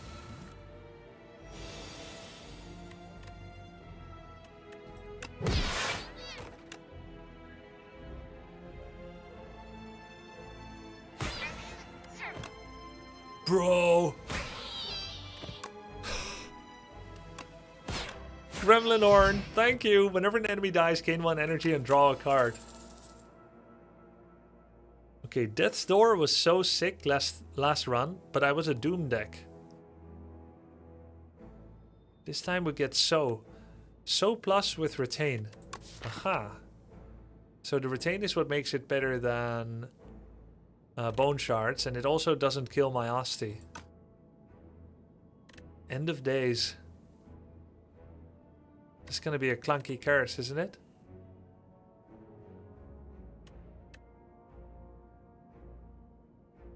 I don't have any source of Doom yet, so I'll take the So.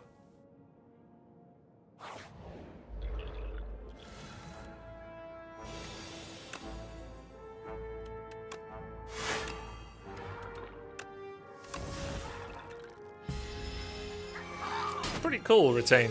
It's almost like card draw.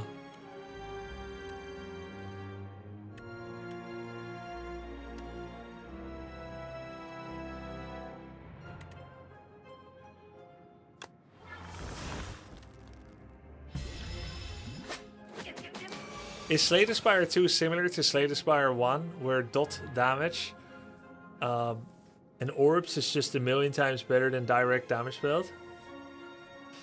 Damage over time is higher amount than direct damage, but it's not necessarily better. Direct damage can work in Slay the Spire 1 too, no? Pen Nip. It's just about what relics you have. No, he stops talking when I do like my end of stream conversation total quickie. Like when I start thanking everyone, see you tomorrow and stuff. That's when he wakes up.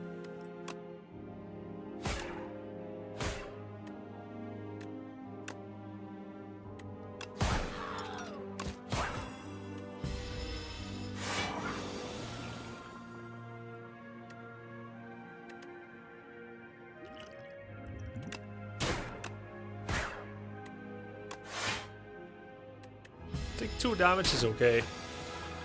Not gonna use a pot for that. Should have used the pot. I think attack potion might be better than fire potion. Grave Warden, nice block card. Asti deals 10, retain another card.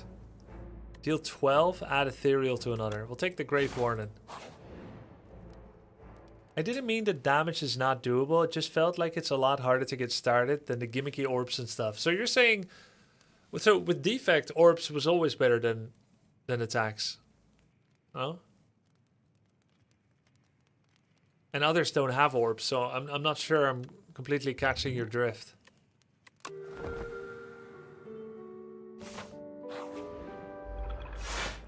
Because when you look at Silent, she has a discard synergy deck.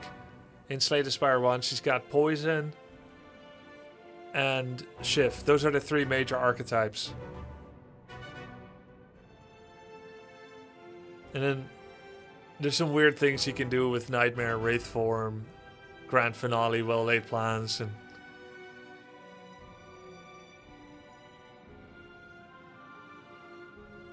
I hate that Silent Shift deck is unplayable. You meet the Beehive Elite in Act 2, your run is just over. But I think we always learned that in Slay the Spire 1 as well for various opponents. The idea is that you're not just looking for synergies. Just like in Teamfight Tactics, you don't just take all the ones that say agility or sharpshooter. Everything that has... It's not like Magic the Gathering. It's like, oh, I'm making a Goblin deck. If it says Goblin, I put it in. It doesn't say Goblin, I don't put it in. Shift deck doesn't have to be full Shift. Shift deck can be a good synergistic Shift deck with these 5 cards that don't technically fit into the synergy, but that are specific solutions to 5 different enemies you can face. I know that's easier said than done, but isn't that part of the formula of Slay the Spire, that you're adding certain quasi-undesirable cards for the option of meeting Gremlin Knob or the Beehive guy in Act 2? You can also skip elites if there's certain ones that your deck can't meet. At the very least, once you become aware of what's possible and you're in Act 2 and you are a Shift deck, you should at least seriously consider either relying heavily on potions or avoiding elites. Well, you gotta have coverage, yeah. Now, I'm not saying I'm doing those things, but I know that they are the ideals of top play. Of good play.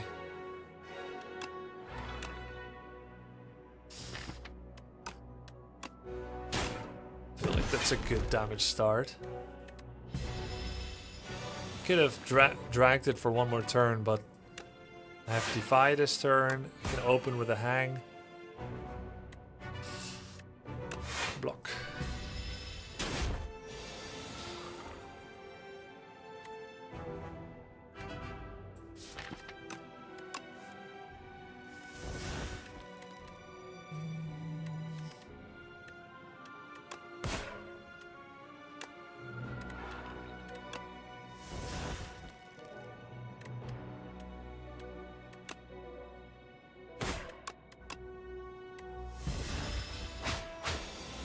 $12 attack and a block.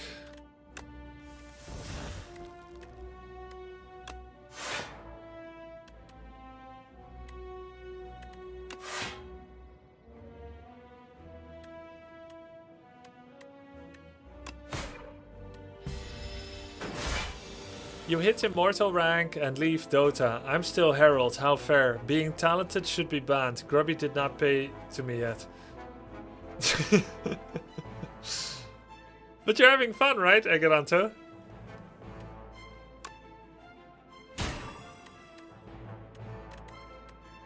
Ethereal.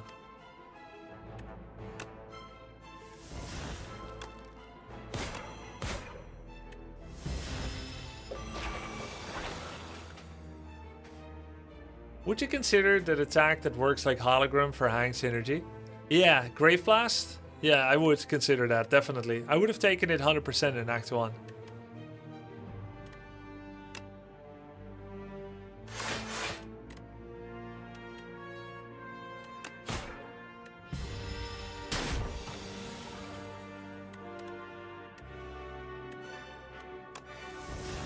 Man, no more Defy. His attacks are getting scary now.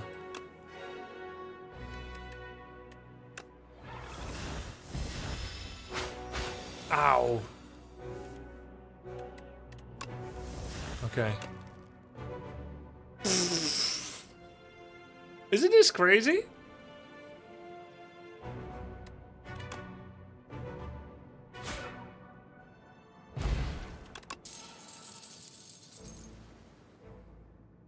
Time's up, let's do this. Deal damage equal to the enemy's doom. Sadly, we can't use that. Eidolon is buttocks. If Asti is alive, he dies and you gain block equal to double his max health. Okay, we can do sacrifice. Those were not great options for me.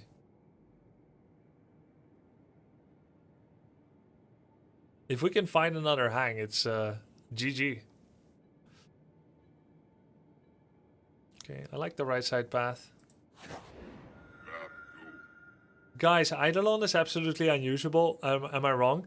I think it can be a late stage addition to your deck. And even then, I doubt when your deck is that thick that you're repeatedly carrying 10 cards in your hand, that you would still need intangible. Hey, good one, Darius.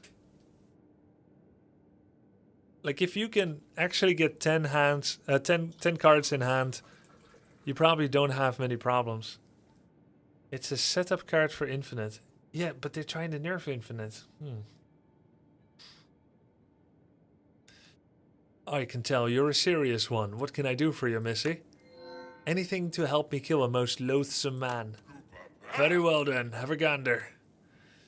Guys, I hate these boss rewards from Slay the Spire 1. Which ones do you guys hate the most? Runic Dome, Sozu, Ectoplasm. Runic Dome, you cannot see enemy intent. Sozu, no potions. Ectoplasm, no gold. I hate Ectoplasm the most.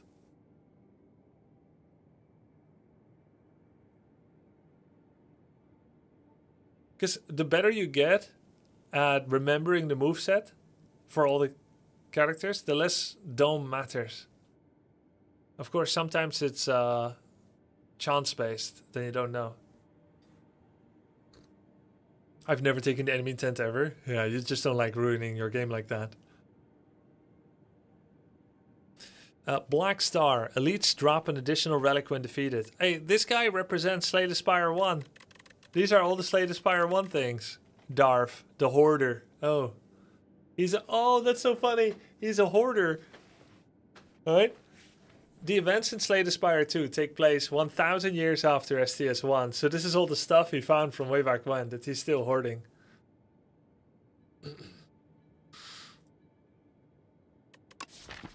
I don't really need to remove 2 cards. I could do Sozu. Bonus energy while not getting potions. I think is kind of okay.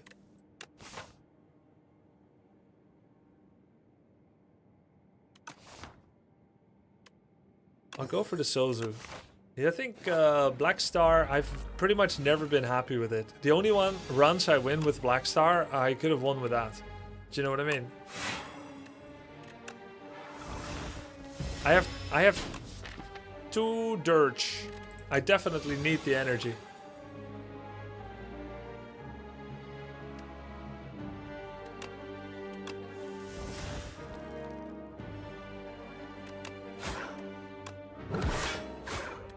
Order. Back in business. Nice.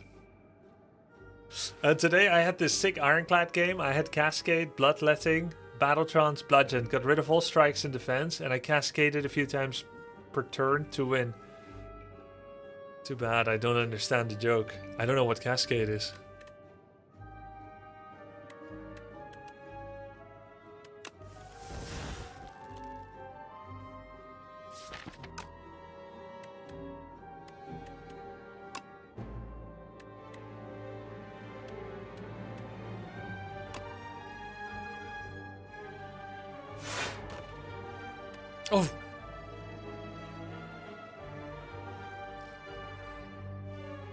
I thought it says deal damage equal to his max health. Even though I read it twice already. Cascade display X cards from deck and I had mana. Oh, okay, so you keep playing Bludgeon from your draw pile. We killed Asti, guys, he's down. He can hurt us no more.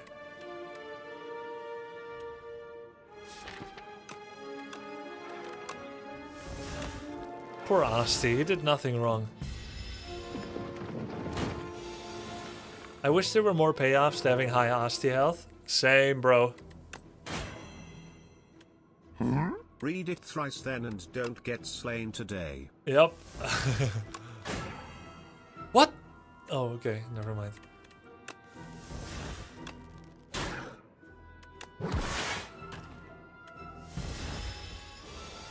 Thanks for the sub, you. Aha, now we're talking, chat. So we're 4 energy now, and we get a berry plus 63 damage. 63! 63. With Gremlin Horn.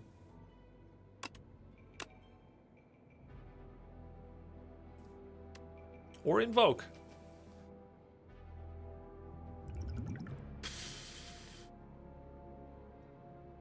Isn't it too costly? Well, I can afford it.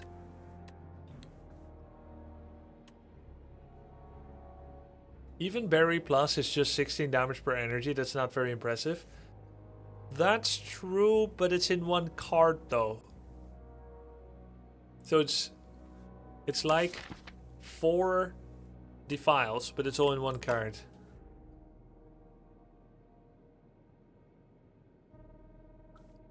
Invoke unupgraded is a curse, upgraded is bog. Yeah. It's a bad drill. Yeah, it is.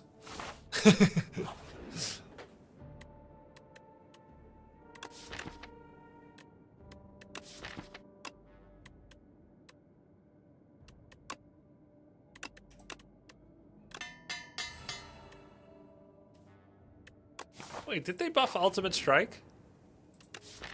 Oh, it's plus. Yeah, man. Because of Molten Egg. Remove 2 cards from your deck, add Normality. I feel like that's really easy to deal with. I have 2 curse removers. Right? We've got Cleanse and Sculpting Strike. So this should not be an issue. Wait, hold on. Sculpting Strike is ethereal in your hand. It'll still do its effect that turn. What's this? Enchant a card with Perfect Fit. Whenever this would be shuffled into your draw pile, place it on top instead. Arguably, that's not terrible on hang.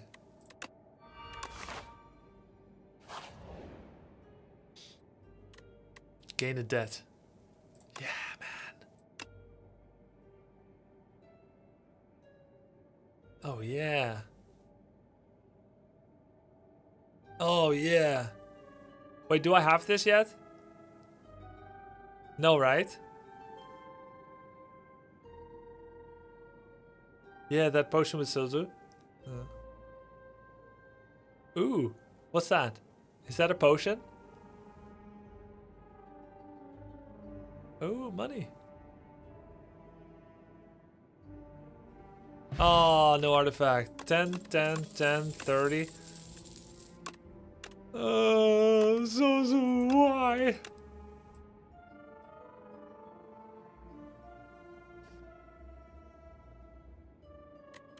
Whenever you draw a ethereal card. 1, 2, 3. Just 3. Skip. Whoa, whoa, whoa. Banshee's Cry, 7 energy. Down from 9.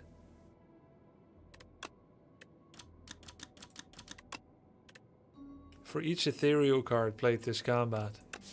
Which includes souls. No, it's 9 actually, Pan.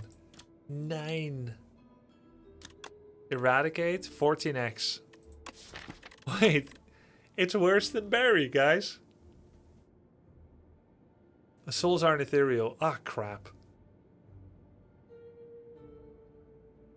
Yeah, it's less damage than Barry at 4. But together with Invoke, and with the option of downcasting it, and the fact that it has Retain, not too bad, not too bad. Whenever you played an ethereal card,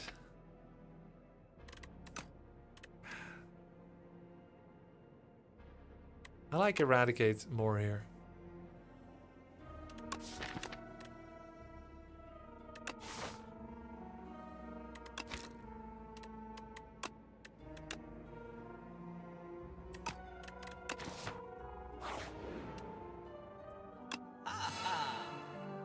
There's the Grave Blast from discard into your hand. Whenever this would be shuffled into your draw. The question is, do I still need Grave Blast? Possibly yes. I can cast it even more often. You may choose all the options at rest sites. Entering shop heals. Let's do Grave Blast and remove Debt. And I kind of like Meal Ticket too. Healing on the shop when your max health is that low is really strong.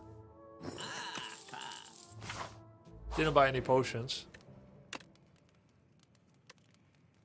Okay. Upgrade.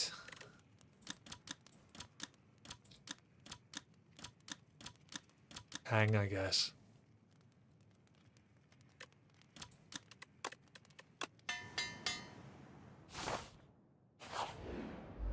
Now we need to keep the deck small and trim it down.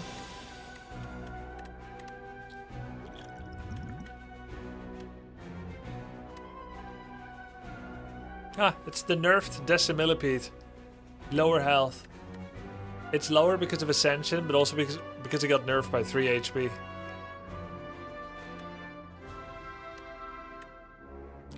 $20, $34.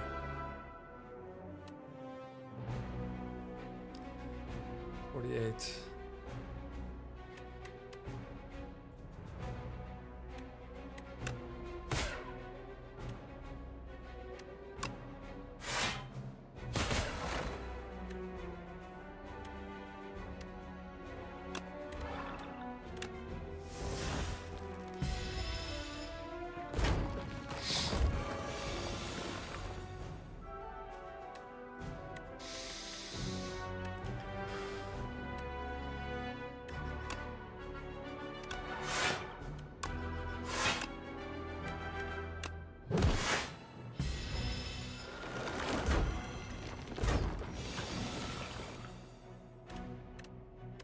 Didn't draw hang yet.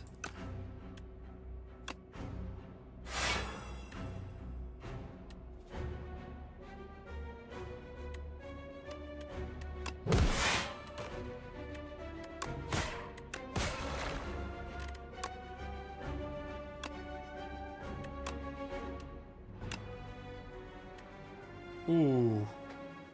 Invoke could be nice actually.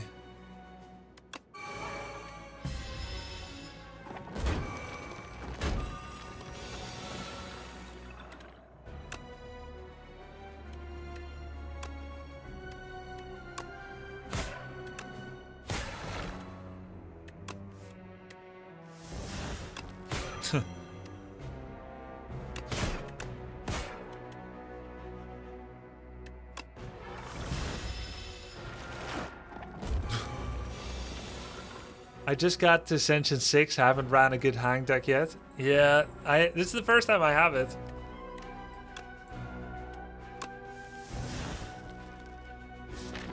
Wouldn't say I have a good one yet either.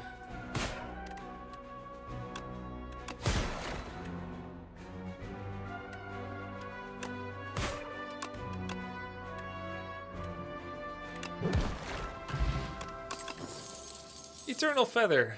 Aha. Meal Ticket, Eternal Feather. Excellent. Defy, Spur, and Poke. I'll take another Defy. Juzu Bracelet. Let's see, the shop would be used to remove a strike, which is okay. I can also avoid the shop.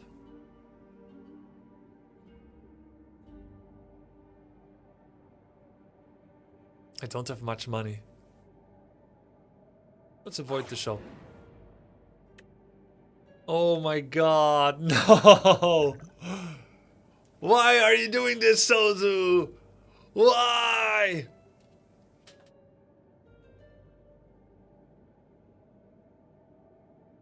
I'll never get this again. An upgraded uncommon power. Wait, there's too many bad ones, right? I'll take the skill. I think there's too many bad ones that don't synergize with me. Trade Eternal Feather for Permafrost. That's not good. There's so many good ones. Okay. But are they... Let's see. Are they...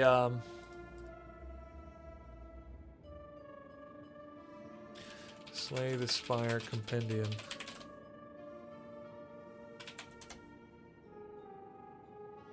Are they uncommon?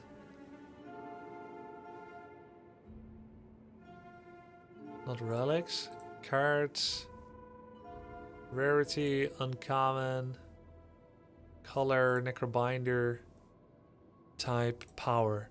Right, I'd be unhappy with Calcify, Countdown, Dance Macabre, Friendship. Haunt is good. Lethality is good. Page Storm, whatever, it gets better. I'd be unhappy with Shroud. And Sleight of Flesh is okay. So basically half a chance it's a curse. There's a compendium in game? What?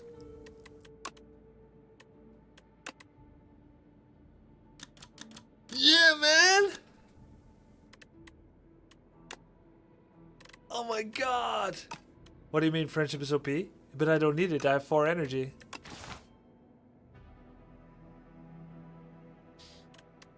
Trade Molten Egg for Bronze Scales, meal ticket for Pennip.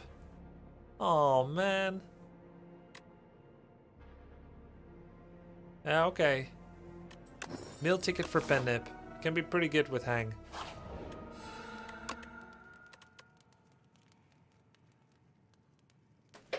Molten Egg?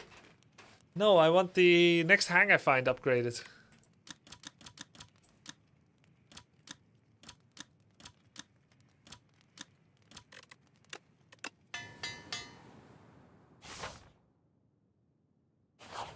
Okay, if I take no damage here, I'll take the elite.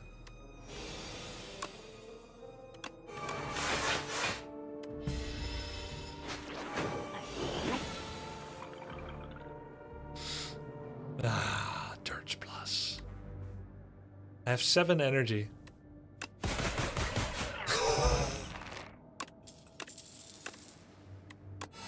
I don't need more energy. Grubby. 21 March 2026. 2023. 22, 23. 22, 24. I need more energy.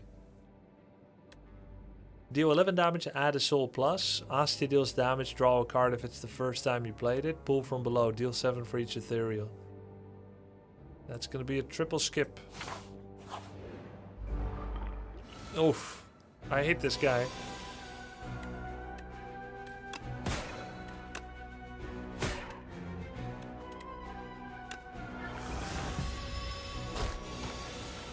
Nine damage.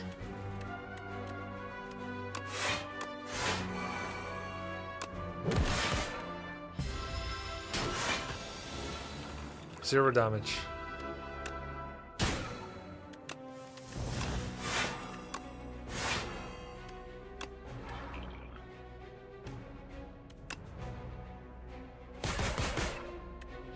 Good damage.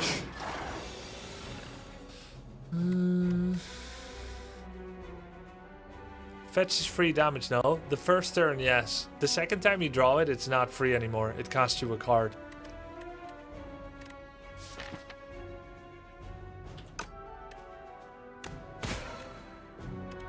Oh, you can bring Eradicate back and then it retains. That's kind of sick. First time each turn? Oh, it's first time per turn.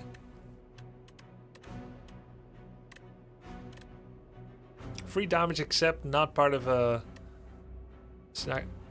By the way. Oh, double his max HP. I was gonna say this is garbage. If it just takes his HP. It's like he's already blocking for you. Yeah, you can't Grave Blast spam it. Got it. Tutona Pollution. Polytone, thank you for the sub.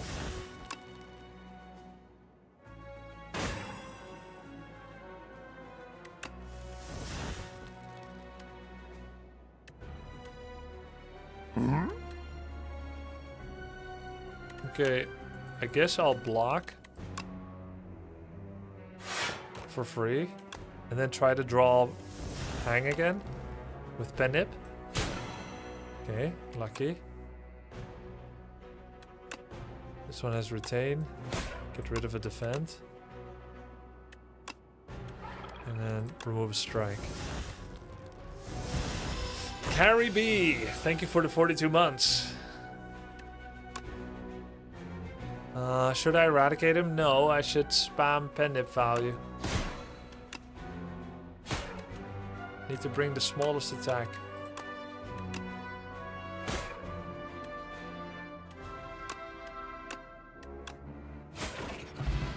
Anchor, nice. Shared Fate, -2 strength. Sick him. Whenever Asti hits, the enemy just turns summon 3. Ah, this is how you make Asti big, yeah? Oh yeah, I have perfect fit. I'll always redraw it, not lucky. Grave Blast. Double Grave Blast for hang? Does that make sense? Or is it too much? My deck is getting so big. It's getting smaller, of course.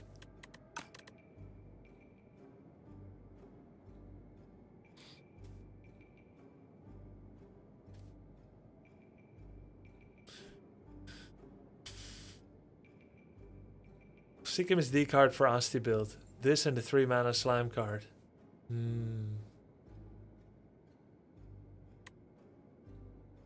Shared Fate. That's bad for hang.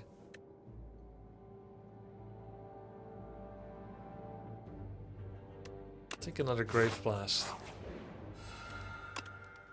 Ah, heal up from Eternal Feather. We are headed into the Insatiable. I will satiate him. Most of my upgrades are just +3. Everything is +3. Except Sacrifice.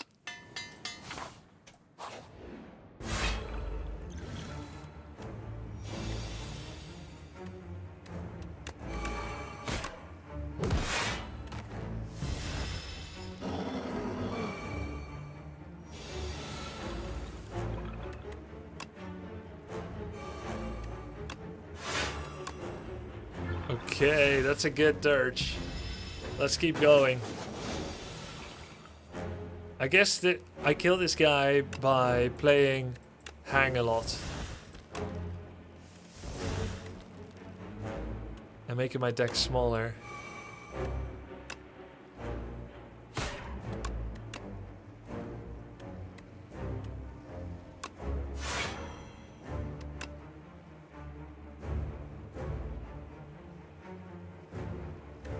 I lose it if I don't use it, but maybe that's okay.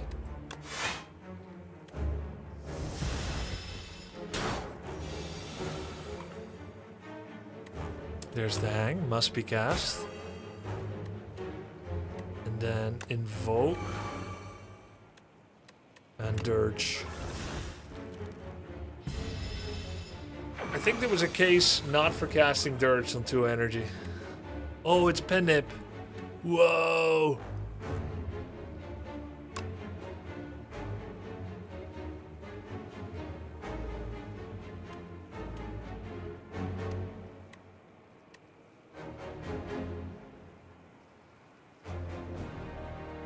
I think that's fine, and Osti doesn't even die. That seems okay. Oh, and by the way, I can still block.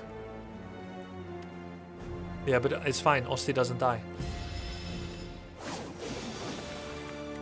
Oh, so you sacrifice him when he has low current health and high max health.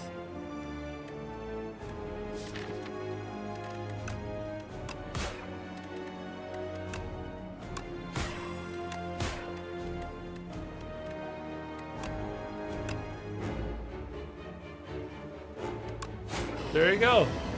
So, I actually do not regret getting a second Grave Blast. It actually makes a lot of sense. It makes a lot of sense. There's another sacrifice. I don't see me needing a second one. Whenever you play a card, apply Doom. That's artifact strip and nothing else. Transform a card in your draw pile into a soul. That's fine. How many turns was that? 2 or 3? 3 or 4, I think. Hey, Ixik.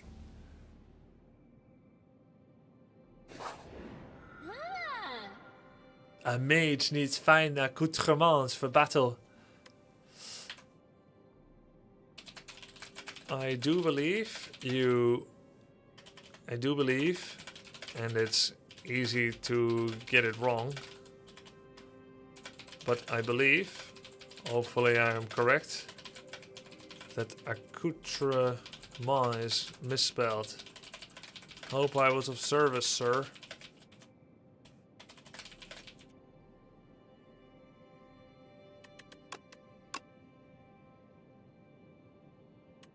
Accoutrements. Correct? Or madame. Hey, my bad. I'm assuming men are worse at spelling than women. My bad. That's just how much I love the idea of women. Not women in general, but I mean, I do, but not like more than my wife. But at the start of each combat, fill all empty potion slots with random potions. That's horrible. It doesn't work.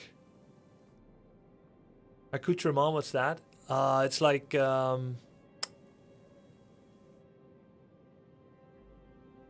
equipment? It's like equipment and things you have on you, right?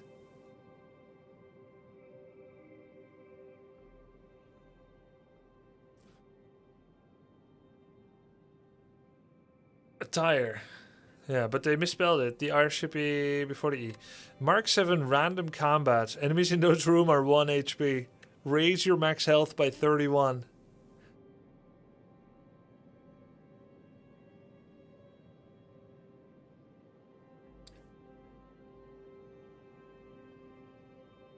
Both are correct. 2 makes you speed through the act, no? Delicate front is amazing. No, potions for every fight. Yes, but look at this. This overrides that. It's like being promised $1 million when you accept that you can never receive money. I am healing with Eternal Feather every time I go through a rest site. For every 5 cards. 15 HP. I need max health less than usual. Of course, it helps me to prevent getting bursted. I think especially for the boss fight it is quite helpful. Yeah, I'll take the max health. It is more powerful in the boss fights. I'm not really worried about sustain. I think sustain, the 1 HP event might be better. But for the boss fight, is 54 HP really enough? That was such a big boon to the run, I would say.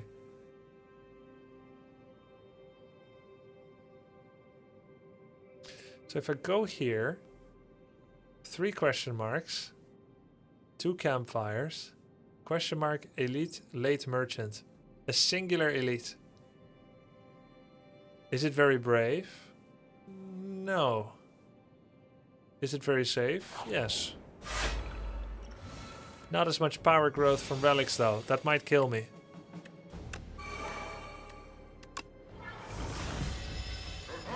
Oh!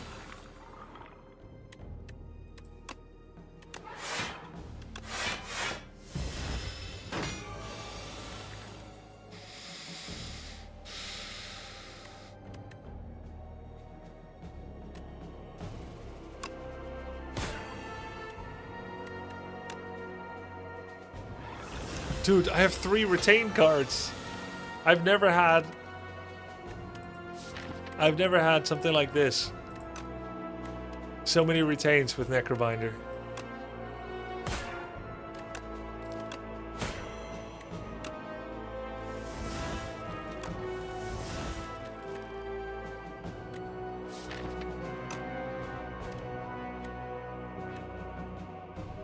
Does Seance become 0 energy when upgraded? Yeah.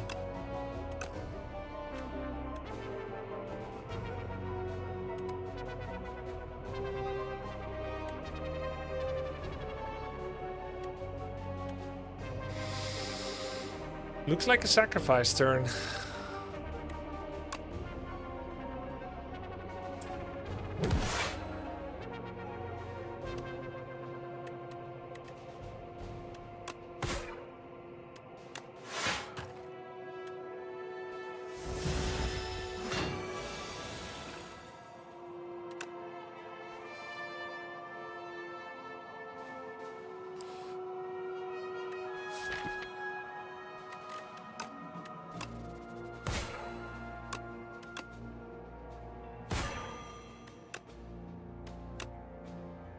Pen nip setup. Ah, no fairy in a bottle. Another invoke. Guys, how many invoke is too much? Oh, I only have one. Okay, I'll take another. We can find out together. Wait, hold up. What is this? Reflections, Snoit Clever. Yesterday, on Regent, Ascension 10, this destroyed me. Here's what happened. You probably wonder how I ended up here. 65 cards, okay? 65 cards. 2 Void Form plus. Good, right? Not so good to have 2 Enthralled. If this is in your hand, it must be played before other cards. Bad luck. And 2 Ascender's Bane. Ouch.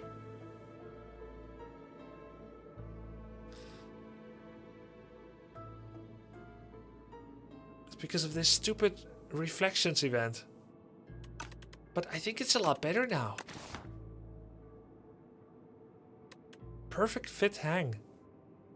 Cannot be removed or transformed from your deck. But we can burn it with...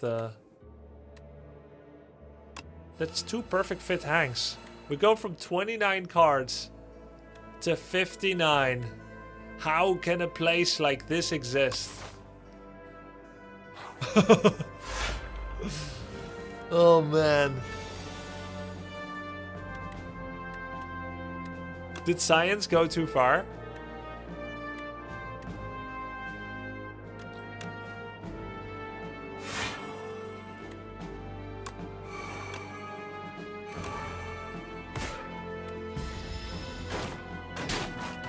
-2.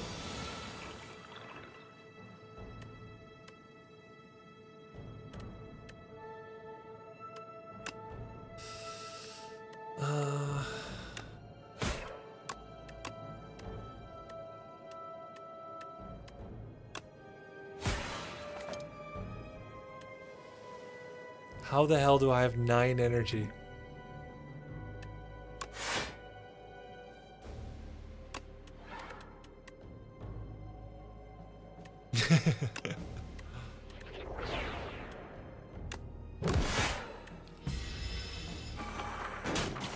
I need more card draw, but I guess I do have card draw. The souls will help me get through this deck better. Grave Blast on what? Defy.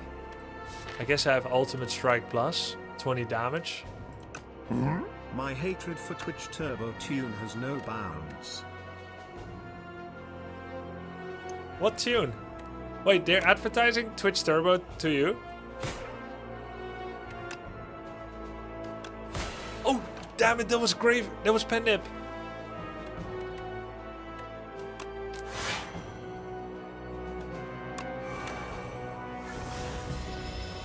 It's the only ad I get? Ah, so that's when they have no ads to sell you right now.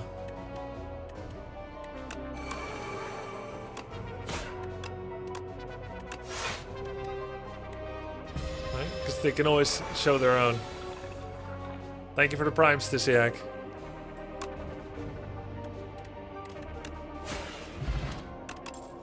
Slice of flesh. Whenever you apply a debuff, they take damage. I think we need to be very, very, very mindful of adding any cards. I think almost no cards added make any impact.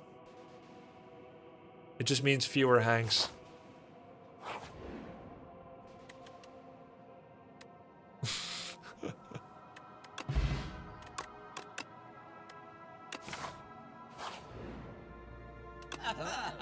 Wow. Start each combat confused. Nope, thank you. At the start of each combat, heal 1. Heal 10%. Start each combat with 4 block. 1 energy.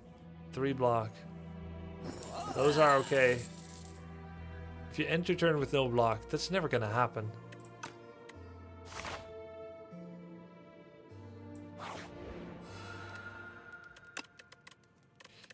I guess upgrading Seance? But does it matter? Does anything matter? Because I'll never draw what I need to draw. Feather value? Oh, yeah! For every 5 cards. Huge value. I'll do Seance. Man, Feather is so good with the mirror event. Shuriken, sick.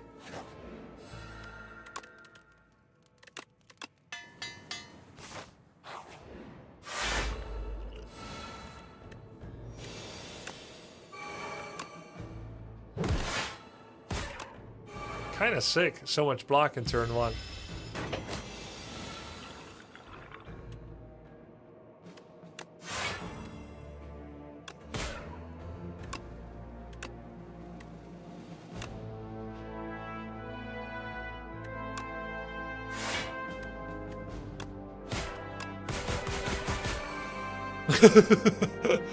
Guys, this is good. This is good. Alright, we're setting up Pen Nip and Shuriken. That's why we didn't get lethal for the 5 block. Especially Pen Nip, alright? Look, it's perfect. Reeve, add a Soul Plus into your draw pile. Upgrade 3 random cards. Okay, we don't need any of this. Symbiote. Enchanted attack with Corrupted. Choose a card to transform. Yes, Corrupted.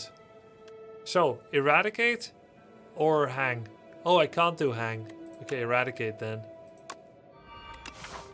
Hang is already enchanted.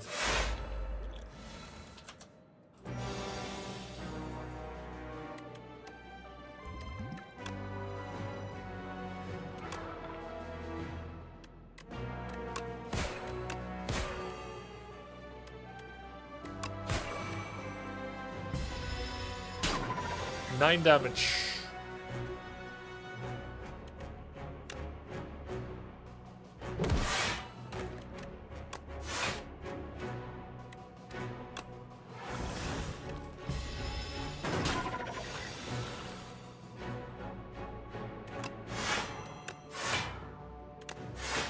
Ooh. Oh.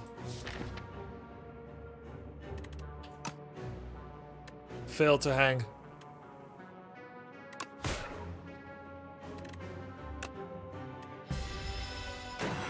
Good evening. Are you trying to get a 100-card deck with every character?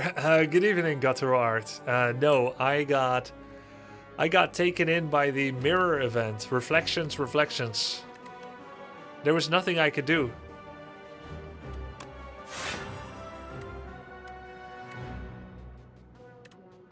Dude, where's my sacrifice? And what could I have done? Name one thing.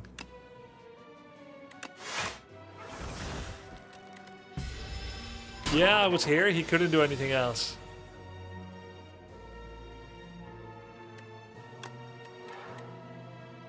There you go.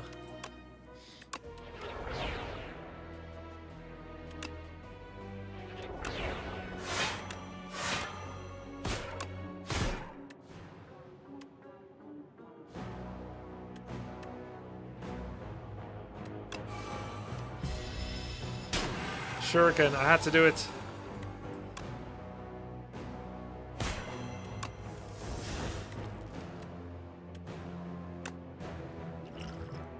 Man, this mother trucker.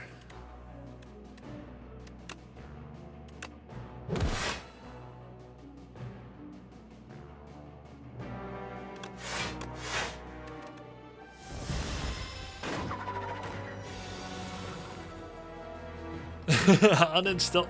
Can you get the mirror event twice? Dude, I don't know. That would be sick.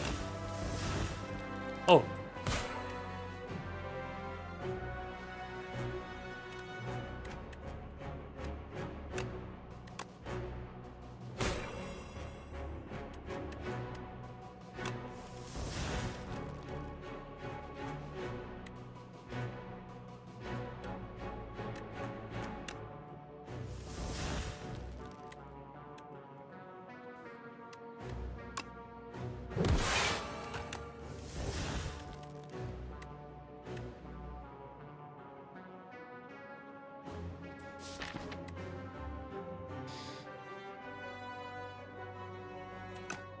What saves me here?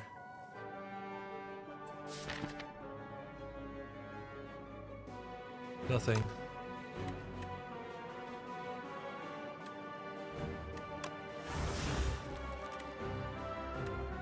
Is there another soul storm? Yeah, bodyguard would have given one more, but this one gives another soul. I think it's better.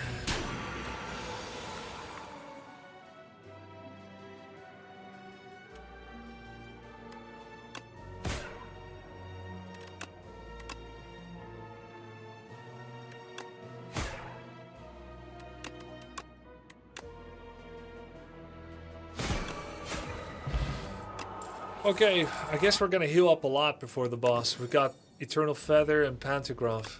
We're fine. Bury, Defile, Negative Pulse, Skip. Okay, Merchant, 217 gold. Draw cards until your hand is full. Yo, we got synergy for Eidolon. Right? With Scrawl. But I didn't take Eidolon. First time each combat, you exhaust the skill, add a copy of it into your hand. I feel like that's sick. Whenever you shuffle your draw pile, okay, in 3 days from now. You could also remove debt. AKA get 1 soul. Yeah. It's good, right?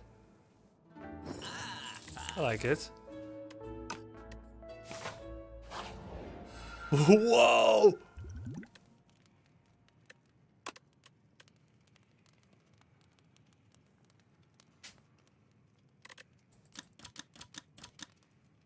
There's nothing good to upgrade actually, but I'm already full, so I might as well.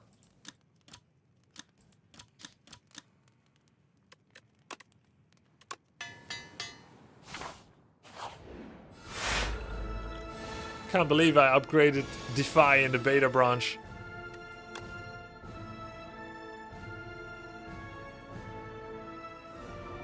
Wonder who I should get hung up on. I'll do the queen with the hangs. Get that prepped.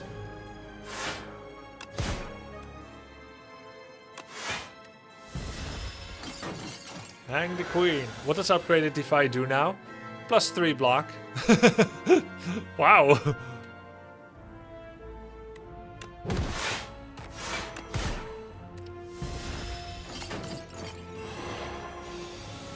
You are mine.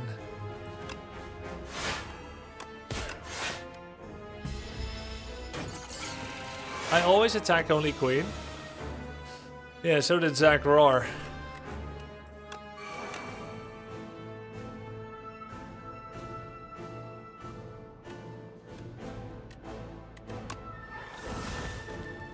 Oh, frack. Dirge came back.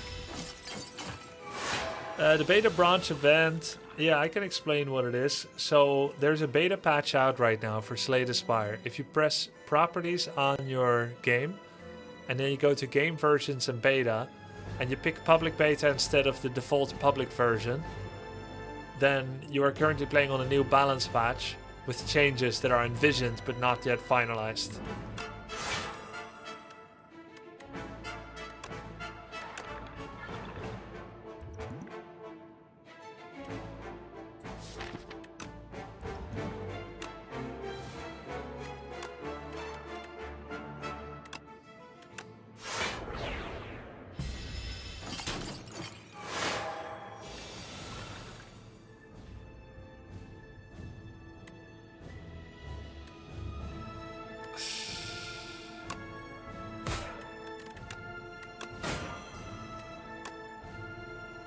Am I in trouble?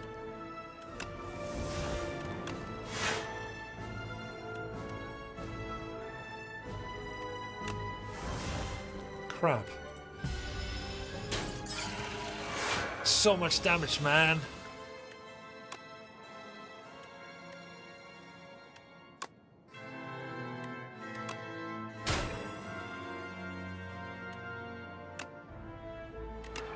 Oh. Choose card to exhaust.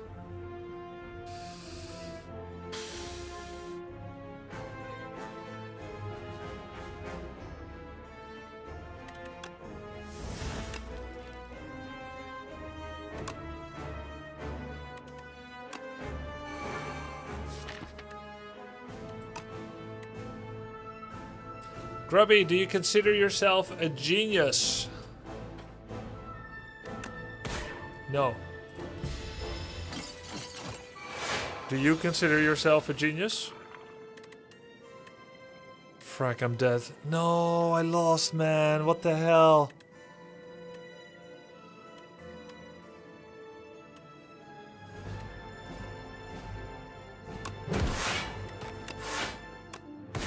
I should have hung him. 27, 28. Oh, man. Where did this go wrong?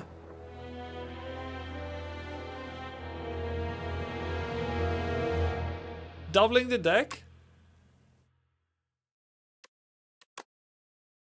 The deck was too small. Oh, man.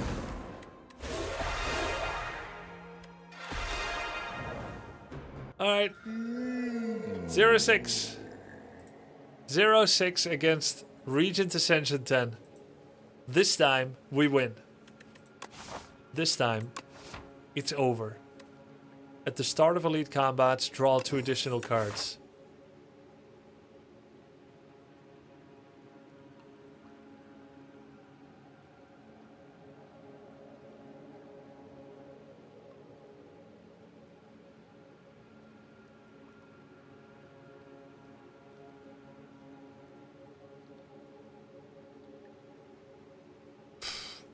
Jesus. Mass merchant.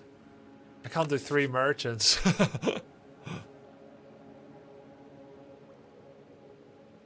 Okay. This is fine.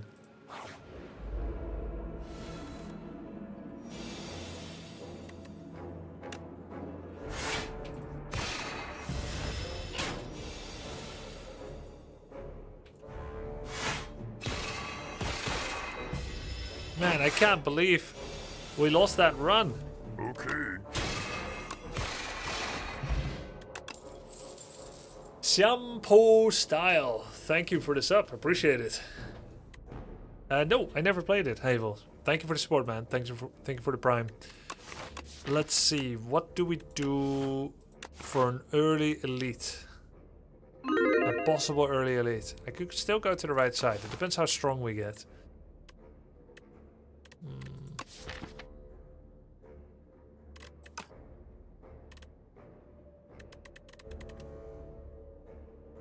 Celestial Might is so strange. Because it's like Sovereign Sword. This is so early for a spear, but you gotta take something.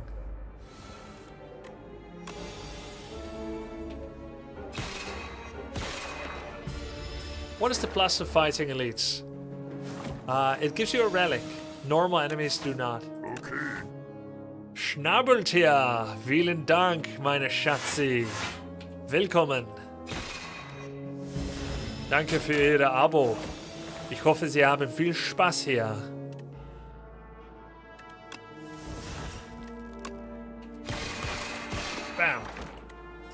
Also more gold, better chance at rare. Yeah, better chance at uncommon and rares. More gold, guaranteed relic, and a higher chance of potions. Yeah. Kingly Kick, Royal Gamble, Cloak of Stars. We're against Ceremonial Beast. Steffe, 3001. Vielen Dank. Thank you, man. Welcome back. I've been avoiding elites. Well, it is oftentimes safe to do it. It can actually be a good build. Were the nerfs that bad, or what is up with review bombing? Seems crazy. It is crazy. There's no justification for review bombing.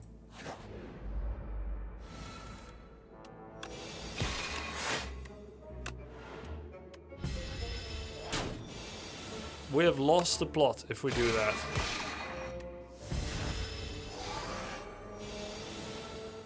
Kick got buffed. How? More damage?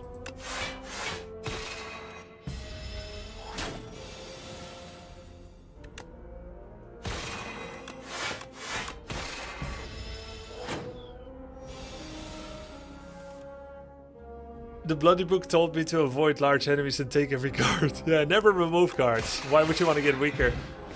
Moin, Grubby, kommst du aus Deutschland? Welche Stadt? Nein, ich komme nicht aus Deutschland. Ich komme von Niederlanden. Aus Niederlanden. Ich habe vor einigen Monaten zusammengespielt mit einer WoW-Gilde von Deutschland. Sauerkraut. Von Dezember bis zum Januar habe ich mitgemacht. Für ungefähr einen Monat. War sehr lustig und ich habe ein bisschen mehr Deutsch gelernt während dieser Zeit. I was just saying I was in a WoW guild in January, but I'm not from Germany. Crescent Spear, a second one. Could be good, could be good. Could also go for the Spectrum Shift. Or Begone. Begone takes care of diseases. Let's go for a Begone. 1 of 5 random cards or gain a colorless card reward. Colorless. Prowess. 2 strength, 2 dex. Splash. Oh, I love Splash. Splashing around, you don't get too far. Legs are required for jumping, singing, dancing. I don't think I should do an elite anymore. Bye. Bye, bitch. Und du warst mein Lieblingsspieler in WC3. Also gegen Moon, das Finale gewonnen hast, war ich live dabei. Im Cologne? Das war krass.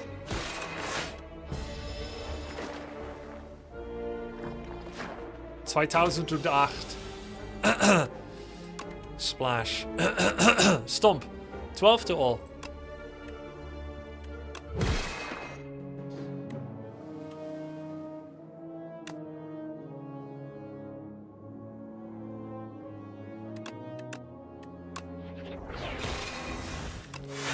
Ouch.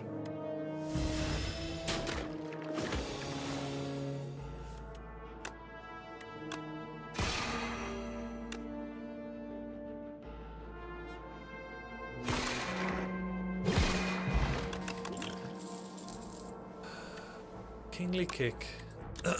This was buffed in damage, yeah? But I'm thinking I might need to take a block card. I do have Cloak of Stars. Then I took a attack card, attack cycle. Attack, attack. Here we know. I cannot afford the inclusion of Astral Pulse presently, because I already added 2 Starcast.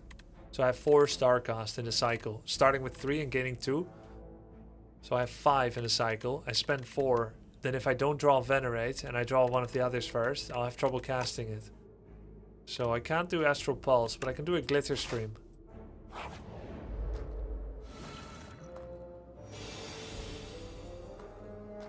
Oh, das ist schön. Ich komme aus Tschechien. Ich habe Arbeit in Deutsch. Right now on a visit in Amsterdam. Love it here. May have visit escape tonight. Grubby, nice stream as usual. Thanks, man. Have a good eve. I guess we'll do a... Do we do a glitter stream? No, we don't. I don't know which one to kill first, but I think it's the Strangler if possible.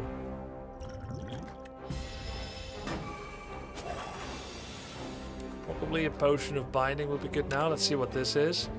Fiend Fire, Bludgeon. Oh my goodness.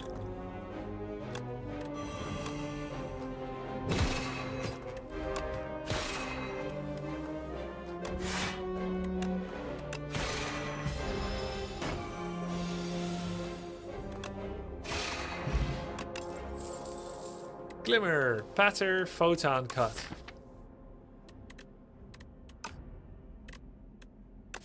Card draw is always good. But I think more block would be nice. Patter was buffed by 1 block.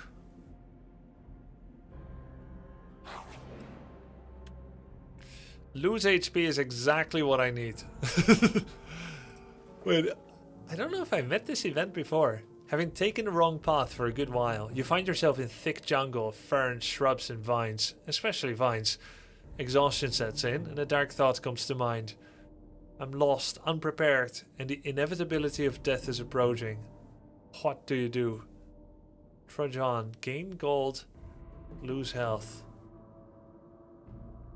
Rest, heal and fight enemies.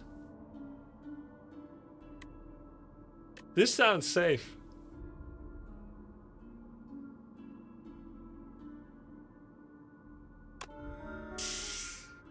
You're dead tired and take a nap, only to be awoken by something wriggling around on top of you. Yo, this is like the snake ladies in Darkest Dungeon 1, the DLC, where they need to take 7 mandatory rests with a 50% chance of getting ambushed by snakes. Crazy but serious question, Grubby. Want to go for a coffee tomorrow? Would love that. I do not live in Amsterdam. I would not be opposed to it per se if it was literally in my city. Even though I don't know you. But, yeah, I don't live there. Yeah, the Shield Breaker event, yeah. Oh god, this is the second part of the Elite fight. And they immediately attack without a stun. Yikes.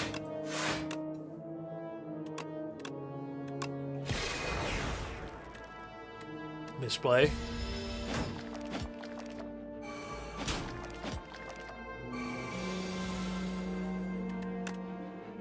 Give me something good.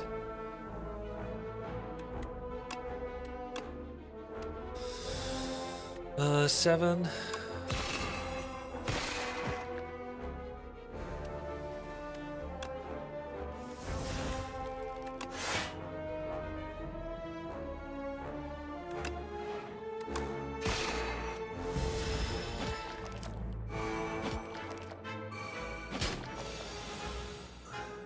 Good glitter stream turn. Going for a full block probably unwise.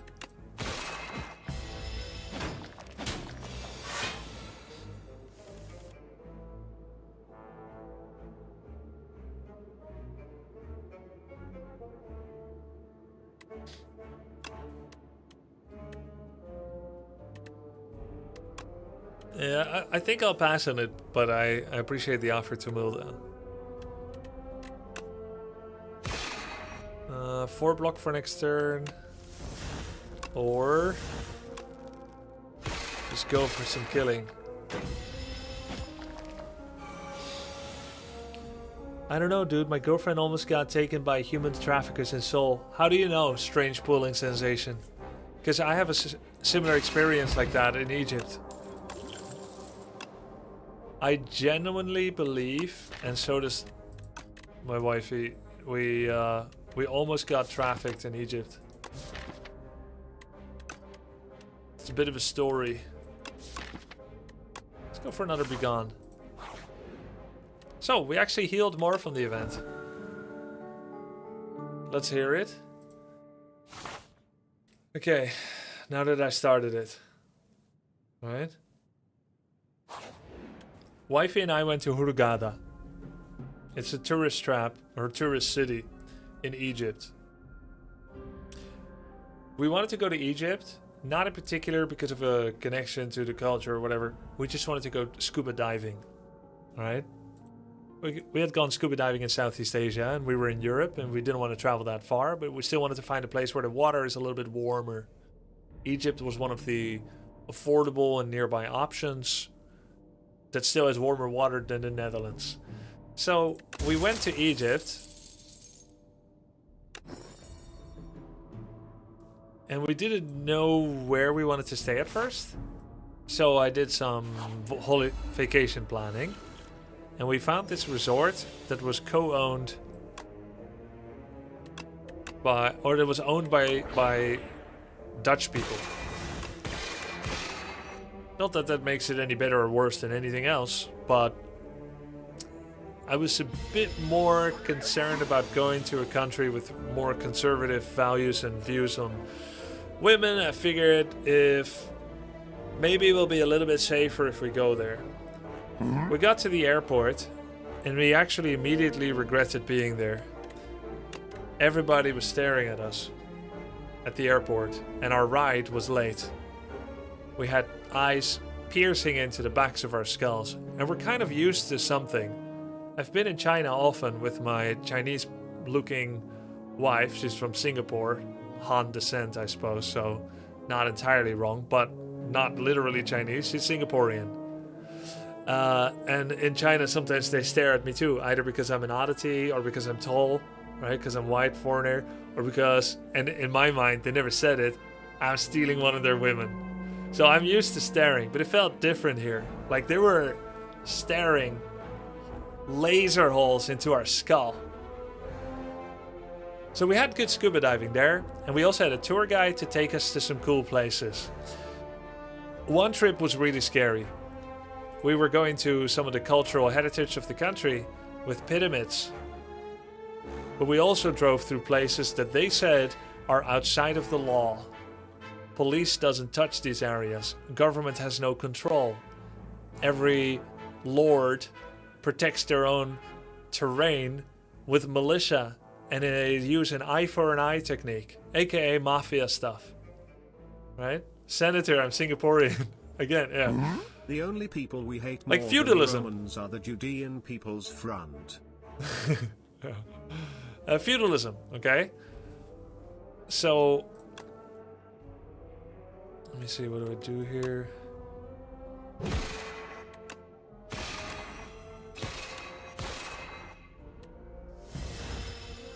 So we're already a little bit on edge because of the way we were received at the airport and driving through places governed by militia and whatnot. You understand.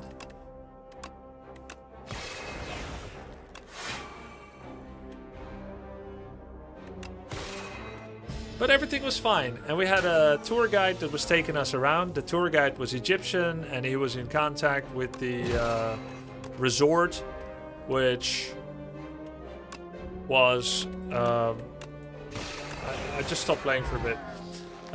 He was in contact with the resort, who were Dutch owned, and so I figured, you know, they find someone they can trust and whatnot.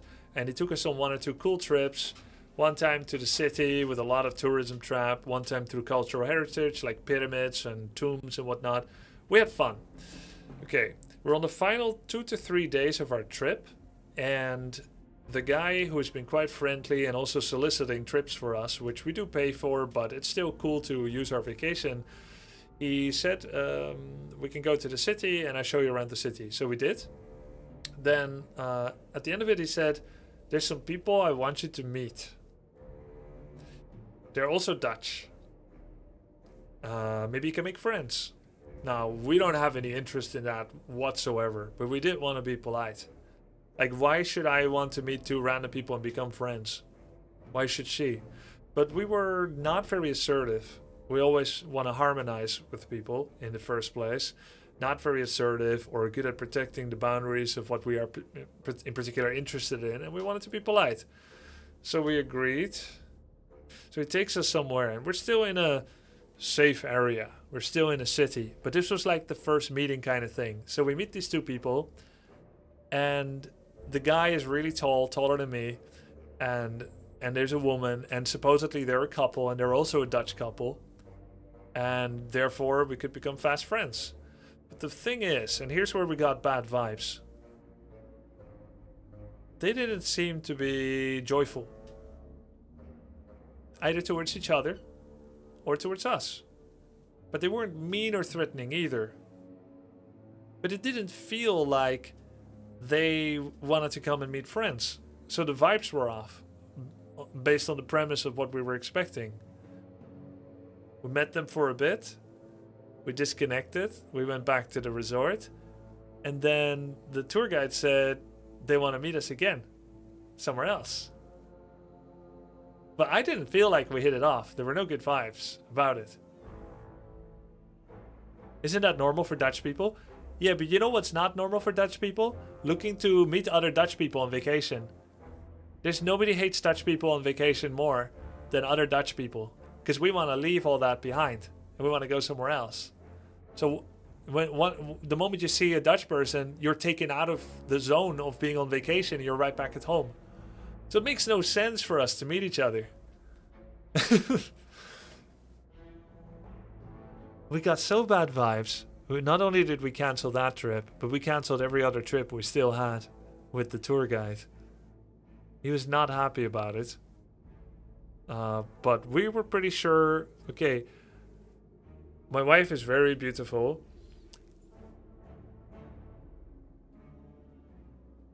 We were two young, supple bodies, ripe for the taking. If we are naive and we go somewhere where we can't help ourselves, we can't save ourselves, it's like RNG.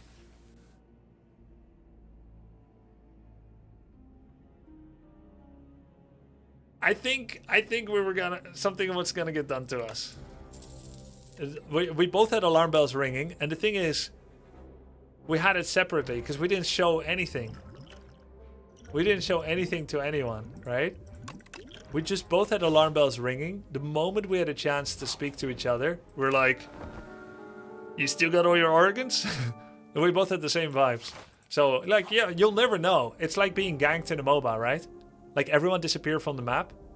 You don't know if you're gonna get ganked. They could be doing the boss. But if you step outside of that gate, that's where you find out. And I want to satisfy that curiosity in a MOBA. It's like, am I gonna get ganked? Oh yeah, they were really there. But I don't want to do that IRL. Gut feelings usually are right. Follow them. Yep. I mean, unless you have terrible instinct. It's possible for your gut instinct to be ruined, usually by a toxic person that played with your head, where you no longer believe yourself. Like you've been gaslit to ignore your gut. Usually very bad for your health. Right? But if you have proof that your gut instinct has saved you, generally it's meant to save you. But sometimes it's bad. A lot of people say trust your gut always, but that's because your gut is trustworthy. There are people whose gut has been corrupted by superimposed, overlaid, toxic thought patterns, usually because of psychological abuse. Yeah. Trauma, PTSD, mental disability. There could be... I'm just saying it's a good general rule to say trust your gut. It will always try to save you. But there is a small amount of people that have corrupted gut instinct. And then if you have someone you trust, then it's great to trust their gut instinct. Like Amos in The Expanse.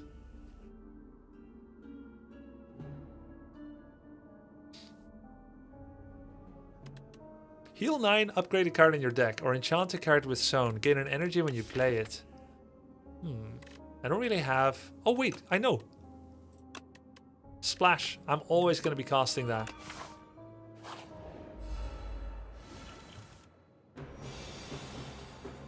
Trusting your guts in places that don't have actual laws is the way to go. I mean, I think Egypt has laws, but you know...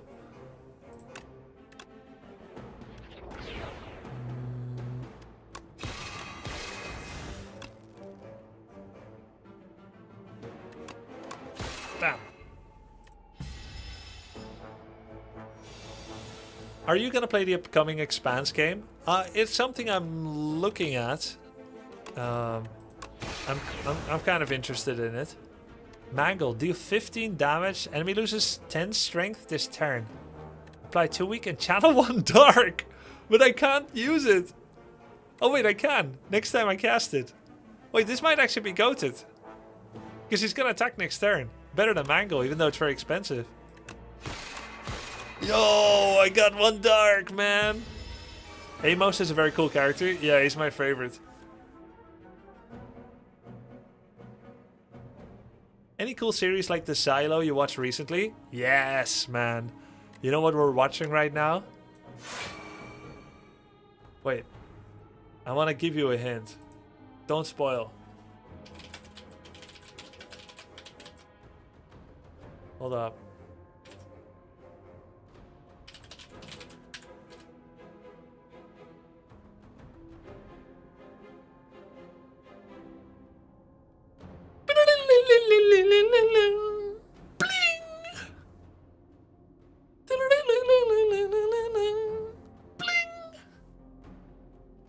You know? This is a theme song. Boom, ching, ding, ding, ding, ding, ding, ding, ding, ding, bling. You don't know? What? Succession, man. I did it so perfectly. You can't understand? Look.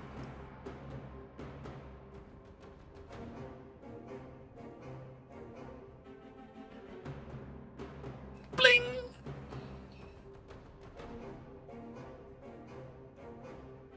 Bling. It's the same. It's the same picture. Your gut feeling of being correct is wrong here.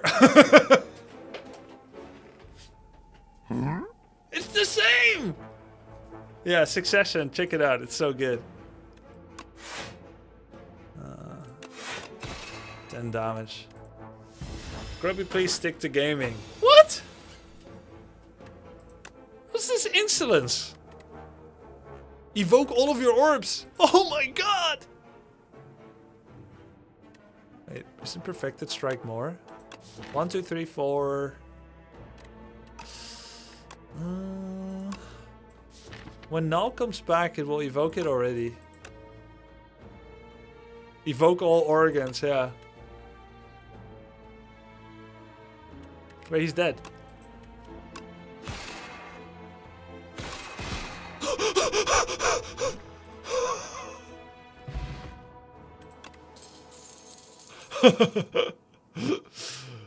Man. Gut feeling wrong again. Shit. Solar Strike. I'll take a glow. This guy got nerfed. Gain 1, draw 1 next. Okay, I got a clip here so we can hear it one more time, yeah?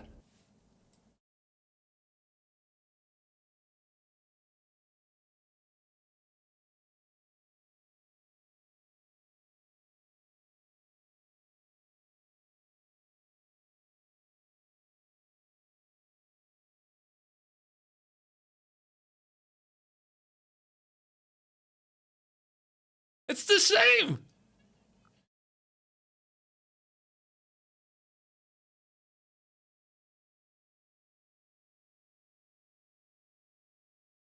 It's just been too long since you guys heard it.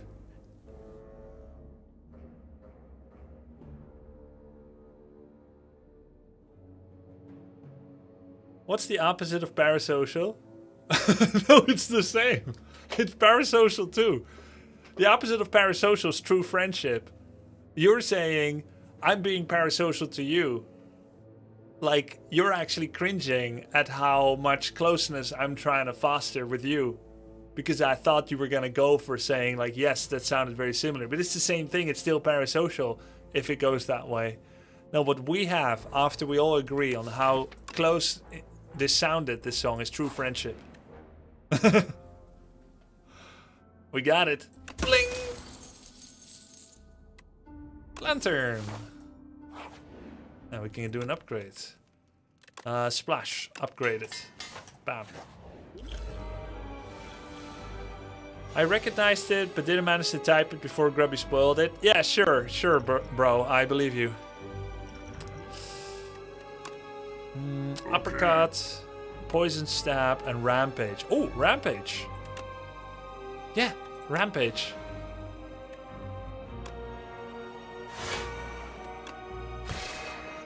Yo, thank you for the sub with the prime high waffles.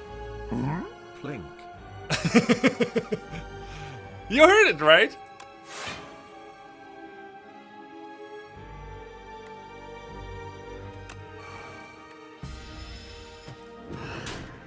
Still attending gym, Grubby? I have been slacking, but I did go to the gym 4 days ago. Breaking a over 1 month absence.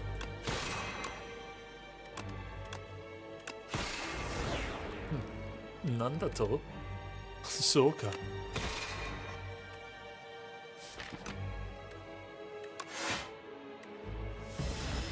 Back on track. I do feel better from it, yeah. From going.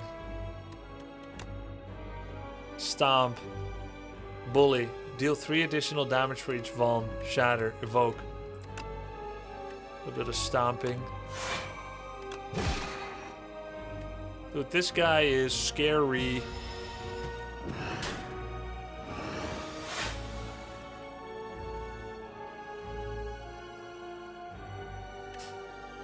Rampage, patter. I need skill pushing. Big bang. Wait, they nerfed? No, they buffed spoils. It's 12? 12-17 instead of 10-15. Kinda legit. Big bang. Bang bang, you shot me down.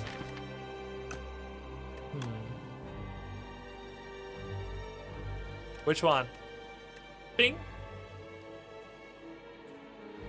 Home gym is the best investment I've made. Yeah, we have it too. The big bong.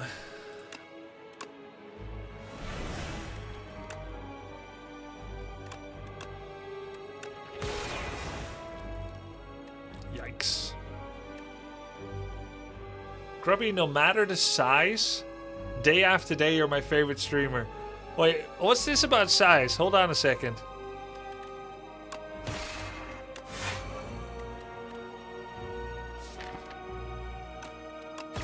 What do you mean?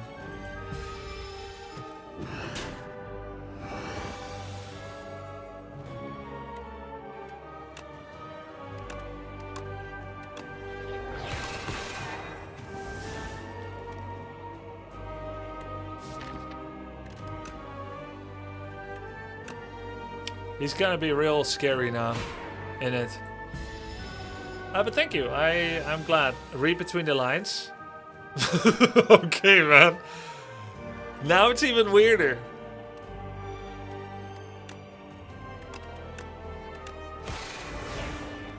And it was already weird. But I appreciate that, man. Okay, ringing. You can only play 1 card this turn. Oh, yes! Glitter stream. Let's go, baby. 19 damage. Glitter stream value. Okay, he's not attacking. Ah, Venerate on the falling star turn. Yes, sir.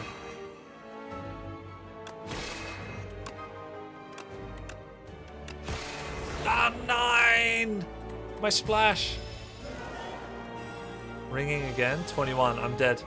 Glitter stream. Yeah, man! Wait. I can kill him with potion-shaped rock. I think that's the best thing I can do. Yeah! Rock always wins. Poor Bart. Hey, it's really cool how the music symphony reached its crescendo when the boss was defeated. That's very well blended. It was like and then bling. You hear how like the music crescendoed at the end in like a triumphant clarinet. Let's see, what do we do here? Sovereign Blade now deals damage to all, but we have no Forge yet. Bombardment, 24 damage spam, or Comet. That's a lot of damage. But my deck is so buttocks, by the way, so far. Double Begone, Glow, Patter, Glitter Stream, Cloak. This is one of the worst decks I've ever had. Let's do Bombardment. I don't have enough stars to use Comet yet. Summary of the last 40 minutes, Plink. Streamer gaslights chat into believing Plink is music accurate. Human trafficking. I'm here to stay. I guess you could say you're trafficking me, Alec. Because you're giving me your internet traffic. Feels good, man. Enchants all defense with Goopy. Goopy is Youpie or Poopy? The first time each combat you enter turn without playing cards, exhaust your hand and take an extra turn. I hate that he's right. Who remembers the Grubby I put my cock in every hole talk? I remember that. Now, before you guys report my stream, I had a stink bug infestation recently. About 7 years ago. And I was forced to caulk the holes here because they were getting through the walls. And we streamed it. I was squirting white goop everywhere. Fill every hole I could find. So that nothing would come wriggling out. Family friendly stream. It's all good here.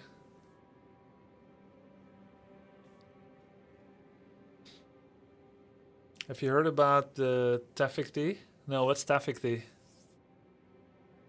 Gain an additional energy at the start of your third turn and every turn after that. I like that. I like that. Yeah, I need that. Because we have 1 extra energy in turn 1. That's so sick. So it's only turn 2 that's weak.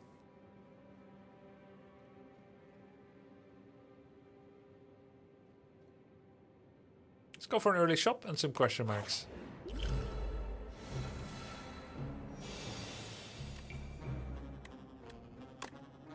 Sword Boomerang. Rattle. Asti deals 9 damage. Wait, it's unplayable. Unscannable.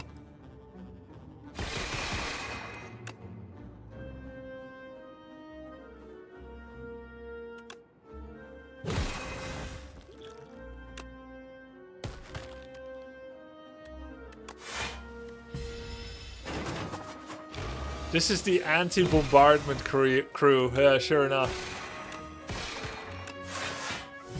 Thanks to the potion-shaped rock, we are surviving.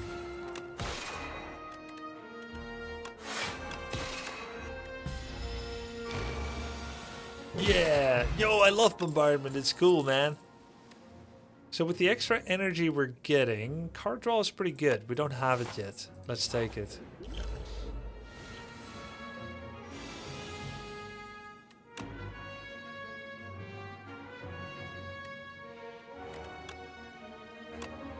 Draw 2 cards now, so I can block. Or draw 2 cards next turn. On my 3 energy turn, now. Come on, I can still block. Come on! Such garbage. That's so cool, Louis.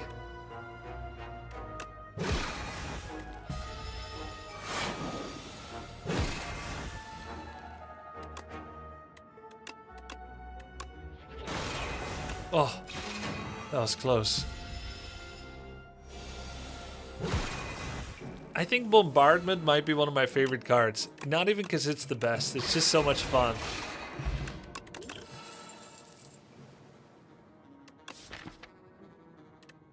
Getting a small case for Black Hole, actually.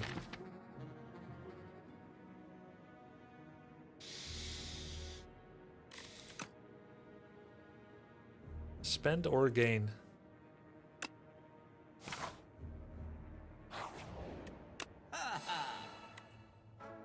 Did they buff this? Yeah, they did. This was 5-7. Or 6-7. 5-7 or 6-7. Now it's 7-7, 9-9.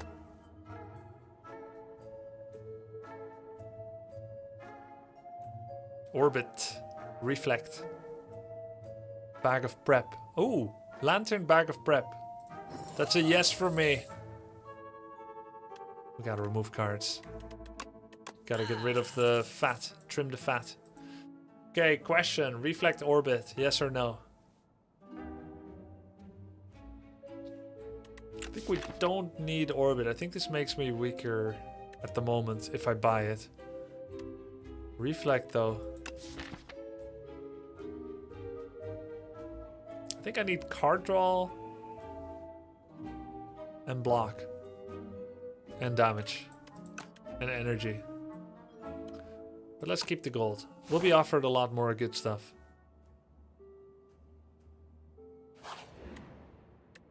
Be gone is removed from your deck. That's okay. I have 2. Right? I think that's okay. But it could go to a strike. I'd rather remove a strike or a defend. I have 20 cards. It's offering 1. That means there's 19 alternatives. 3 of those are extremely desirable. That's a 1 in 6 chance, almost. 1 in 3 chance to be a strike or a defend. With a 7 out of 19. Little better than 1 in 3.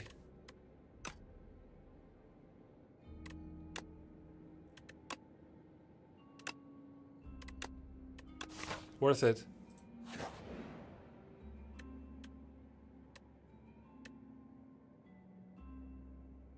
The cheese. Guys, it's the chosen cheese. Yo, I lost a lot of health suddenly. What the frack? I'm getting trolled here by events. That's 28 damage. Oh god, this guy too? No, man.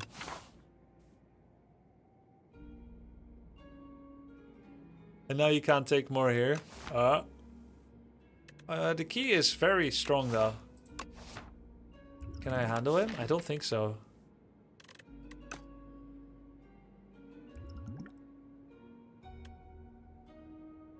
Shop in 4. If I go here, yeah, but I can't go here. I have to go rest stop.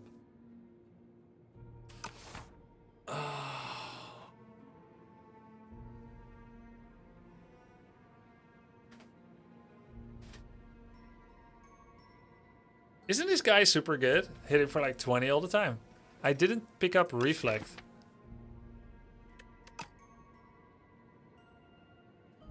What's his moveset? I think without Reflect it's not possible.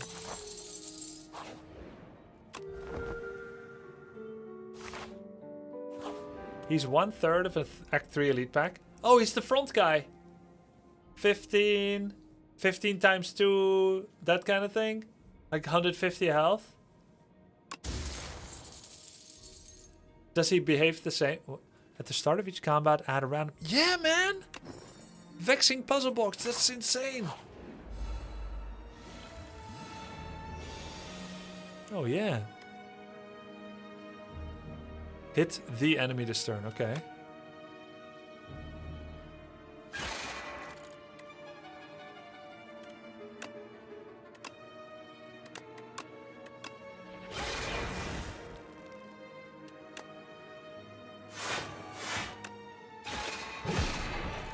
Ooh, nice.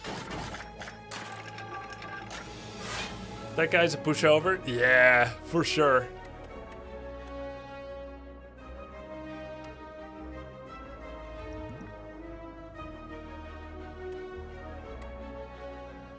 I have to cast Bombardment here.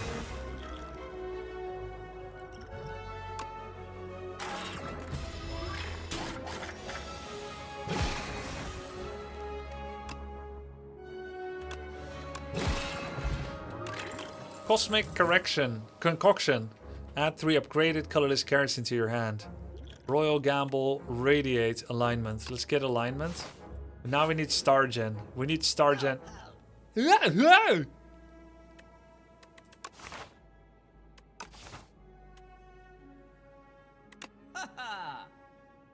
My hands? What about them? For sale. This rug is for sale. Wait. Spire. So he's got a Spire sale. This rug is for sale. Is this the original? Who won the RTS challenge when you played ST2 and so on? So I lost StarCraft 2 1-3 to Leon, but I won Age of Empires 2 3-0 and I won Age of Empires 4 3-1. Whenever you enter a rest site, get extra energy in the start turn. Anchor? I think Anchor we want it. Oh wow, there's so much energy here. It's so good. Energy, energy, block. Yeah. Throw a potion at him? What potion? No, you can't. I think you can throw foul potion at him or something. Someone spoiled it. And something happens. Let's see. 2 stars, 2 stars. Oh my god, this is so troll, guys. Fixing puzzle blocks. At the start of each combat, add a random card into your hand and cast 0 energy. 3 stars, by the way.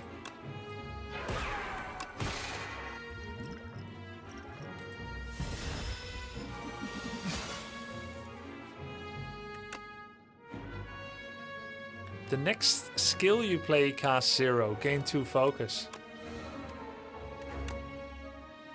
Cost 0 energy, but not stars.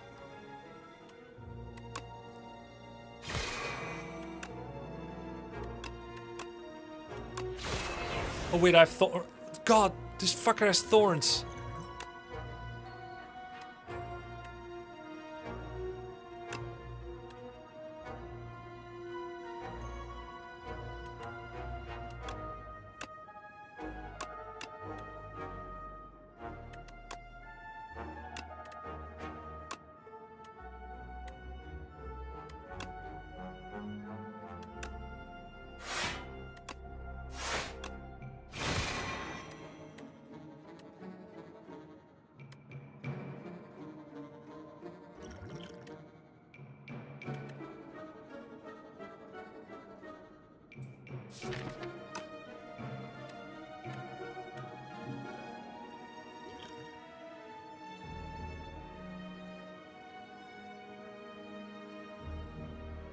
Why not take the invincible block?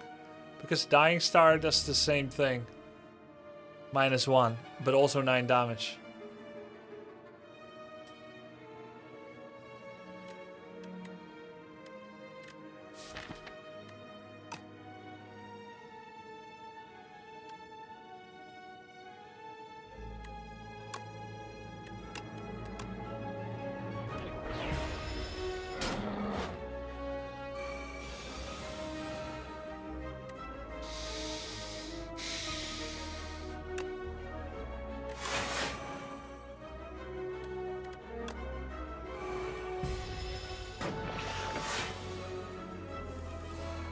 Okay, bombardment, good.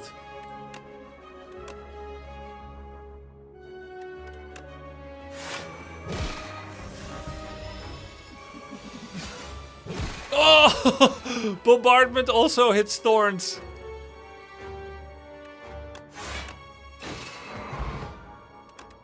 That's so funny. Oh, I need hidden cash so much.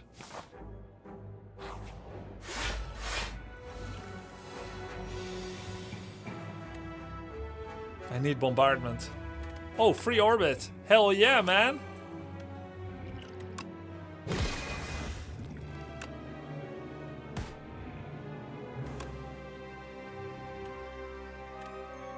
I do want to draw 3 cards next turn. But at the cost of a star?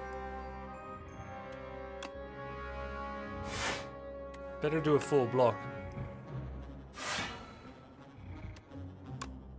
Yeah, okay, I can do that too.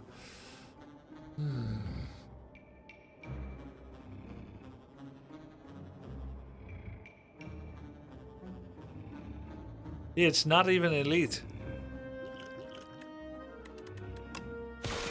I'll save the stars. Bam. Losing HP twice.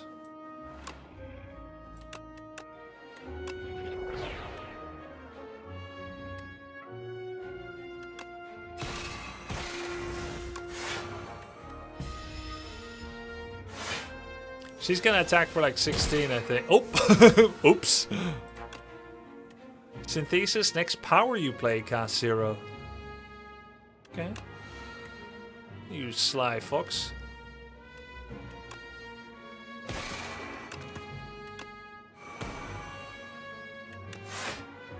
Alright, she's gonna rouse.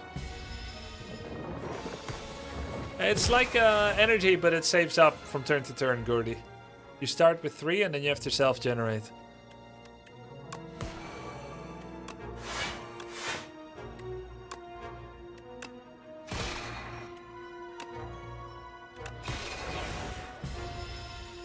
Okay, this fight is gone. Good. Power potion. Astral Pulse, we can't play it. Bulwark is a nice block to have that doesn't require stars. And Cosmic Indifference can bring back Splash. We'll go with the Bulwark. We've got plenty of energy. Thank you. Thank you, Gordy. Thank you. Give Petrified Toad. Oh no, this is very strong, Petrified Toad. Let's give the gold. Yes! Gremlin Horn! Okay. Okay. Gremlin Horn.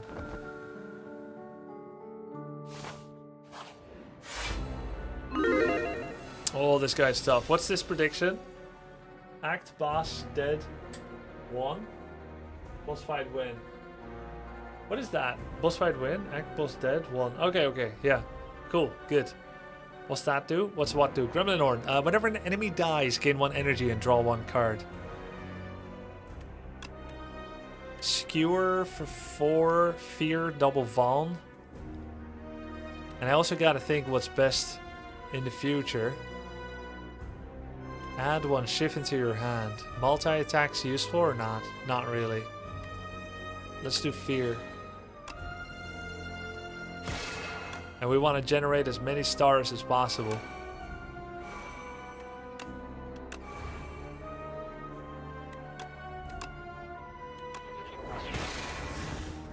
Wow. Guess that's better than Bulwark, even though Bulwark forges 10.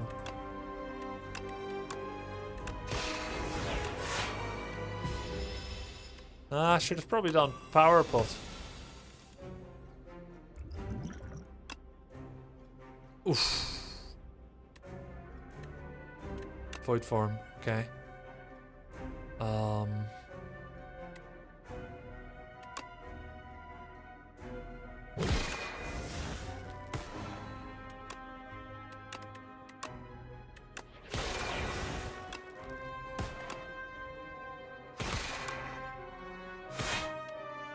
Not bad. Not bad. Do take 17 damage. Son of a gun.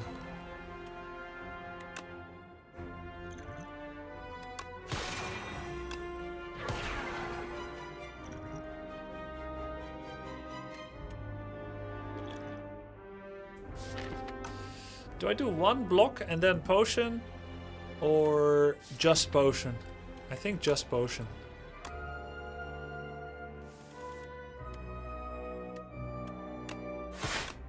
Why is this still 0 energy? Oh, it's 0 energy the whole fight. And it went on such a piece of trash. Wait, did I die? No, I'm fine. I have like 5 HP.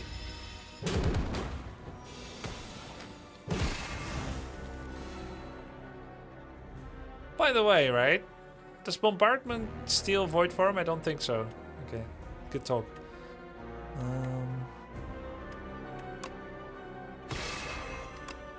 Yeah, it doesn't.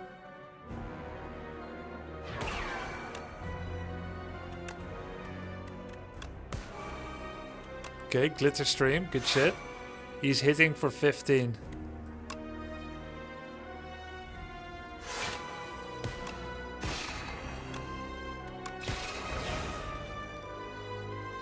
Does this do anything?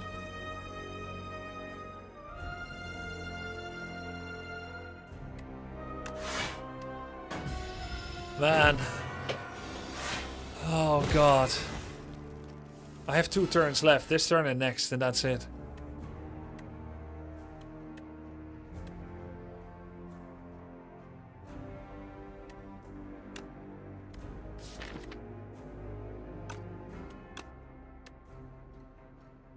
Scheiße. Vulnerable and weak are twice as effective against the enemy for the next...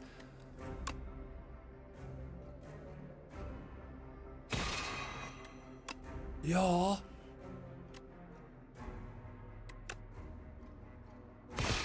That's the key. That's our trump card.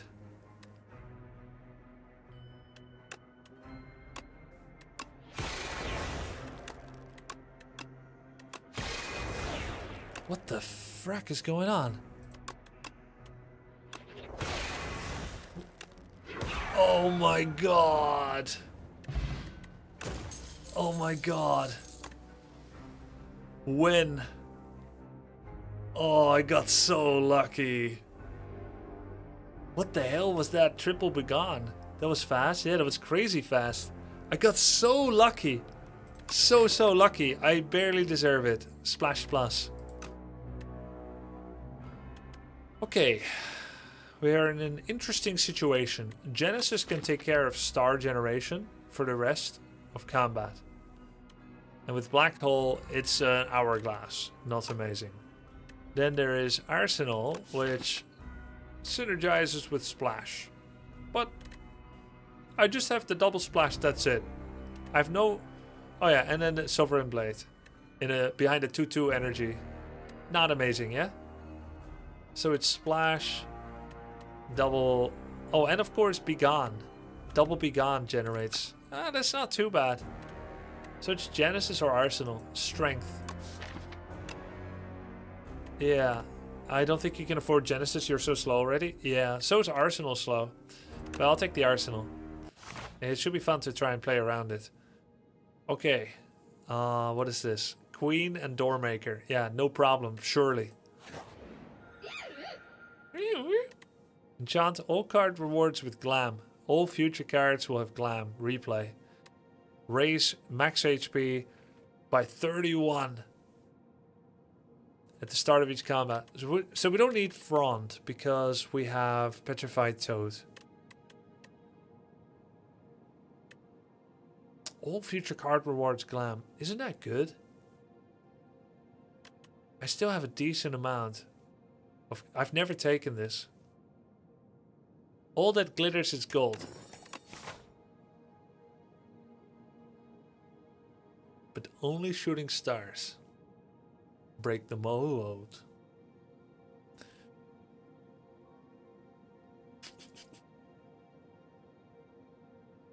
Time to build up your deck for Doormaker. I don't even know what the new Doormaker does. No, that's not true. I read it on Reddit. Someone was complaining that the Doormaker has bad design. Anti-design. Apparently he exhausts the 10th card of your deck. Ruining special combos. He burns down your house, yeah. Would Glam affect Broken Mirror? What's Glam? Oh, this?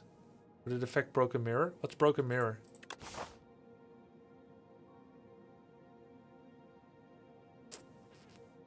Reflections? Let's go through the middle.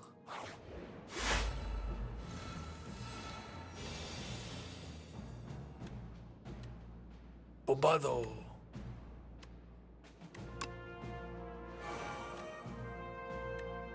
Y'all gonna make me lose my mind.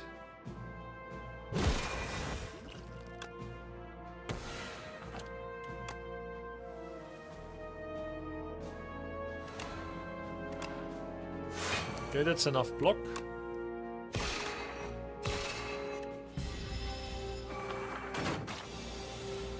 Yeah, bombardment, man.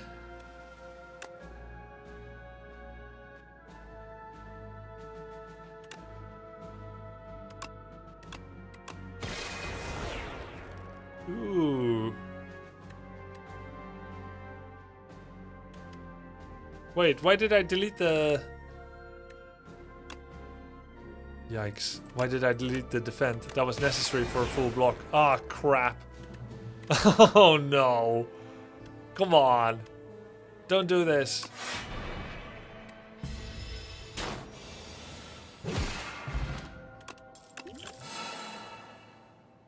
Oh. Replay 1.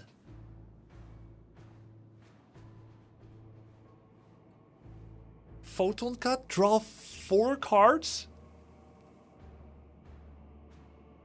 Dude, it's so sick.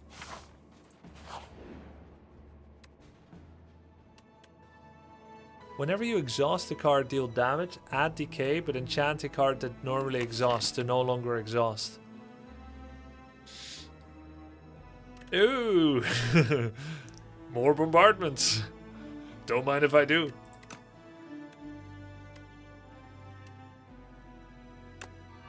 I only had 1.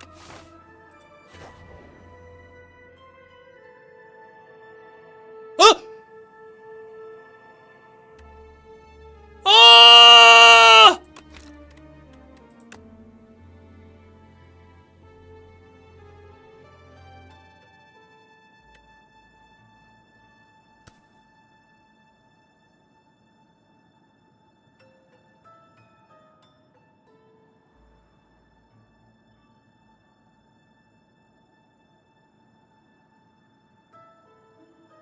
No.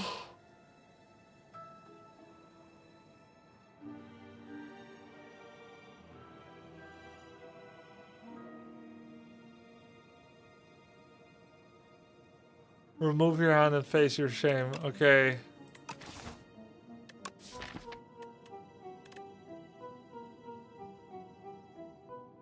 Read and weep.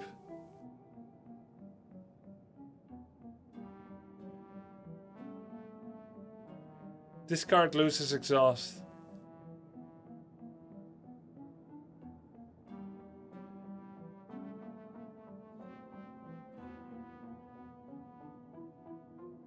I also took a curse for this.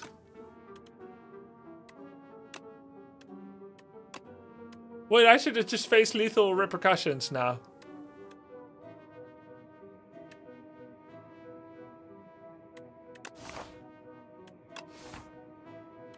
I have so much regret.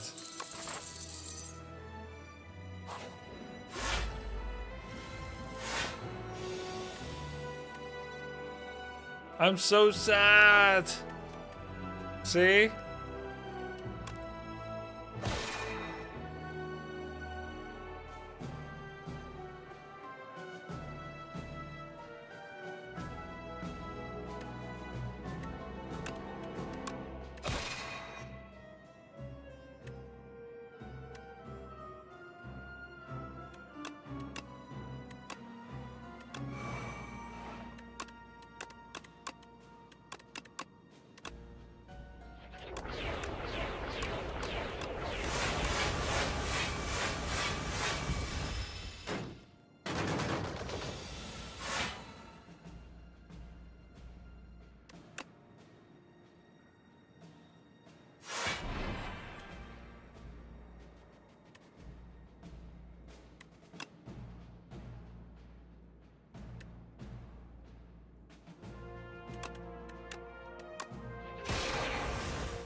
Maybe it's actually a 200 IQ move. Now you don't have to waste your turn on bombardment.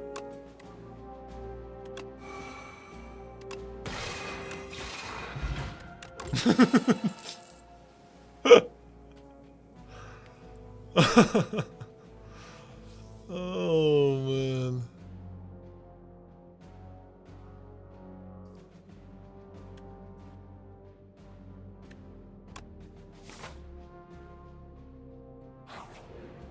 I should just remove it, honestly. Oh, God.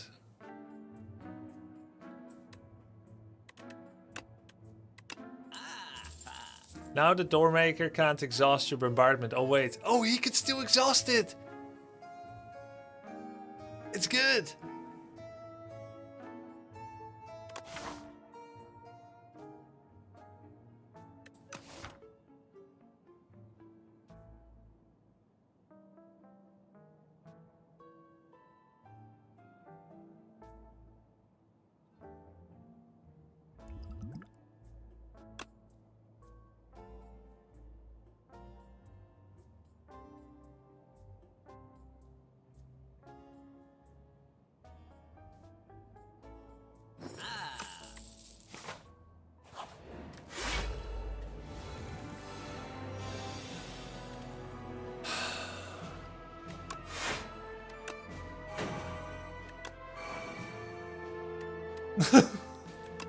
Go away. I still don't want to talk to you.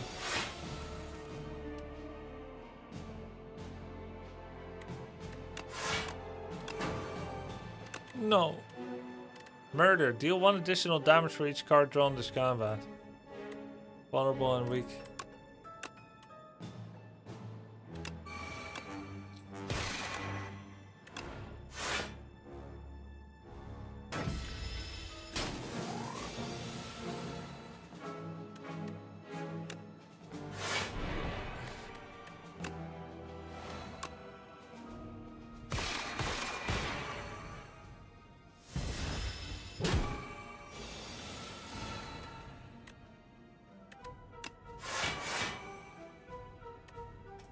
It's okay, guys. I'm over it. Not me saying it's my favorite card earlier.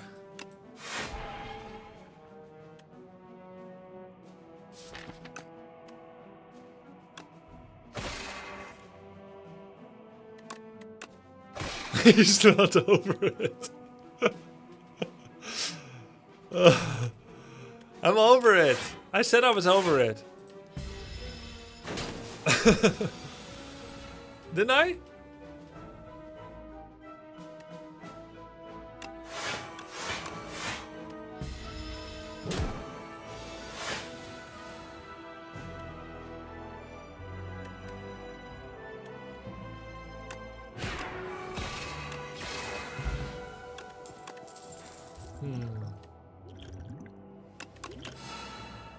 Glow with glam.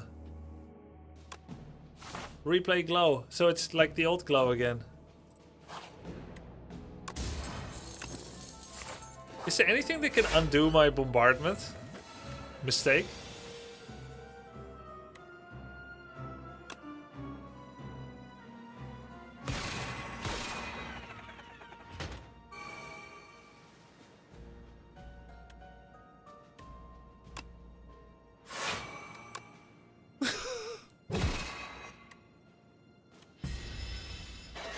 Exhaust hand. Oh yeah, with guard or something.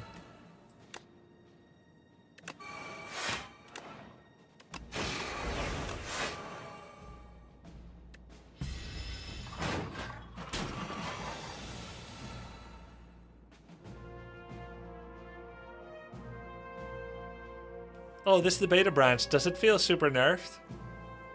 Does what feel nerfed?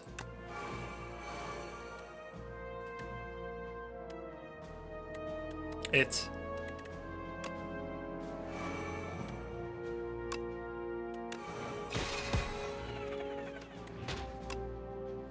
Ice Lance. Channel 3 Frost. Apply 3 weak. Apply Doom. 19 damage.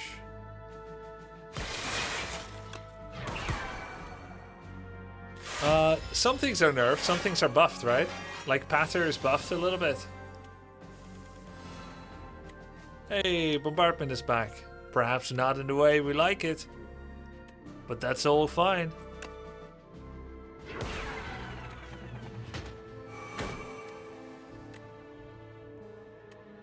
We can just pay the price for it.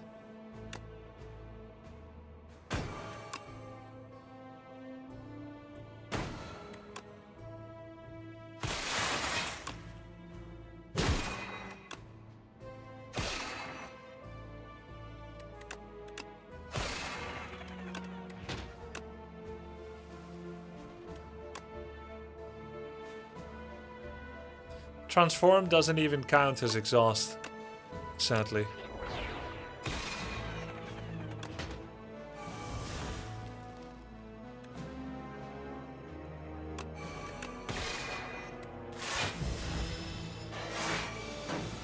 Man, I hate these devs who nerf bombardment by removing exhaust from it. It used to be my favorite card. I'm gonna review bomb. Oh my god, double be gone, double hitting cash. Double celestial might. I'll do double hitting cash. Alright, need to heal up, need to heal up.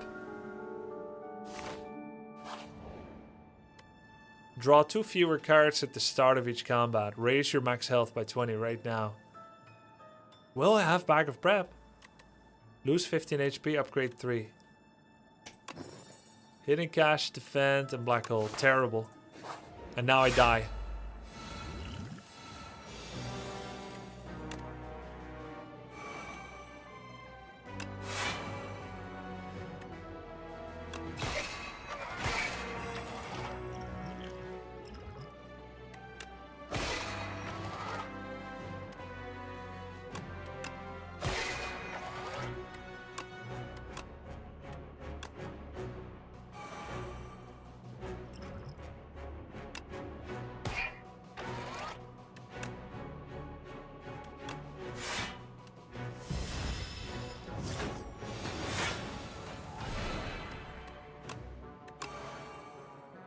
Synthesis, next power you play, cast nothing, ethereal, add ethereal to a card in your hand. Oh!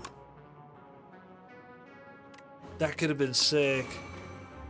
If I had bombardment in hand.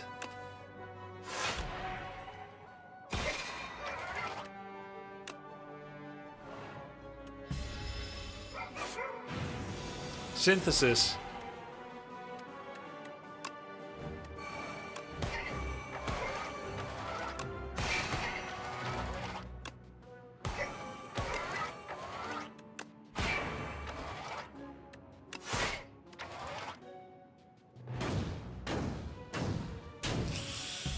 Ay, ay, ay. 5 strength, 45 attack.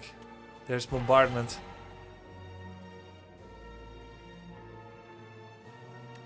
This is bad, right?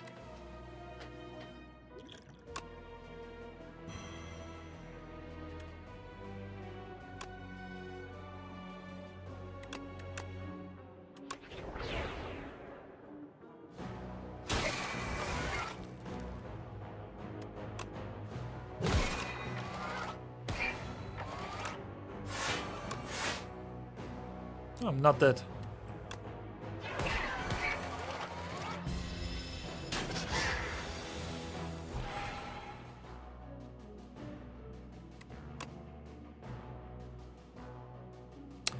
I could draw this out for 1 more energy on turn 1.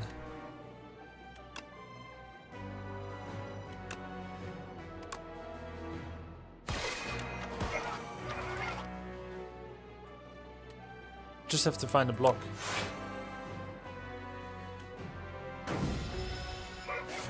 Bombardment will kill? No, it won't. I made sure of that.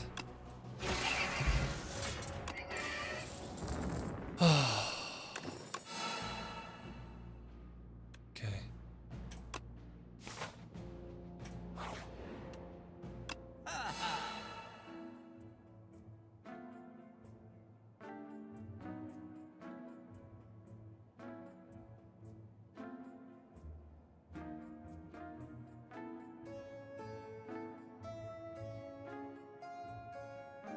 I was actually thinking about this. It's just 1 potion. Terrible.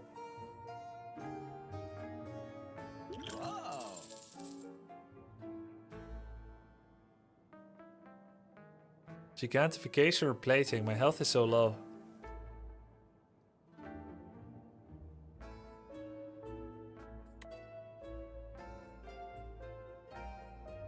A 31st card? Glam or Remiss? Yeah, it's fine. Wait, does Stardust have... No, it's only card rewards. Well, it's cooked anyway. I lost too much health. It's giga cooked.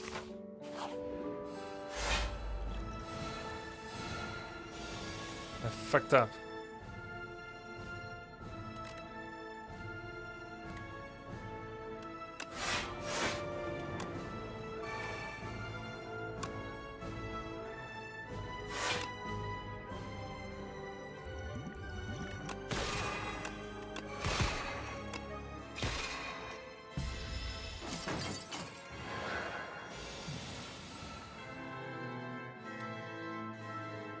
Man, I need glitter stream or I'm dead, but splash is too good. I see.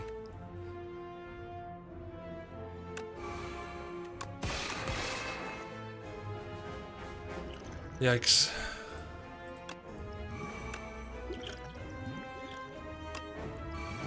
Excellent.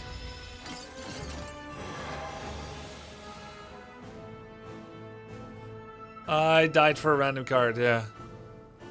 Oh, bombardment right there to taunt me.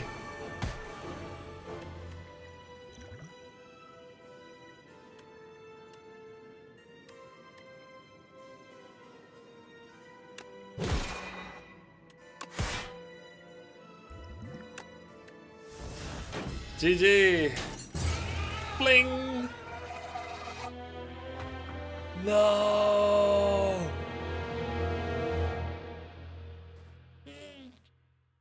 I think I did make a couple of mistakes. 31 damage to the Mechanite. 15 because I chose Fragrant Mushroom for 3 useless upgrades. Horrible. What was the alternative for the Hungry for Mushrooms event?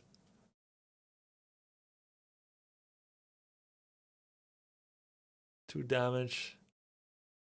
39 damage against the lone Globehead.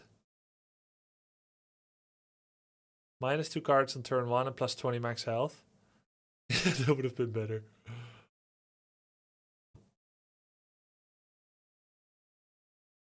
Can we watch the clip? No, it's so sad.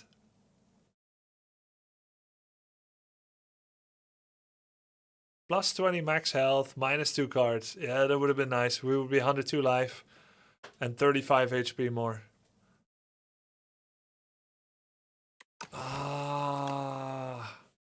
The bombardment thing, man. I would have probably been at the boss with 70 health. It just shows how such a tiny mistake, such a small mistake, can lead to the ending of a run.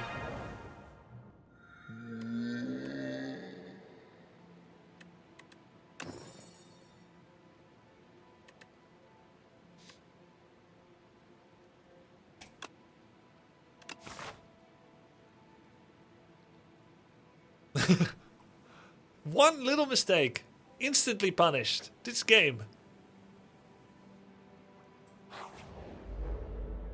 I think your deck was still too weak for double boss anyway. Yeah, I agree. I think it was too weak. I think it was too weak for single boss, even with all that.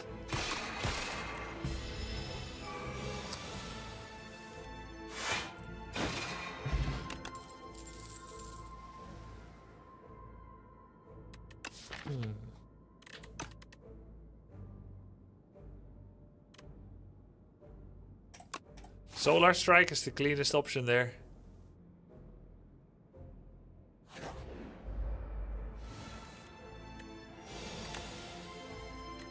Let's see, 7, 13, that's 20. I can kill anyone I want.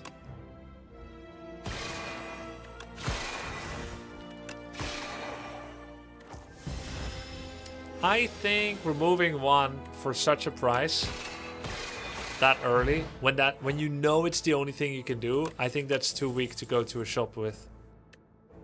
Yeah, more Gamba, Manifest Authority. Gamba wins. Every time you add a block card. Oh yeah, 4th floor Fresnel lens again. That's so good. Every block we take will have bonus block now.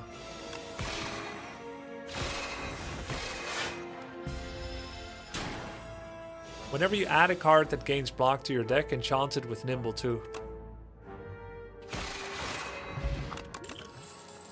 There it is. Gather Light. There's also Convergence, but I'll take the Gather Light. Obtain a random forgotten relic from the past. Trash heap. You discover a towering pile of scrapped weapons, discarded trinkets, and other oddities. The massive pile shifts and rumbles, as if growing from within. If you scavenge from the surface, you may find some decent things, but if you really get in there, you might find some exotic treasures. 100 golds and a random forgotten card. Are these, is this like from Slay the Spire 1 removed in this game, except encapsulated in this event? I think I've never seen this event. That's pretty cool. Now, a relic or a card. 1 gold. I don't want to lose the health. What are the removed relics? Probably the traveling boot. The rare traveling boot. And then the Das Boot. 5 damage.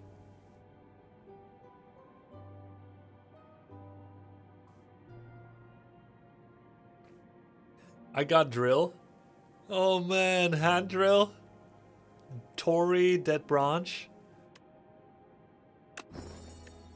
Dreamcatcher. Wow. Okay. That's not too bad. Lose health, gain gold. Add clumsy, gain relic. I'll take the clumsy. The courier. Okay. The merchant no longer runs out of cards, relics, or potions, and all prices are reduced. This is overhealing, but we do get a card. What would I be upgrading? A random upgraded colorless card. Well, that's too good. I have to get that. First elite. Uh-oh. Oh god. Ouch.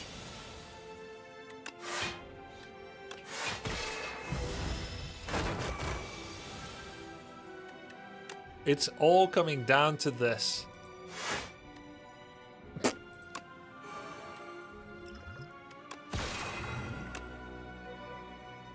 Comment, okay. It's pretty good. Stuns him. And he's still weak and vuln, helps a lot. Now he's gonna shriek. Oh, I have another comment, that's insane. Wow. That potion really delivered. Oh, this one is buffed, guys. Amethyst Aubergine. It's 15 gold per enemy now, instead of 10. I even felt the 10 was pretty good already. Oh, Bulwark, my beloved.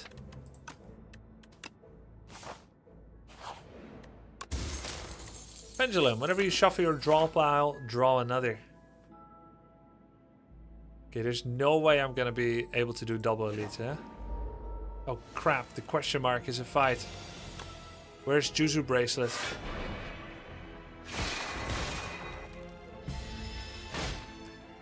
Yeah, Amethyst and Courier together should be really good.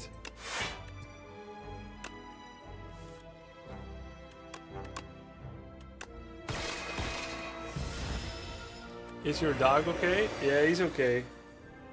He's good. He's thinking it's time to go soon.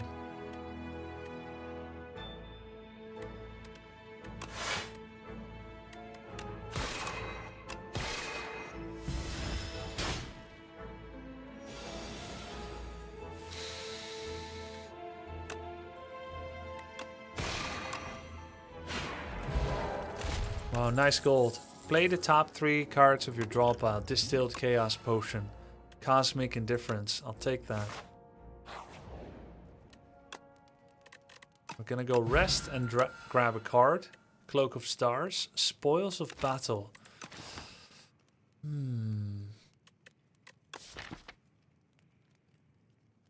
I am adding all the block cards because of Nimble. It feels good, but I don't have many attack cards left. Spoils did get buffed. We're fighting the Matriarch, where slow cards are acceptable. Let's take the Spoils of Battle. Elite or merchant? Elite could be deadly, but it is a late elite. I have better cards than before, at least. Sword Sage. Terraforming, guards. This is free, so... 16 damage coming my way. Spoil looks weird at 12 instead of 10. Yep, I agree. It looked so clean before, 10, 15. It's weird to see it in this way.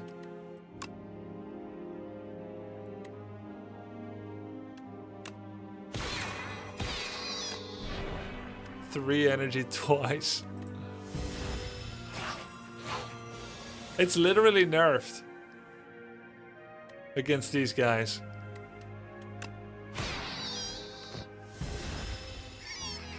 What? Huh?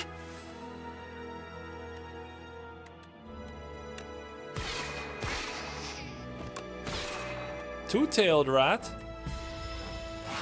What?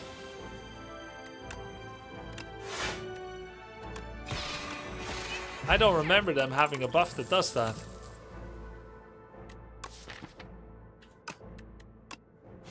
No, they place. They're Skavens, yep. Enchanted strike or defend with spiral. Replay 1 or heal for 20.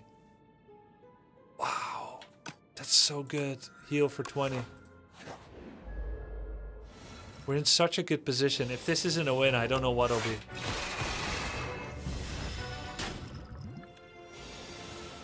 This guy got buffed, yeah? 5 days? He's like the new Sentinels.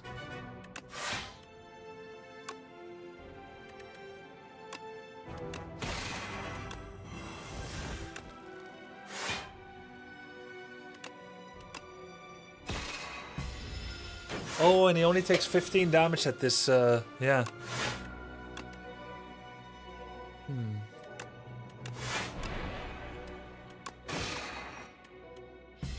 Oh, I missed the whole turn of 15 damage. Oh crap, 24, what?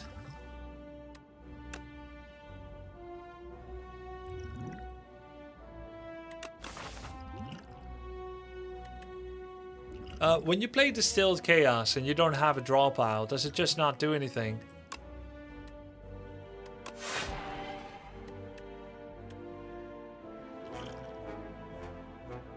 It shuffles in place? Yep, correct. I have 3 for 1, it will do something.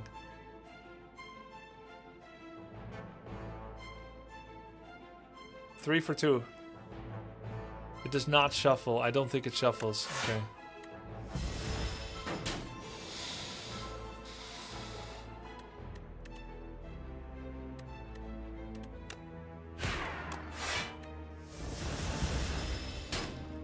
Oh my god.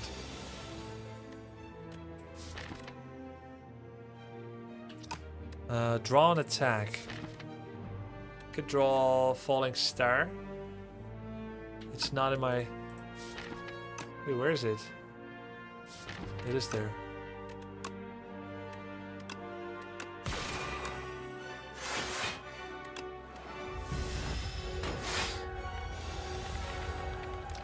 Baylor Lord! Thank you for the raid, man. What's up, guys? Good luck. The beta patch is mean. Yeah. Hey, it's good to see you, man. Dude, I've watched you so much. Any skill I have is thanks to watching you. And you know what I really appreciate, Baylor? You always explain things, at least in Act 1 and 2, and before you start Act 1. Act 3, you start thinking a bit more, but you pretty much always explain what you're doing and you read everything out, which makes you for great listening on the headset when I'm doing some gardening. When I'm particularly Slay the Spire brained over the course of the years. Always put on some Baylor. Consistent, great streaming, great skill, and you commentate everything you're doing. A great example. Okay, guys, well, I am on my 8th run to try and beat Garden and Spire, yeah. I'm on my 8th run to try and defeat Regent Ascension 10. I've never done it. I'm literally 0-8. No, don't tell him! Why are you telling Baylor in his chat that I took exhaust off bombardment while wringing my hands in an evil, villainous thought of starting to do some great... I thought I was doing something good. Oh, that hit kind of good. Yes, I took exhaust off bombardment. No, it didn't do what I expected it to do.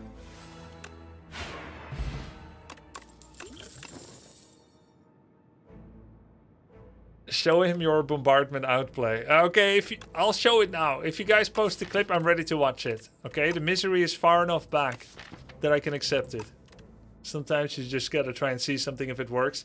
Right, it was science. It was science. What did you expect?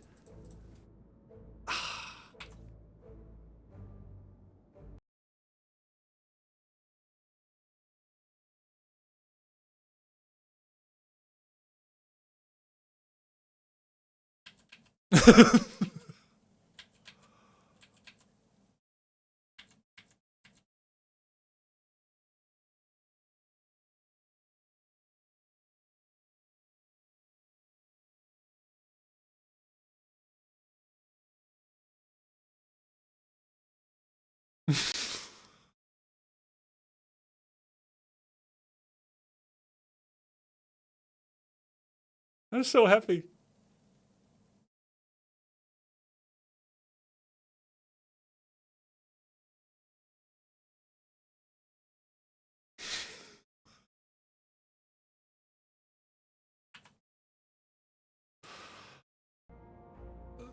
Wait, I don't understand. If you remove exhaust from bombardment, it no longer recasts from the grave. I tried the same thing. Well, thank you for saying that, Kajo Exwa. Thank you for saying that, whether it's true or not. Okay? Shared misery.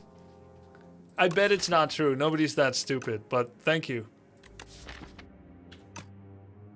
Hey, Baylor, thanks for the sub. What's up? My honor. My Slay the Spire senpai subscribed to my Slay the Spire stream. Vader, what would you take here? Can you do me one backseat? Best backseat I'll ever get.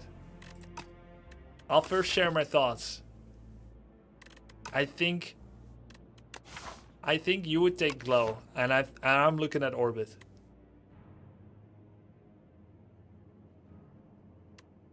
I think you would take Glow. Sometimes you do things I don't understand or agree with.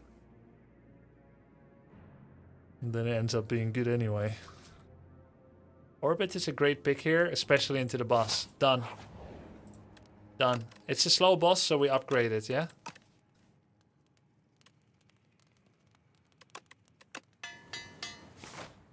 Let's go. Baylor works his magic again. Immediate value. Okay, do we hit him here? No.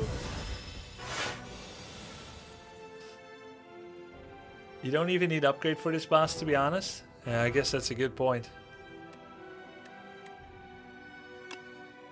We got a floor 4 Fresnel lens, by the way. Pretty sick. I want to prime Orbit, of course. But I don't want to hit him or waste stars. I'm kind of shy playing Slay the Spire now in front of such an expert audience. People shy. Guess we just hit him here. No point doing Bulwark.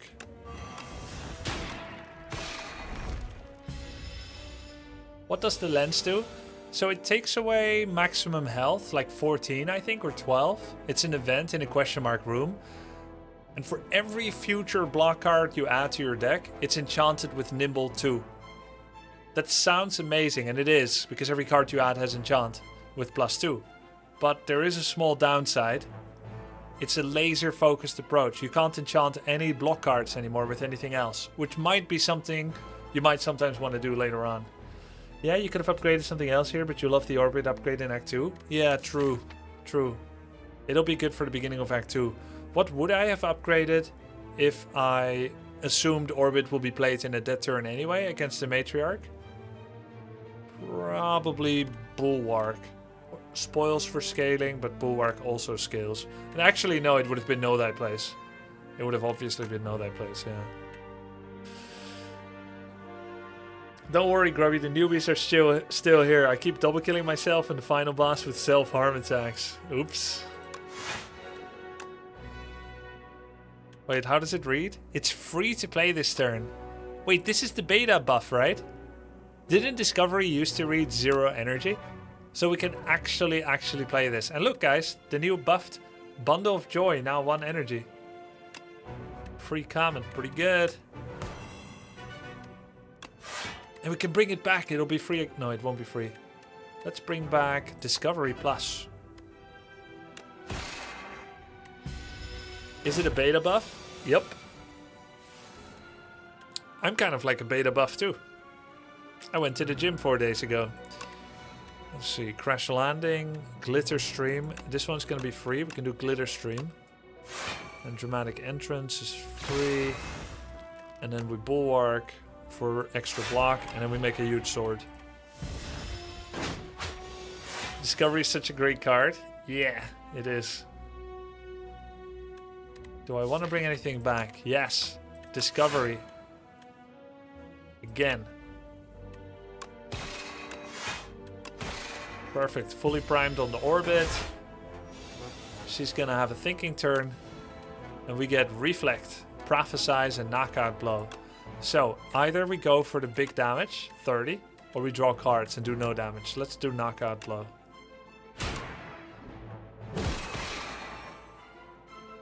There we go. We got Kunai.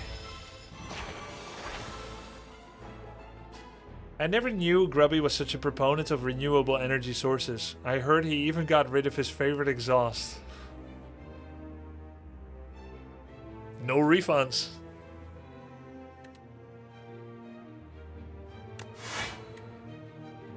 Oh, panic button. Oh, we don't need it. We do not need it. GG. The Smith. Decisions. Bundle of Joy. I kind of feel like we should take the new bundle.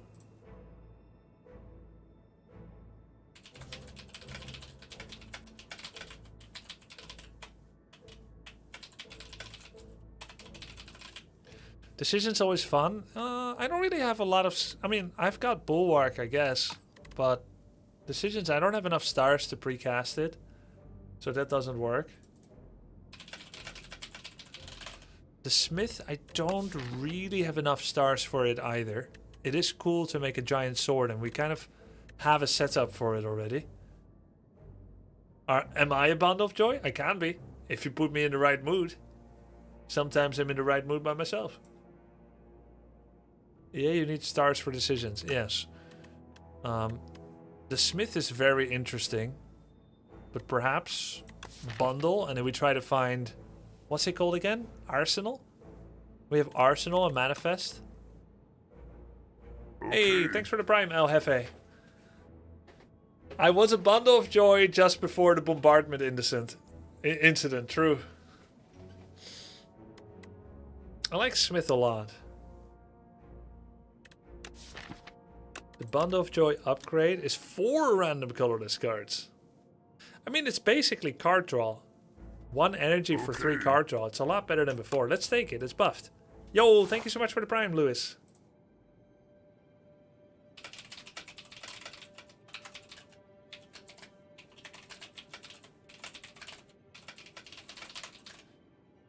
Shit cards. Colorless cards are better than STS2 than 1.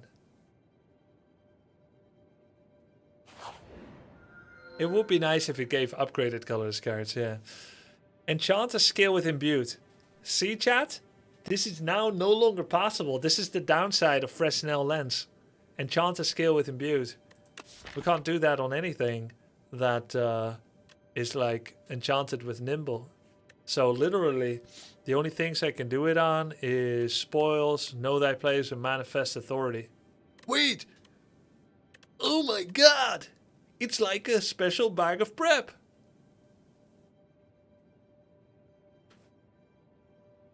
It would have also worked with decisions, yes. Because it's automatically played, it won't make you pay the iron price for it. You don't have to pay anything. It would have worked on decisions. And then I would actually be casting a skill 3 times. How do you like Meteor Shower? Transform Falling Star. Yeah, I took this once in Ascension 1 or 2 or something. I do think it is very good. It gets more than twice as good. Driftwood is insane as well. Yeah.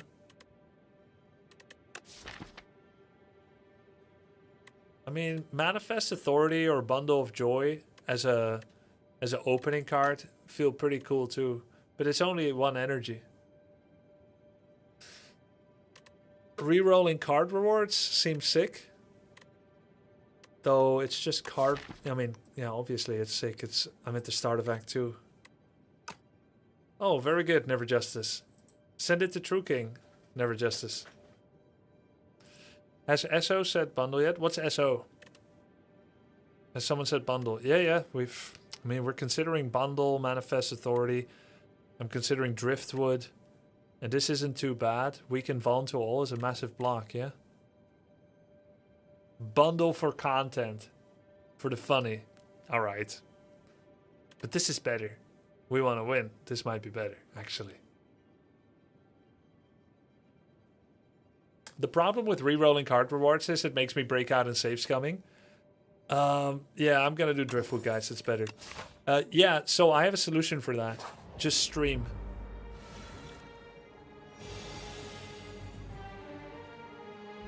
When you stream, the shame of save scumming will stop you from doing it.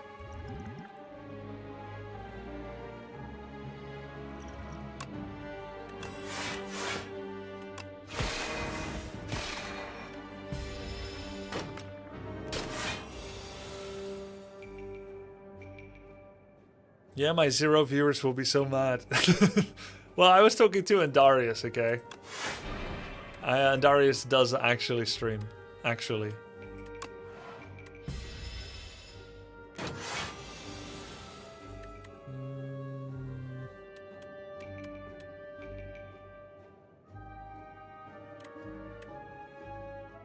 Nine, 13, 14. I need to blade him.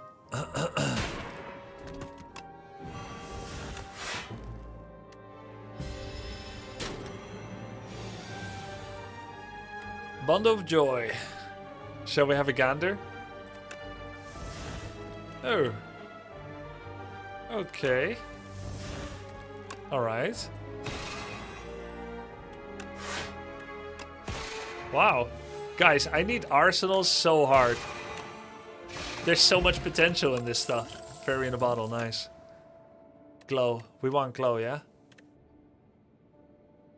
I'm surprised they didn't buff Furnace.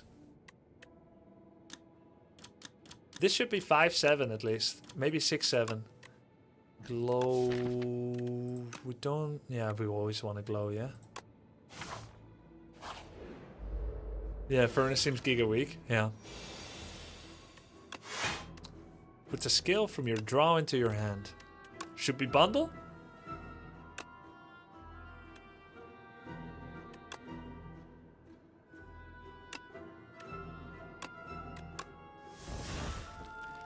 Purity. The Gambit. Entropy. Hell yeah, Entropy, man. Just do Entropy Gambit. What do you think? I can block for 14. If I want to... I can block for 14 with Gather Light. Like, it's fine. Or I take 6 damage and play Entropy. Nah.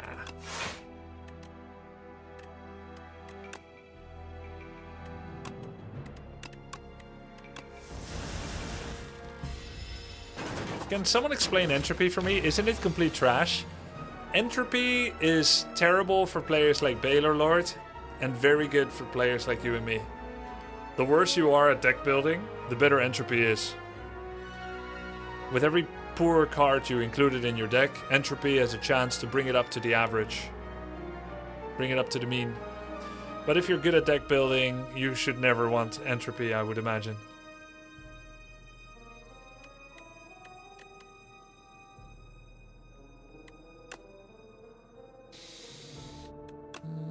Kill the one that's doing more damage. 9. Oh, maybe block. Block is better. I block 4 damage, I block 2-3 damage.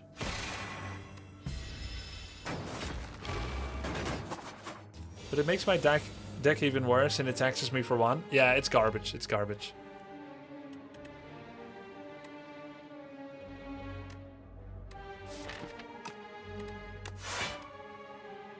Ooh, if I gambit, then I can orbit.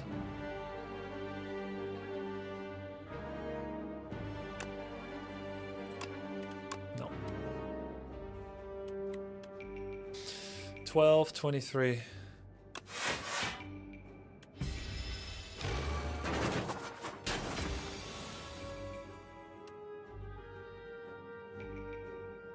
Man, they're all just out of range.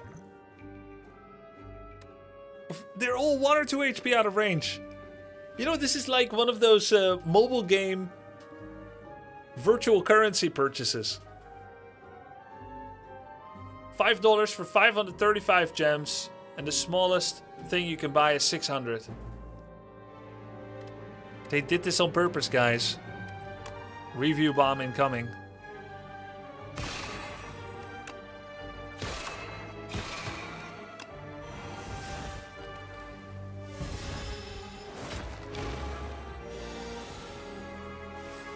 Can you kill the bugs in just 2 moves? 99% of players can't.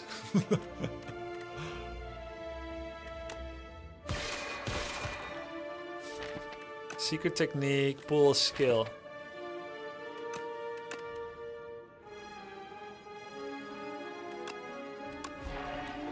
Well, that did nothing, but at least I don't have to draw it later.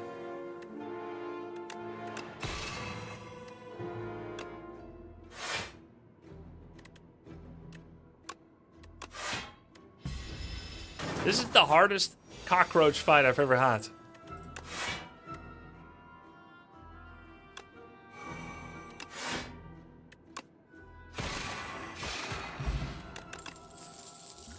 Ah, and I could have used the potion.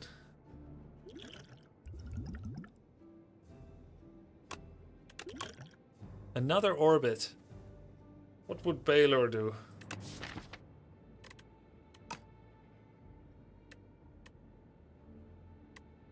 Wait, we are creating a lot of cards, right? Bundle of Joy, Manifest Authority.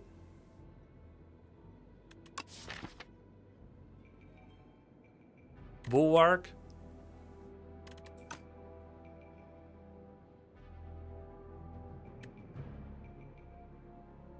Oh, he's still here. Orbit or skip here, probably.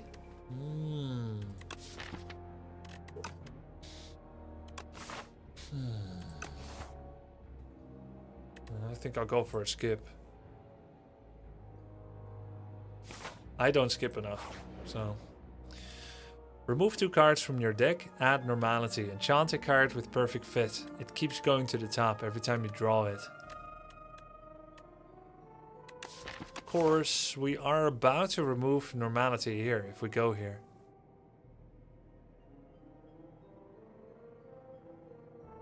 We should go to the shop with this much money. Yeah.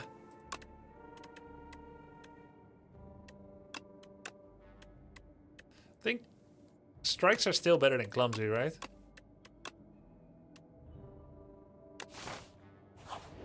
Just hope Normality doesn't mess me up here. When you transform, it changes to a random card, which is skewed towards rares and uncommons.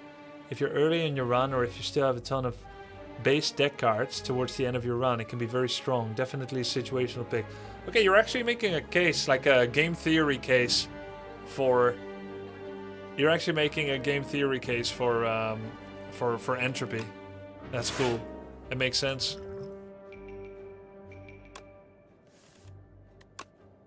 Order.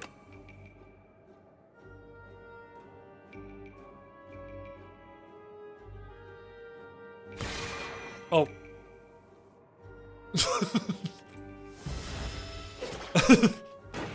Oh shit.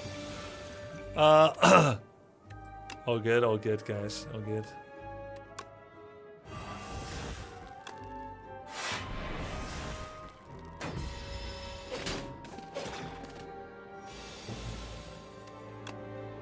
What the hell? This is insane.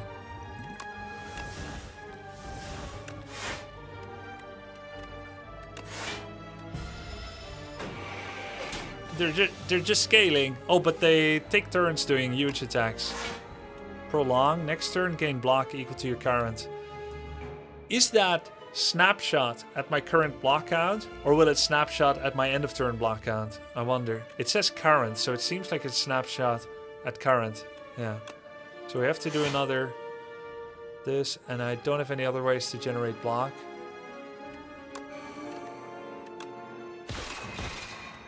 Pretty good, 13. Yeah, the leftover block. Yeah, makes sense. What's your Ascension 10 record so far? Okay, I'll put it in the score. Don't laugh, okay?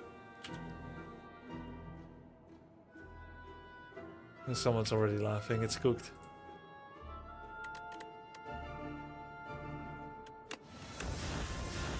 Wow, nice normality, thank you.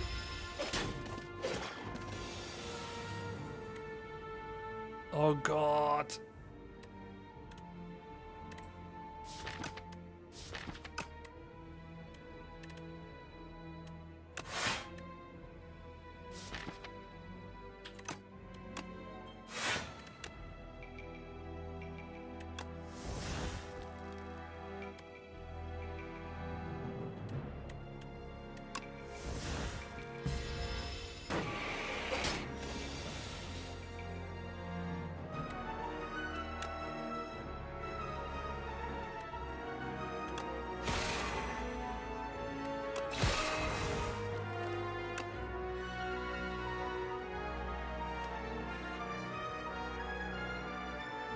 Could have targeted the other two.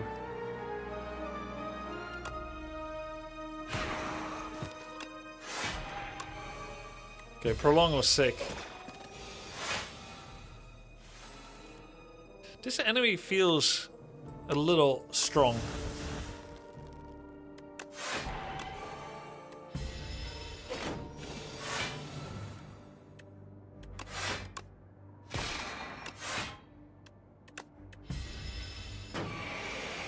Okay, he's not attacking for a turn. Sovereign Blade 40. Okay, excellent. Wow. What a bloody fight. Devastate, supermassive. Furnace. Devastate is nice, but we haven't the star generation for it. Let's reroll. Astral Pulse, kind of the same problem. Begone can trim the fat. Could go for a Begone to deal with some pesky curses. And strikes. Take a Begone. You gotta get rid of that normality, whatever is here. Oh, 52 block. Excellent. Well, in that case, I think I should buy it, the Gambit. Enchant up to 3 attacks with the droid. Okay, that doesn't work. Block in second turn, that's pretty good. Eternal Feather, I like that too. I can get both. But then it's fewer card removes.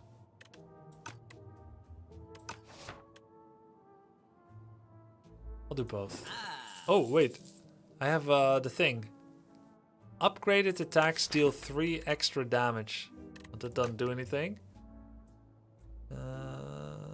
This is good. Healing Relic. Okay, now we're not so incentivized to go to the other merchants anymore. So what's the safest path forward? Okay, there's only one. Good. This would kill us. Wait, lose HP. Okay. We can ferry in a bottle cheese here. So instead of losing 14, we're actually gaining 31. Isn't that insane? It won't work. It does.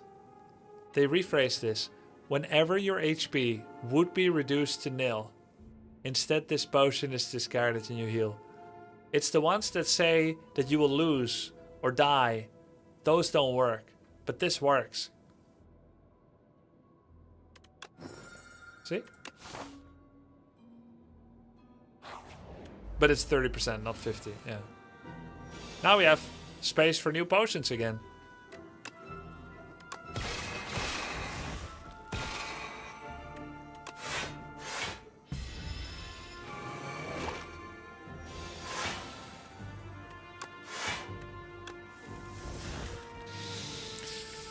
I have to do this. I can't orbit. No, I have block. Wait, where did that block come from?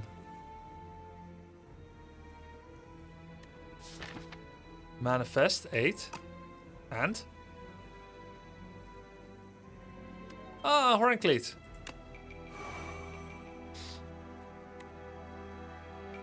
Hitting these eggs doesn't do anything.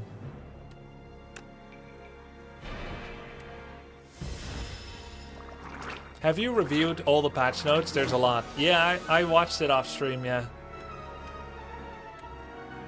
Okay, so we can put something on top, actually. With Cosmic Glow.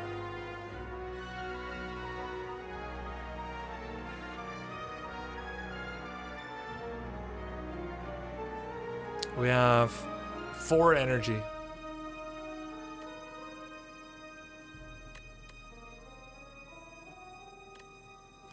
Can I ever bum rush the Ovi-copter? Unlikely.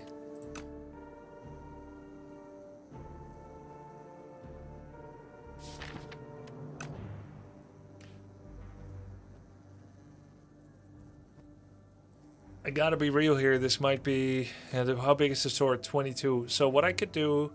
Cosmic Indifference. Bring up Spoils or Bulwark. 1... 2, and then play the Bulwark. Then I'm blocked for 16. I'm gonna get hit for 23. I'm nearly dead. The sword gets big, but I still haven't made any progress.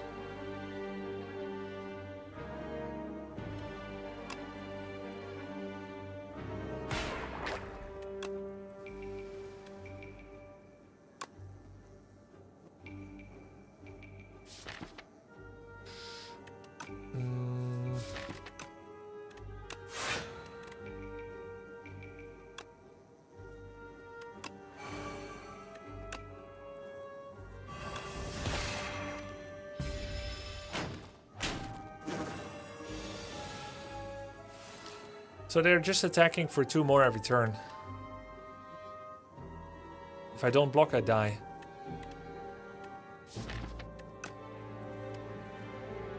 Four energy.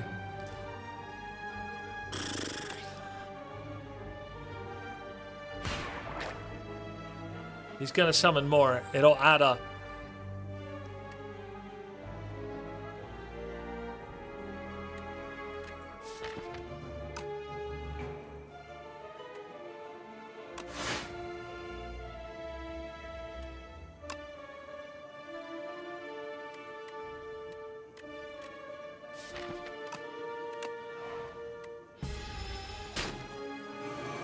Oh my god. 25-7. Nah, man, it's cooked.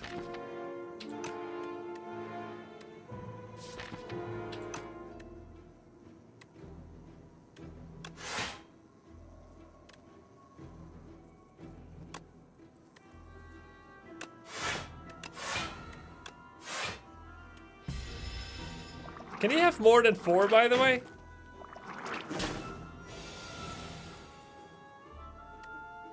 Really missing a big AoE attack. Yes. Thank you. That's exactly what we need. Up to 5? Man, up to 5. I've seen 6. 5, 6. Well, they're not attacking that big. What if I can live like this?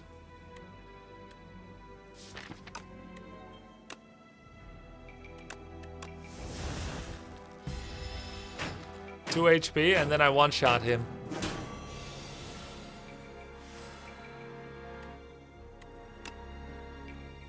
think we did it, maybe. 7. 66. Yeah, we did it. Thanks to Orbit. Easy. So we kind of needed Crush Under there. But now I think Tyranny might be better.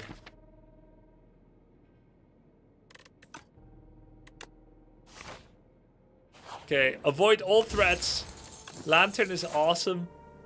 Can't go to the shop. Question mark. Okay, yeah. Here, healing event, please. Enlightenment. Reduce the cost of all cards in your hand to 1 this turn. Sucks. 125 gold, remove a card.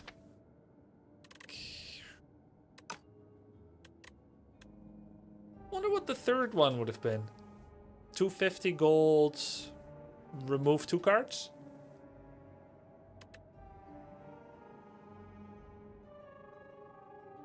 Yes. Yeah, 250 remove 2. I've done that before, it's pretty good, but we don't really have the gold right now to do it. I don't think I want 2 enlightenment. Or do I? I have... Well, Bundle of Joy could produce big cards, and so could Manifest. Bulwark is big. But that's... And then Sovereign Blade, that's about it. It doesn't affect the stars.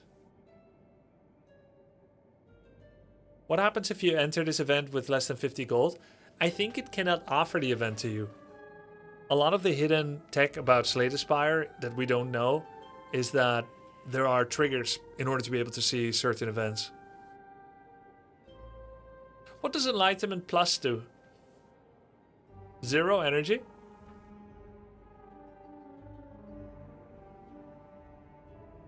Oh, it's reduced for this combat.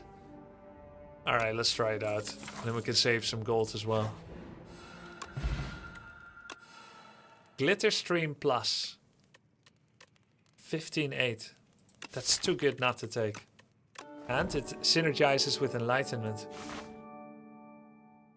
We can't remove a card here, but we still want to avoid the elite. Oh, it's a fight. Count me in.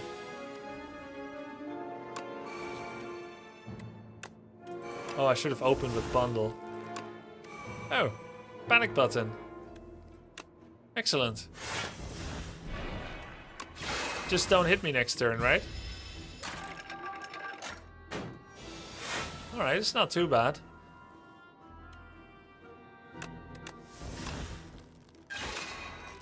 Oh god, it's amazing in fact. We have Horncleat.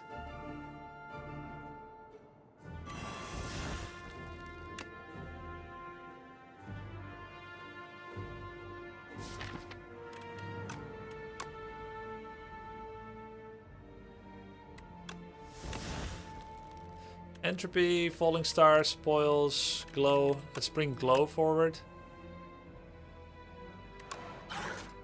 Wow. Oh, Panache! Dude, if we turn this around... 26. Choose a card to exhaust. There's Glitter Stream. Bulwark.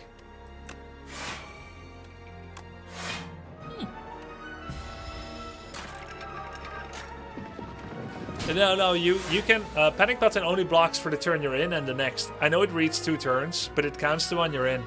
Hey, do you know what's the best build for the Death Guy with Asti? For, it's a girl actually. Necrobinder is a girl. What's her best build? I believe it's the Souls build, at least in the live version of the game. So basically you find a bunch of Soul generation cards, like Dirge.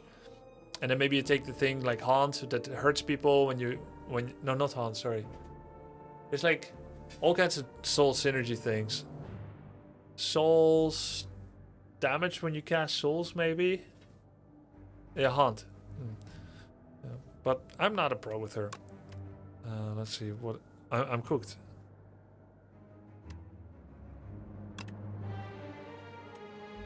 It's over. Oh, order.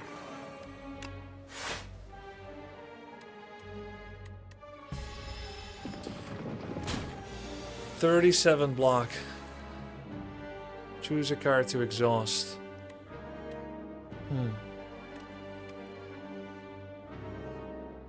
Maybe Enlightenment? No, Enlightenment is good. Let's see what this gets. Mayhem. Glitter Stream. I can still start... Play the top card of your draw pile. Yeah, I think Mayhem will be good. Oh, wait, I can choose what is the top card. Glitter Stream. Combo. We're all set.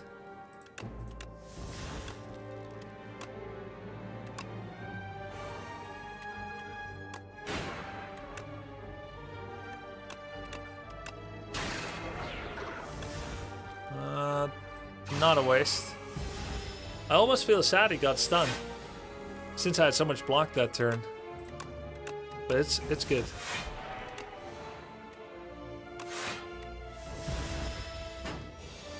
Is balance any better for Ascension 9 on Beta Branch? They made some things harder, man. If you're struggling, I don't think they helped you.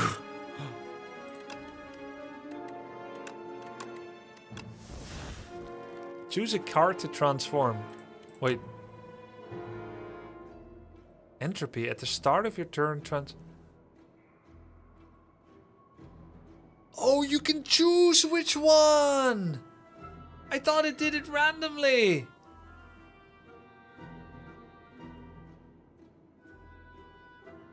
So it's not that bad, actually.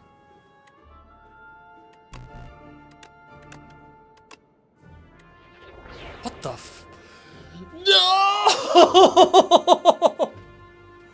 When you transform status, it becomes other status. Dude, why?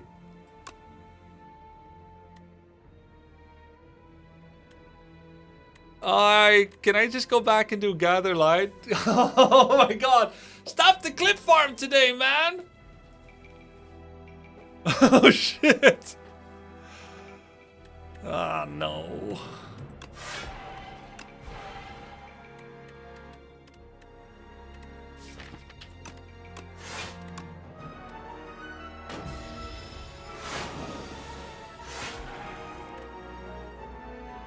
Choose a card to exhaust, okay. Choose a card to transform dazed. Oh, there we go. Much better.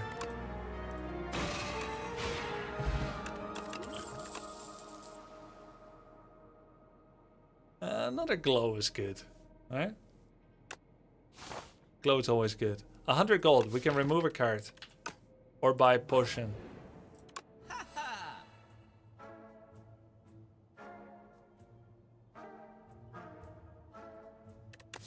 I think removing a strike is probably not as good as just buying 12 health, literally.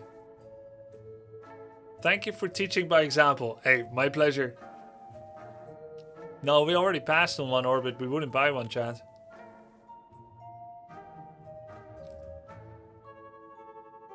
Discovery. I think Discovery is pretty good, but I don't have Arsenal yet. I have enough Discovery already.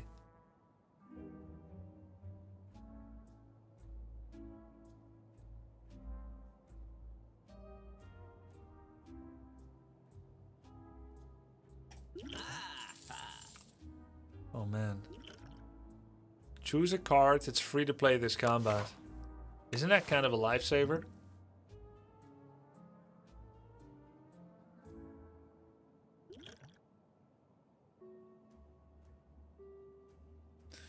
A Gemini for 1 energy. Okay,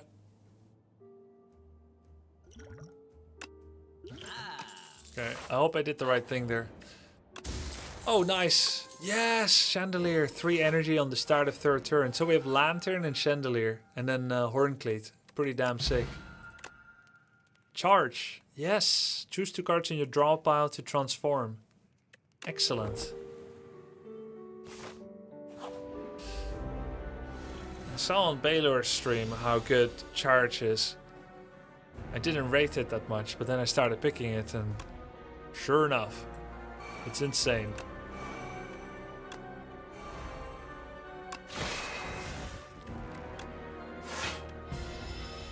They changed it in the beta branch? Wait, really?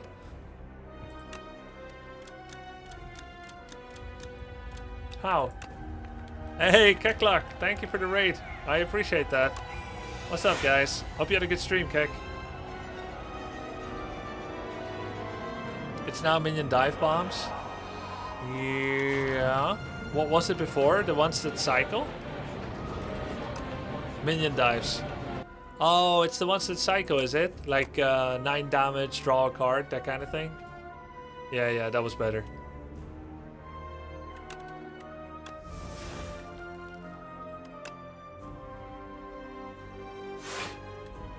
Scrawl, retain. Sick. Finesse. Gather light. Secret weapon. Take an attack from your draw pile into your hand. Is there any 2 energy? No.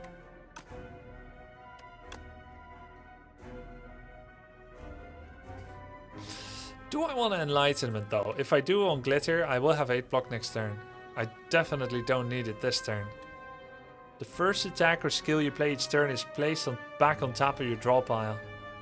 Very excited for Slay the Spire 2, Kekluck. Yeah, it's so good. Let's do this one actually. And I don't need to waste stars or this or this.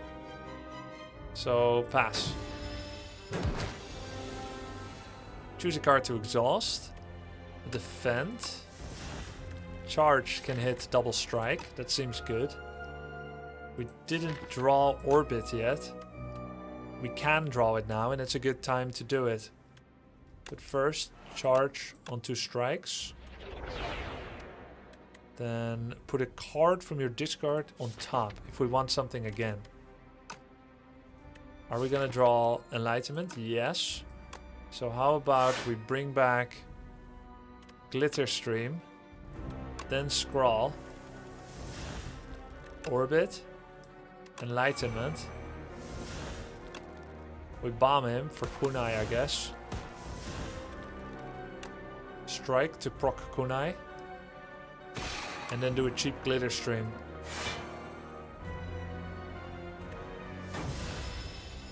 And then take 9 damage.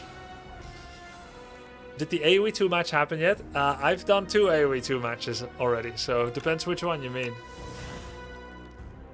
It's gonna hit for 19, I have 9. I need 10 block. There's Glitter Stream. Impatience, if you have no attack, draw 3. There's Manifest again. Finesse. Have enough block now, don't need to block anymore. Manifest would just be being cute. Could remove a defend with charge. I have a lot of block cards in this deck, I did notice.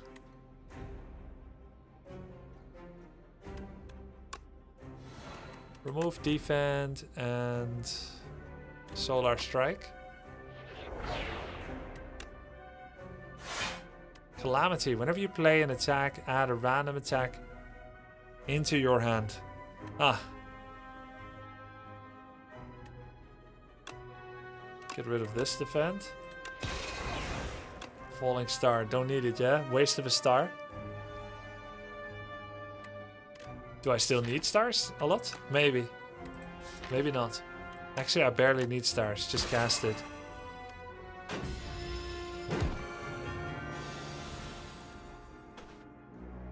Choose a card to exhaust. Secret weapon, probably.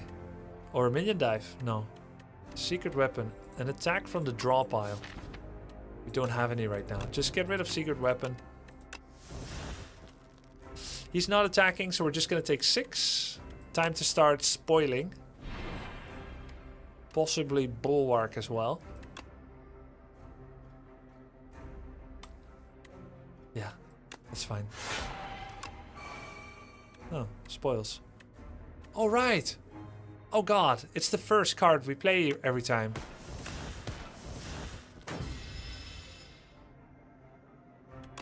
Take damage again. The first card we play each time will go on top. Nostalgia. Nice name. Enlightenment will lower the cost of Sovereign Blade this turn. I could also be done with charge, yeah, because Tyranny is going to make things difficult. Enlightenment. Know thy place. Falling Star. Manifest. Nostalgia again. How does that work? The first 2 cards? Oh.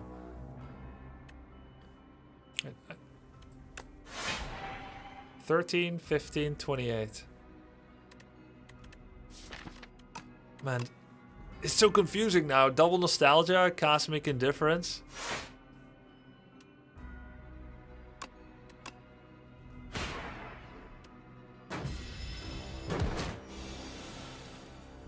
Choose a card to exhaust. Impatience, Calamity. Whenever you play an attack, add a random attack into your hand. That might be nice with... Otherwise, Tyranny is going to destroy me. The first 2 attacks are skills. Let's do Touch of Insanity on Glitterstream.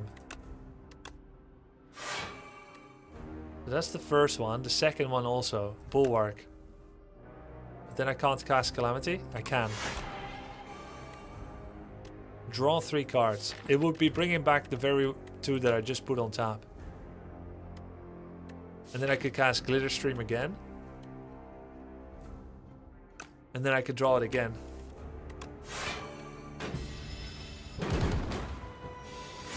I think you need to get going a bit. Yeah, I think so too. This guy is like a weak timekeeper, yeah?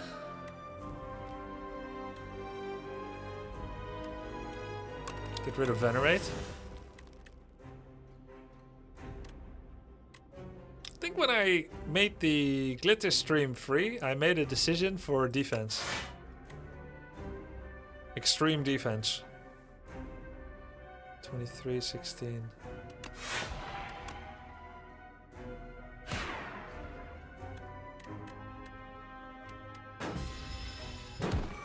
I wish I had those cards. That look so fun. My game is bugged. Half my things won't unlock. I've never seen those cards. Oh, damn. Have you tried reinstalling in a different folder? Or like trying to find where the temp files are saved? Because this was an issue in STS1, so I never had that issue. This game is so addictive. Yeah, it's so good. Let's see. Choose a card to exhaust. Man. It's becoming problematic. Spoils, I guess. Manifest Authority helps fight off tyranny. Yeah, very appropriate, right? What's the reason you didn't use the zero cost comet? Because its star cost was unaffordable.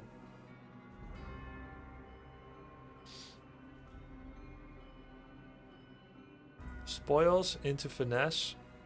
Into spoils into finesse. Oh. Oh yeah, we could do that. But then what do I get rid of? Cosmic.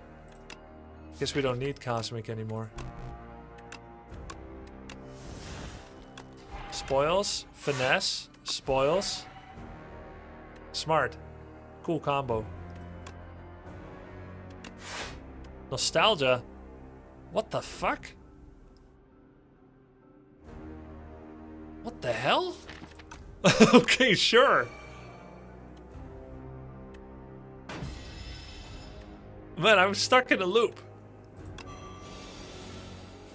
I don't even have him down to half-life yet.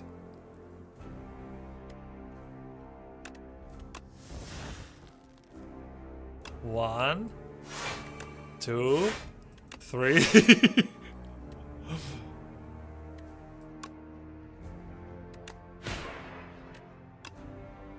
Oh no! Impatience never works anymore because of Calamity. We have to wait until next turn. All good.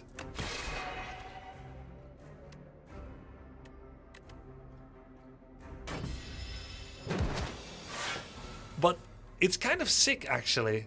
Nostalgia with Glitterstream that costs 0. That potion that I bought. It's the key. Now what do I get rid of? Manifest? Glow? Surely not glow.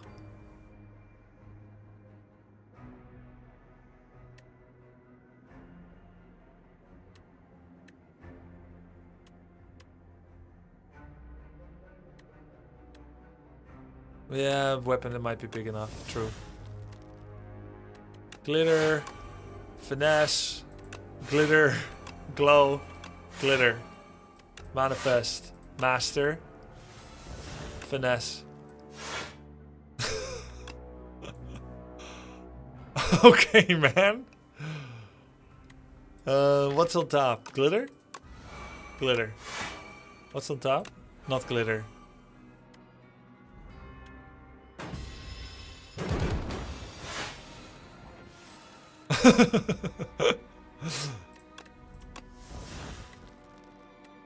Where's glitter? It's on top.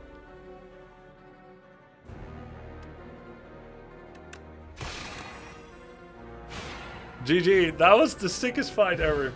That was so fun.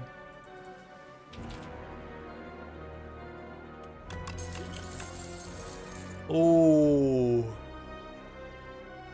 But the thing is, every fight is so wildly different, you don't even know what your strategy is, because you have Manifest Authority and Bundle of Joy, and it just goes crazy.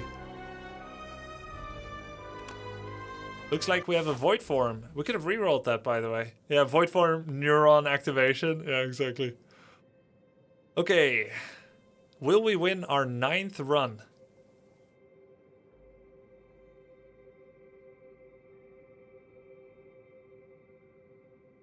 This looks interesting, yeah?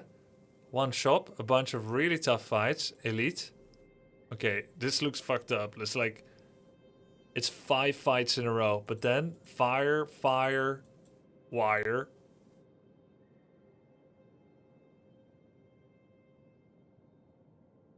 And there's so many elites on the left.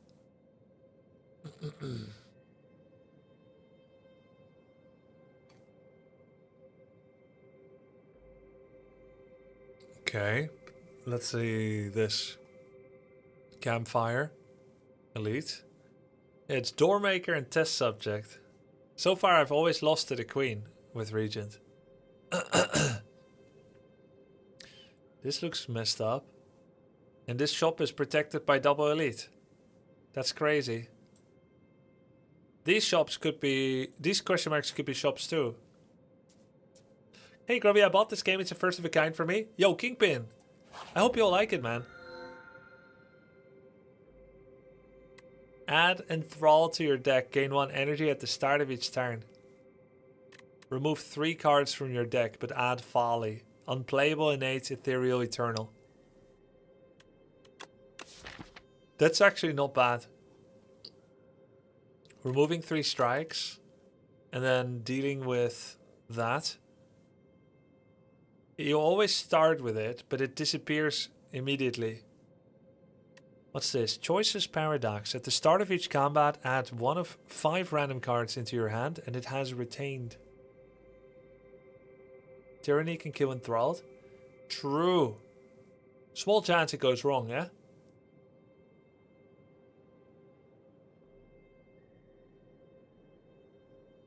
This small?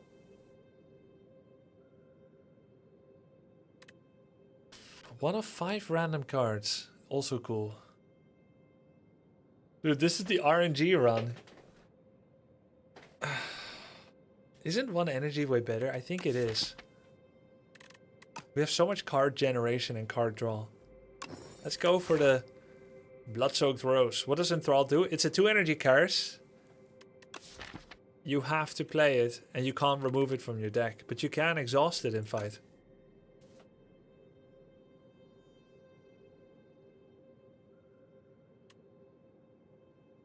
I feel like the right side path is the safest.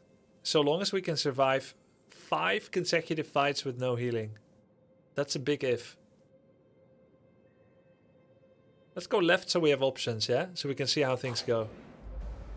How do you plan to exhaust it when you need to play it first? Tyranny. Tyranny is an effect that can happen before you play something. It's the hard counter, if you will.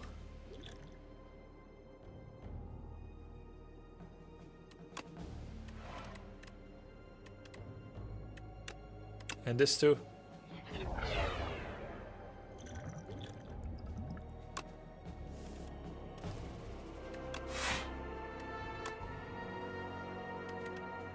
Uh-huh.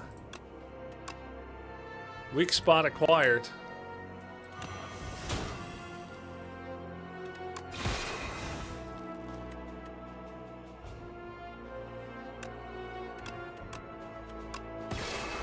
Yes. Excellent. Grubby, why are your potion slots limited to 2?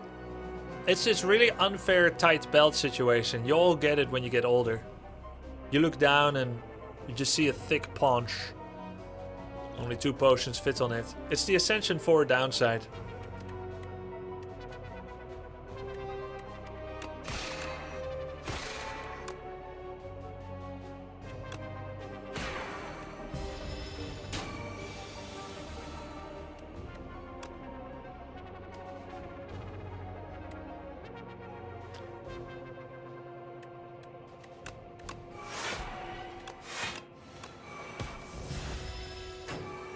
Acceptable.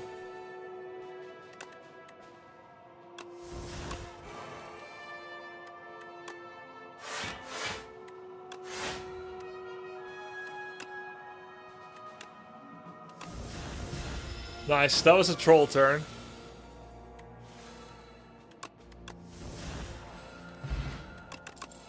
Ah, Glow Plus, Glitter Stream. Let's get a Glow Plus. Merchant. Can't remove any of the curses. Right, Ascender's Bane enthralled. We can remove a strike and possibly buy something, potion or whatnot. Why do you never reroll? When I see the first selection and there's something I like Glow, I just don't reroll. How do you enjoy the game so far? I see you grind it a ton. Better than Slay the Spire 1. I can't go hating on Slay the Spire 1. Remember, this is a game that I played for 700 hours. Many people played for thousands. It is the reason this exists. It is so good. Now, just because I enjoy playing this more right now, it could be the novelty. I cannot overcome the bias of my recency experience and emotion and make an objective analysis. I now think STS2 is even better than STS1. But it could be the honeymoon phase. I've only played 100 hours. Let's see how we are after I've played both for 1,000. You need more star spenders now. Yeah, we can get star spenders. I don't know what this question mark is going to be, right? Or if I ever make it to another shop. Because this is such a scary shop. That just kills you. 3... No, this shop is impossible, by the way. Completely impossible. It's 4 consecutive fights, with 3 of them being elites, and then a big wild card. It's impossible. We have to go to this shop. Chemex, Master of Strat. I like Master of Strat. I do have a lot of card draw already. Probably better just to remove a strike and get a power pot. Yeah?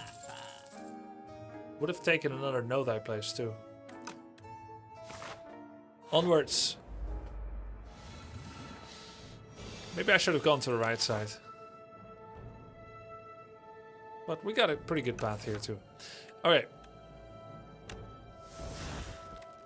Play 2 random cards from your draw pile. Okay, before we do that, we should do this. Sure, let's see it. This could be a wait, hold on! That could be Void Form. I used my Dutch oven today and thought of you.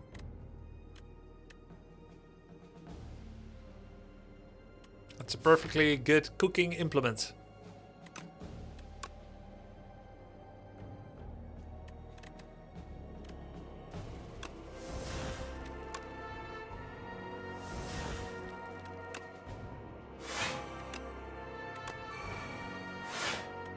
Here we go. Void Form? What was that? Defend and be gone? Did nothing. Thank you, Slippy Ballbag. Choose a card to exhaust. We have 22 block. He's attacking for 16, 22, 28. Oh, very good. Good turn for Void Form. There's Orbit also. If I don't want to get hit and I don't want to use weaken potion, then it's cosmic and void. Let's do that. It's good regardless. Cosmic void without orbit. Because we can make sure we can cast glitter stream. Okay, get rid of the strike. Wait, what if I need it? No, let's get rid of the bane. Glitter stream, glow. 7, 9. Oh god. Oh god, not these guys again. I'm dying to these guys again.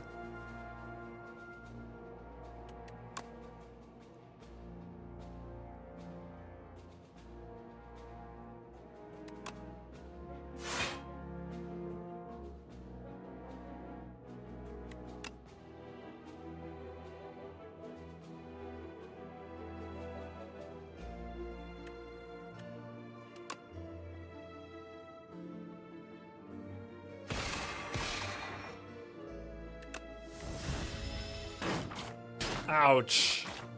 That's one normal fight, by the way.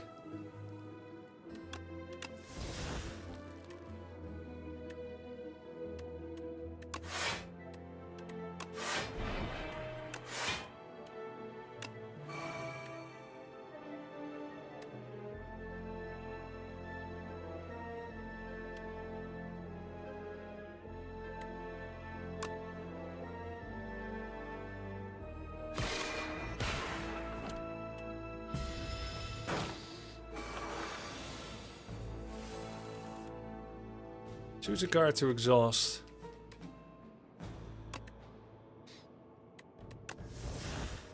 Charge on strikes. Does this matter? No, it doesn't. Okay, it's okay. We got some HP back with the chosen cheese. Draw potion with the amount of energy we have is probably better than weak. Manifest authority again. Or reroll.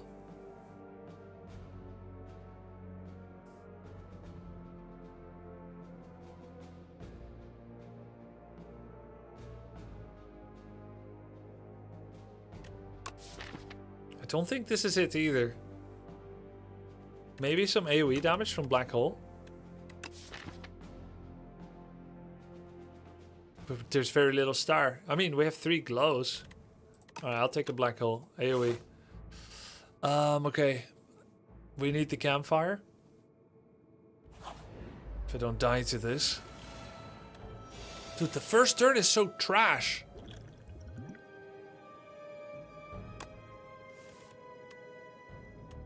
What do I bring back?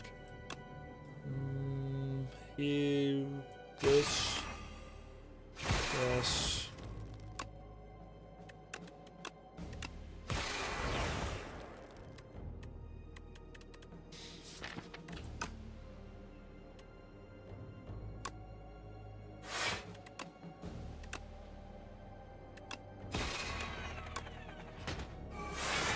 Whoa, lag.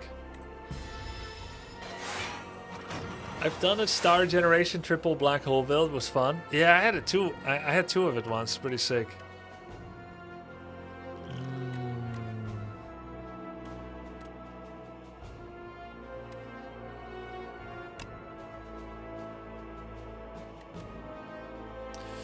14 block, 10. Glitter stream is enough. Let's start with bundle, see what happens. Fisticuff, salvo, deal 9, retain your hand. Okay, we definitely want that. Equilibrium. Wait, double retain.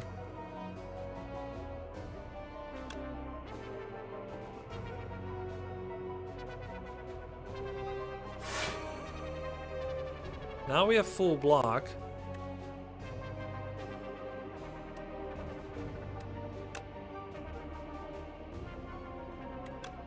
Double retain.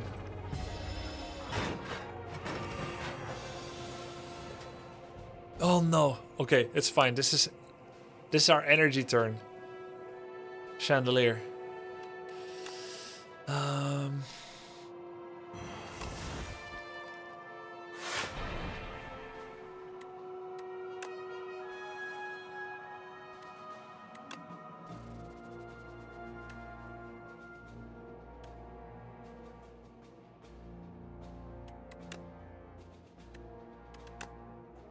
5, 22.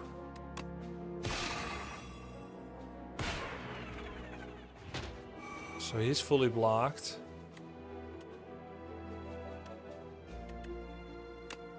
Sword not coming back that soon, so spoils doesn't do much. Hitting him doesn't do that much either. It's better than nothing. Got kunai stack too. What you gonna play after you beat Ascension 10? The Necrobinder. I'm at 5.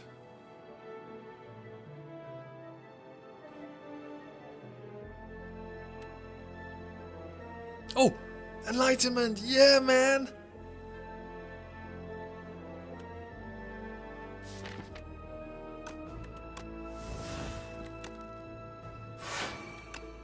Perfect!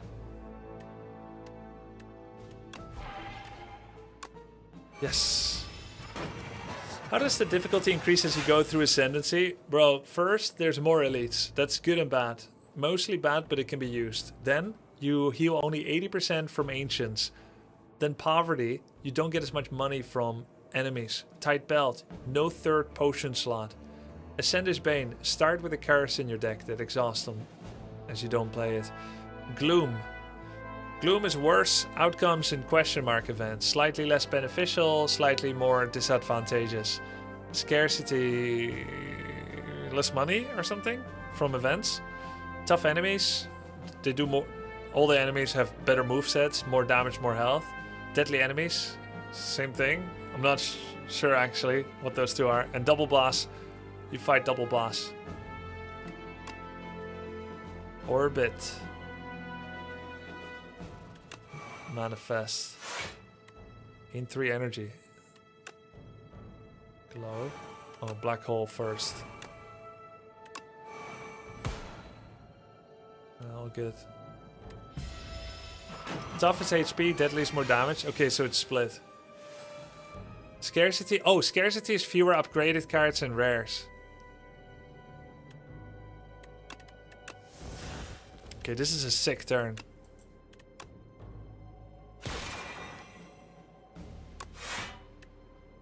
Mass fisticuffs.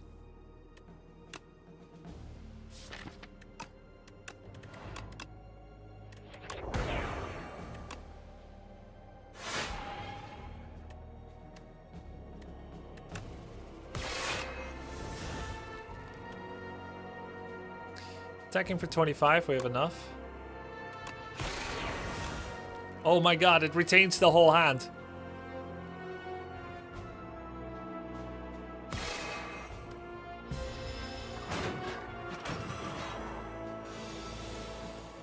All of it.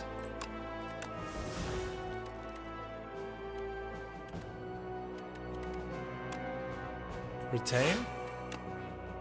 Block for next turn. Stars. Bring back. Manifest. Set up orbit. Oh wait, I have retain. Both of them will still come back once, but I intentionally didn't kill them so that I can kill them when they get scary.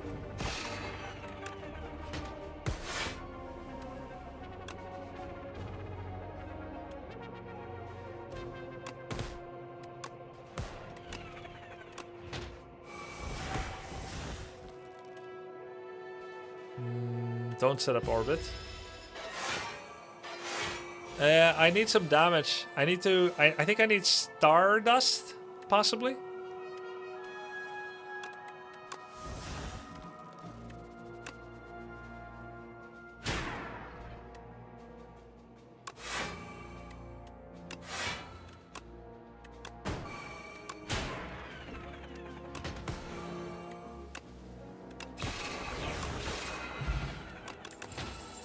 Okay, card draw is good because we have lots of energy. Patter is not bad as well, 13 block, but again it's blocked. Let's do card draw, gather light, no, glimmer. Gotta rest. Celestial Might is an attack. Know thy place, aids attacks, but no strength. Let's re-roll. It's not good. Skip. Okay, one elite incoming. Oh god.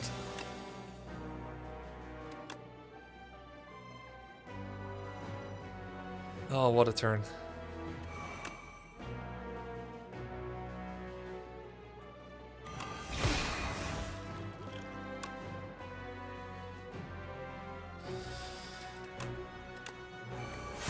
Alright, here we go. Why didn't you go right after all? I was afraid of 5 consecutive fights with no healing. That's why.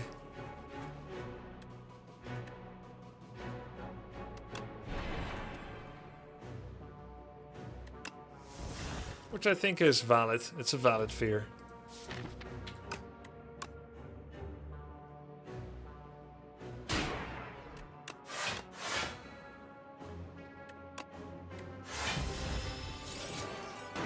I think we die here, actually. Not even gonna make it to the boss this time. I don't see it.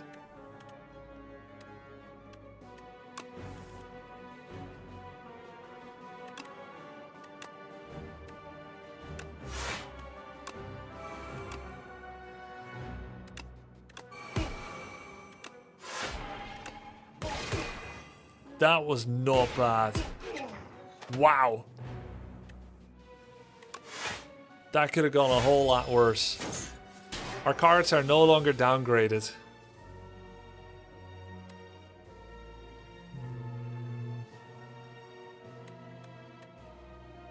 Man, I'm gonna lose 2 glows if I don't cast it. What if I don't cast Void Form?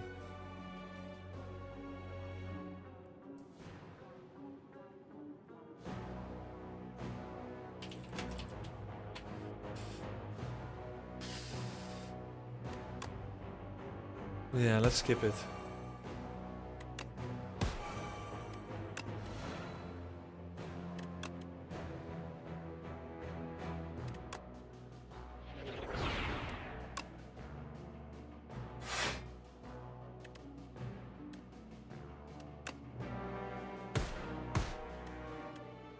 At least we get to cast Panache, have a decent amount of block.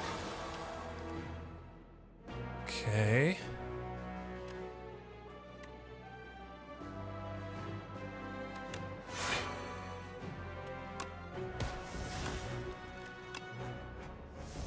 The Gambit. Ooh, we want to be very careful of that.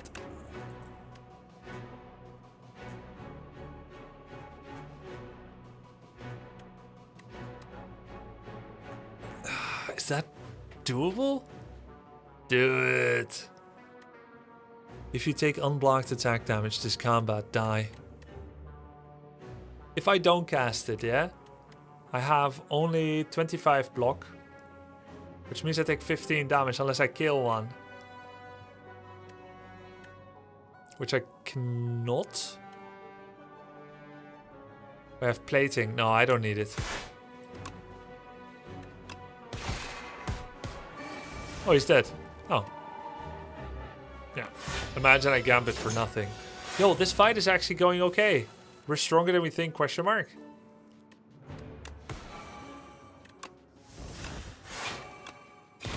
Oh my god, we're amazing. Pair. Know that plays knockout blow hegemony. Okay, this is damage and stars, but is this the right kind of damage? Panache carried. Yeah, Panache carried.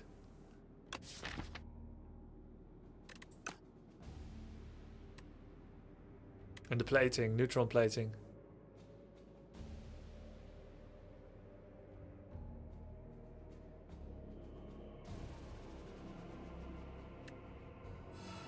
Comet. I think that works. I have enough stars for it. Oh, I went to the wrong... Oh, fuck it.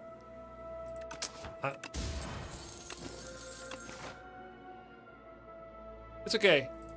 We're going to the shop with 3 straight fights. I was gonna go left, you know. Campfire, events, stay out of trouble, no elites. Oh, these guys.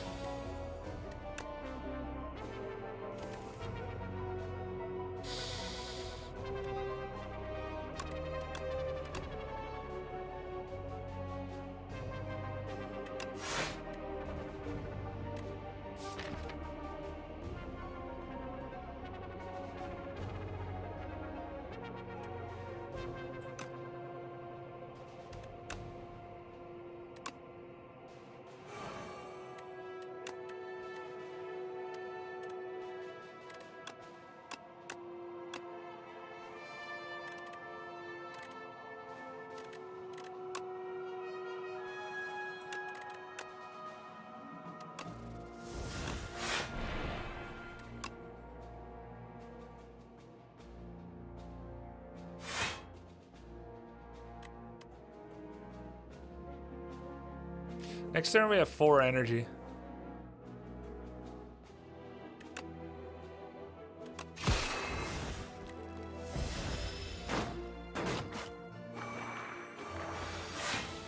Is this the first Regent Ascension 10 since double enthrall? Yeah, double bound enthrall. Oh fuck. Why am I enthralled again? Cheerium.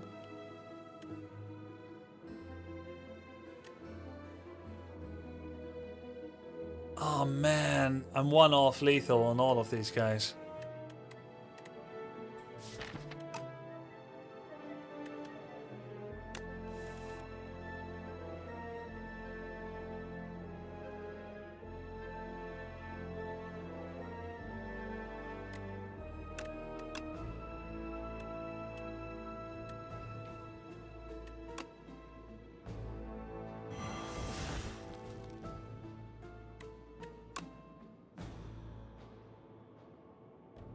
I'm always losing to paper scrolls.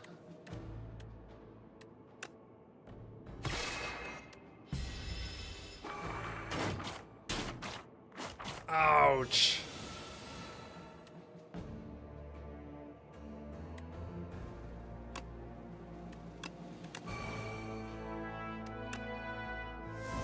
Oh, Gambit. Oh, excellent.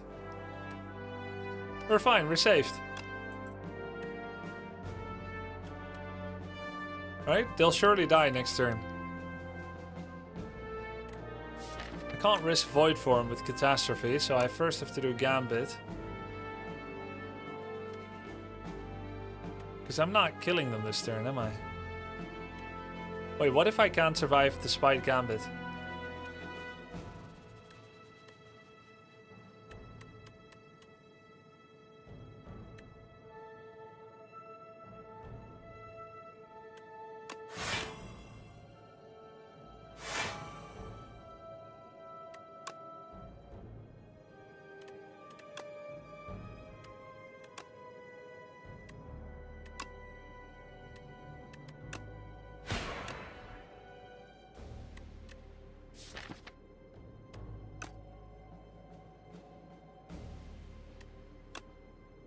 YOLO.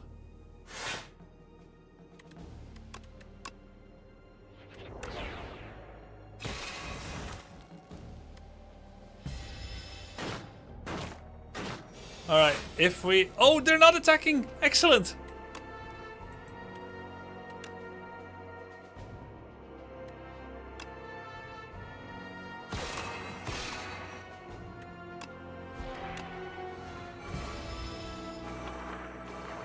Maybe I should have killed this one. Oh, we're good. Oh, oh, Gambit again. Wait, what happens? Do you die twice if you Gambit again?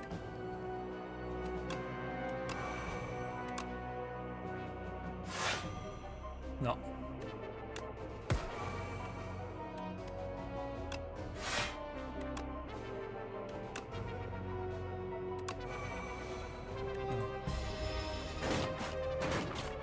Ooh.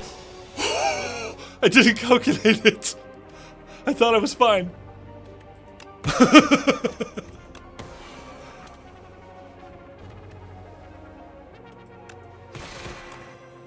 Jesus.